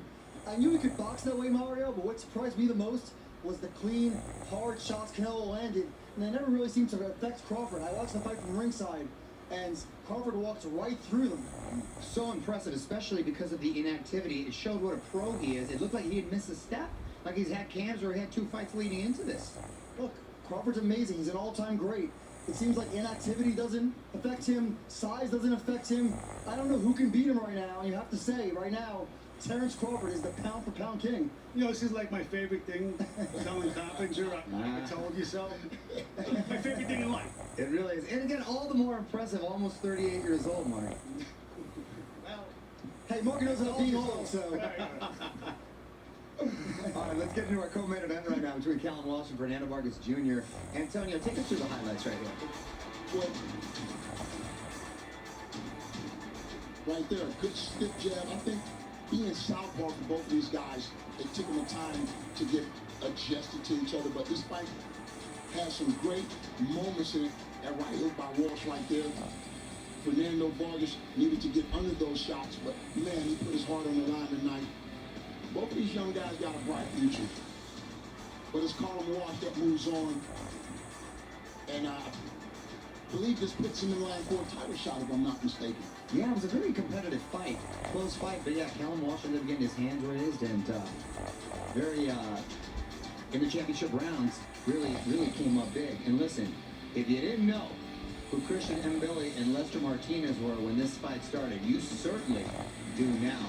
What a fight that fight turned out to be. The WBC Super Middleweight Interim World Championship was on the line, and this fight was worthy of a title. I think it was the fight of the night, except for the historic implications. It was the action fight of the night. They both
Successful career. I thought Andre made a really interesting point during the broadcast, which was that Lester had more success when he could establish just a little bit more distance, and it really made a difference to him. I'd like to see him work exactly on that. Mike, would you say that the super middleweight division is one of the deepest in boxing now? Yeah, no question. I mean, you saw what happened with Mbili and Lester Martinez. Those are two guys in their own rights who could become attractions, especially Mbili fighting out of Quebec. We've seen how big that's been for boxing, right? Lucien Boutte, Beterbiev now, Jean Pascal, and I thought the judges did a great job there. It was a tough fight to score, great inside fighting, and I want to see that rematch ASAP. Absolutely. I mean, it really, the division depends now. There's one big decision at the head of the division. What does Terrence Crawford do? My gut is he's gone. I mean, I don't know how you top him. He ain't made enough money yet to be gone, bro. He ain't made enough money. He need 100. Oh, yes, he has. He need 100 million. How much? You How don't much have to is start spending on on Antonio? He need 3 fights, 100 million. With all due respect, you don't have to start a GoFundMe for Terrence Crawford. He's gonna be all right. My guy is leaving with all his marbles. Fishing ain't that expensive. No, it's not that expensive. In Nebraska, that money goes a long way. That's true, right too. there. But you're right. Selfishly, I would love to see him continue. He's healthy. He looks strong. He looked better than ever. I guess it remains to be seen. We'll see. And what if he can dance from 168 to 60? You feel me? Then he got more options. Oh, we're talking like maybe he should go up to 75, right? Let's not get crazy. But I mean, but think about it. Every fighter's career is a story. Okay, it's difficult enough to walk away from this game with your dignity and your money and your faculties intact. This is a perfect ending. I mean, there's something to be said for not tampering with it. My opinion.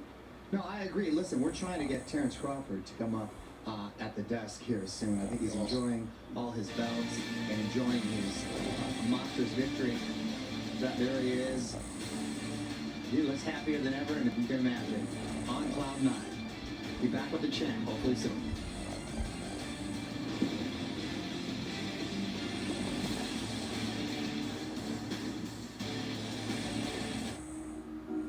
Big expenses? Meet your big financial friend, Experian. Your BFF can reveal surprising ways to help you save. That way, you're always ready for what's unexpected or whatever you're planning next. So achieving your financial goals becomes easier because you're one step closer to reaching them with your big financial friend, Experian.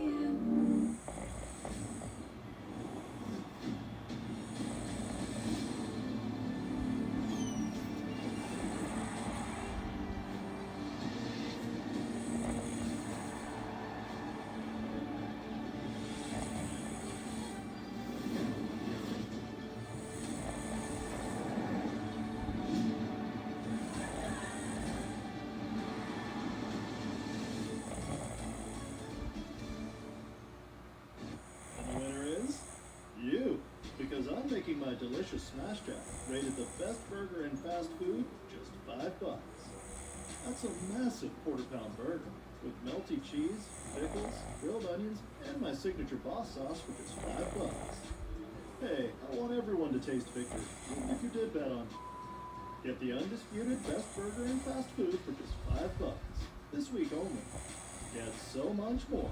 Welcome to Jack in the Box. This is the first time you've ever willingly returned to a school. How does it feel? Like returning to the scene of the crime. I already know the bodies are buried. These aren't random attacks. Someone is behind it all.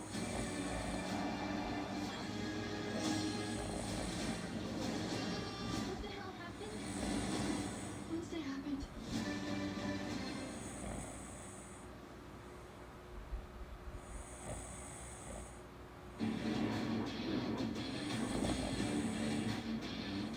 Ladies and gentlemen, thank you so much for joining us, and we are back with the man of the hour, the champ, Terrence Bud Crawford. Congratulations. What a beautiful masterpiece tonight, champ. How you feeling? I feel great, you know what I mean? Like, anybody can be a nobody.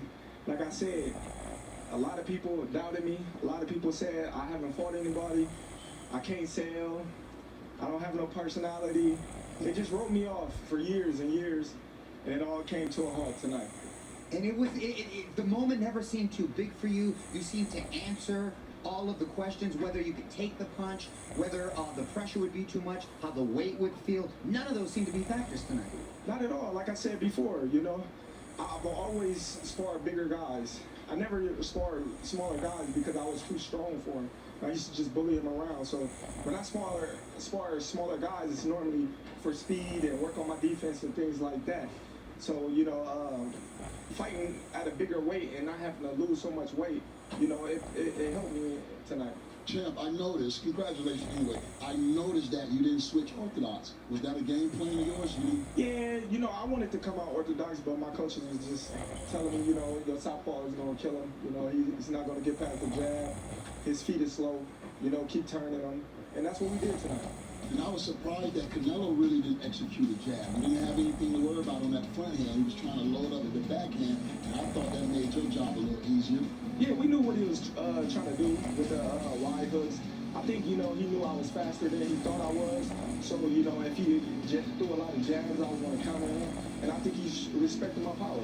And in one of those rounds, I knew you came out aggressive. You wanted to really draw the line in the sand, and you started throwing some beautiful combinations. Did you think the fight was even at that time, or you felt like you had to separate yourself? No, I felt like I had to separate myself. You know, I didn't want to eat too soon. So, you know, I was buying my time, and then when the time came, I let my hands go. Beautiful, beautiful performance. You told me a couple days ago one of the crucial things was to win bank rounds and bank them decisively. But what I saw in the second half of the fight, especially when he missed, and also in some of the few clinches, he seemed a little bit defeated. Was there a moment where you thought to yourself, he's mine, I got him? Yeah, I was, looking at, his body language and things like that, and him trying to, amp himself up, telling me, come on, champ, let's go, champ, come on. And I was like, I'm not going to feed into him and give him the opportunity to land a lucky shot. So I just stuck to what was working. How hard did he hit? How hard did he hit? He didn't hit as hard as I thought he was. He's definitely technical, but, I've been hit hard. Look, I said earlier on the show, it seems like inactivity doesn't affect you, weight doesn't affect you. Who can beat you out there? Is there anybody? I'm blessed by God. Like I always said, a lot of people, they didn't give me the credit. A lot of people didn't believe in me. And I told y'all, a lot of people gonna be going home disappointed and crying. I want to go back on something. This was for all of that, right? All promoters, guys who wouldn't fight you, other promoters who wouldn't give you their fighters. Going back to Omaha, what's Omaha? What is that? Omaha, Nebraska. Shout out to Turkey Al-Sheikh and Riyadh Season. They believed in me from day one, and this wouldn't be possible without them. So I just want to... Yeah, but it started with your ass. Yeah, definitely. But, with my ass, and they believed.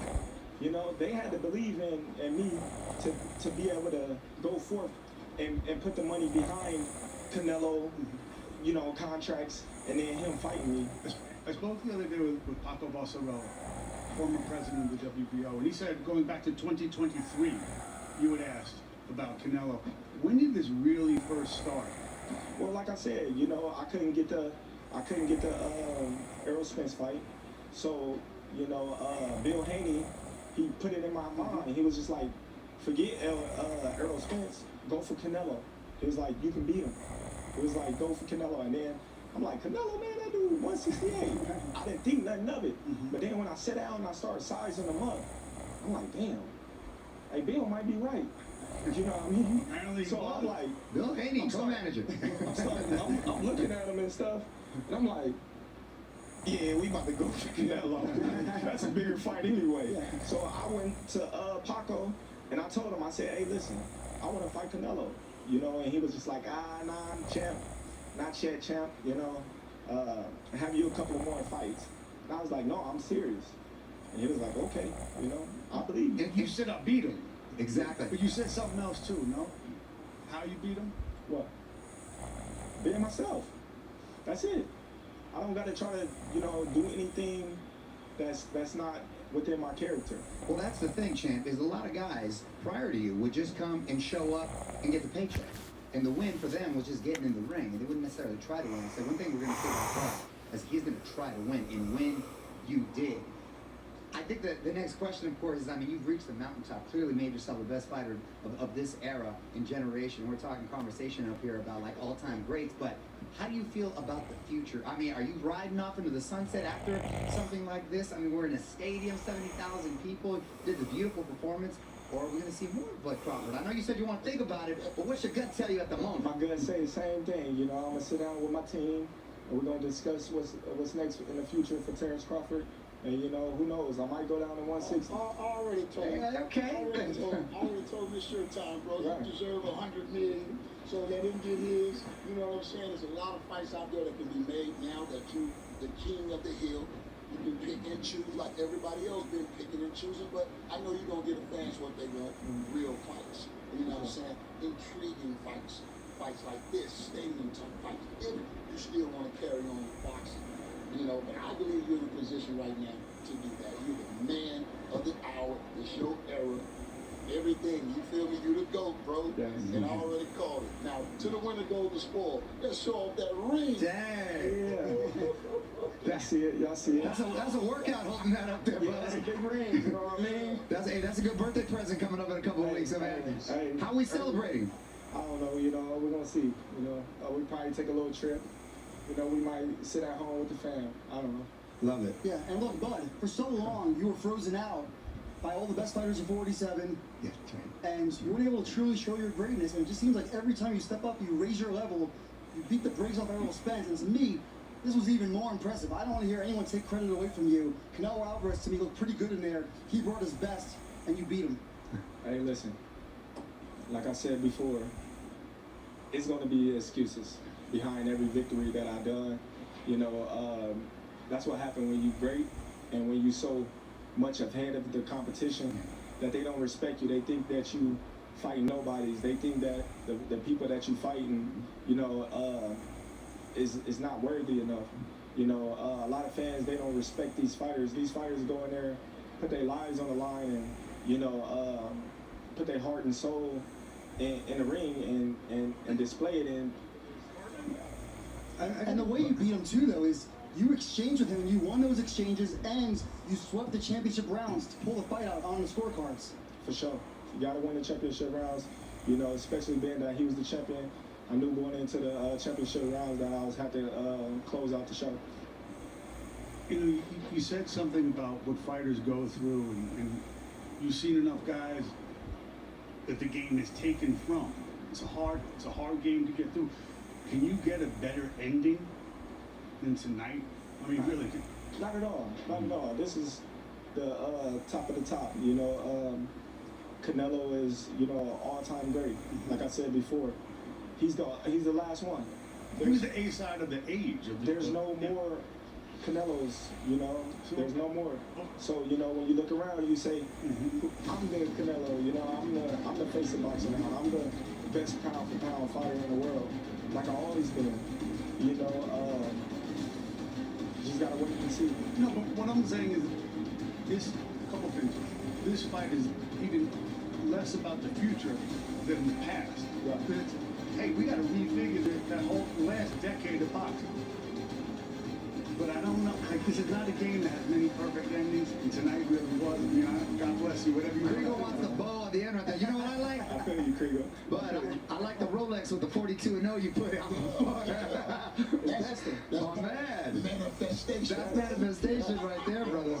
Yeah. Who's holding on to that right now? Who's rocking that right now? Dang. One of the homies. 42-0. They got the hats on. You know, they in the room, but yes. I appreciate your time. Again, beautiful, beautiful performance, champ. Congratulations on everything. Enjoy your time off, and we look forward to the next steps, whatever they might be. I appreciate y'all. Thank you. Okay, you got it, my man. Thank you, champ. Thanks. Appreciate it. Appreciate it. County. Very, very, very happy and healthy.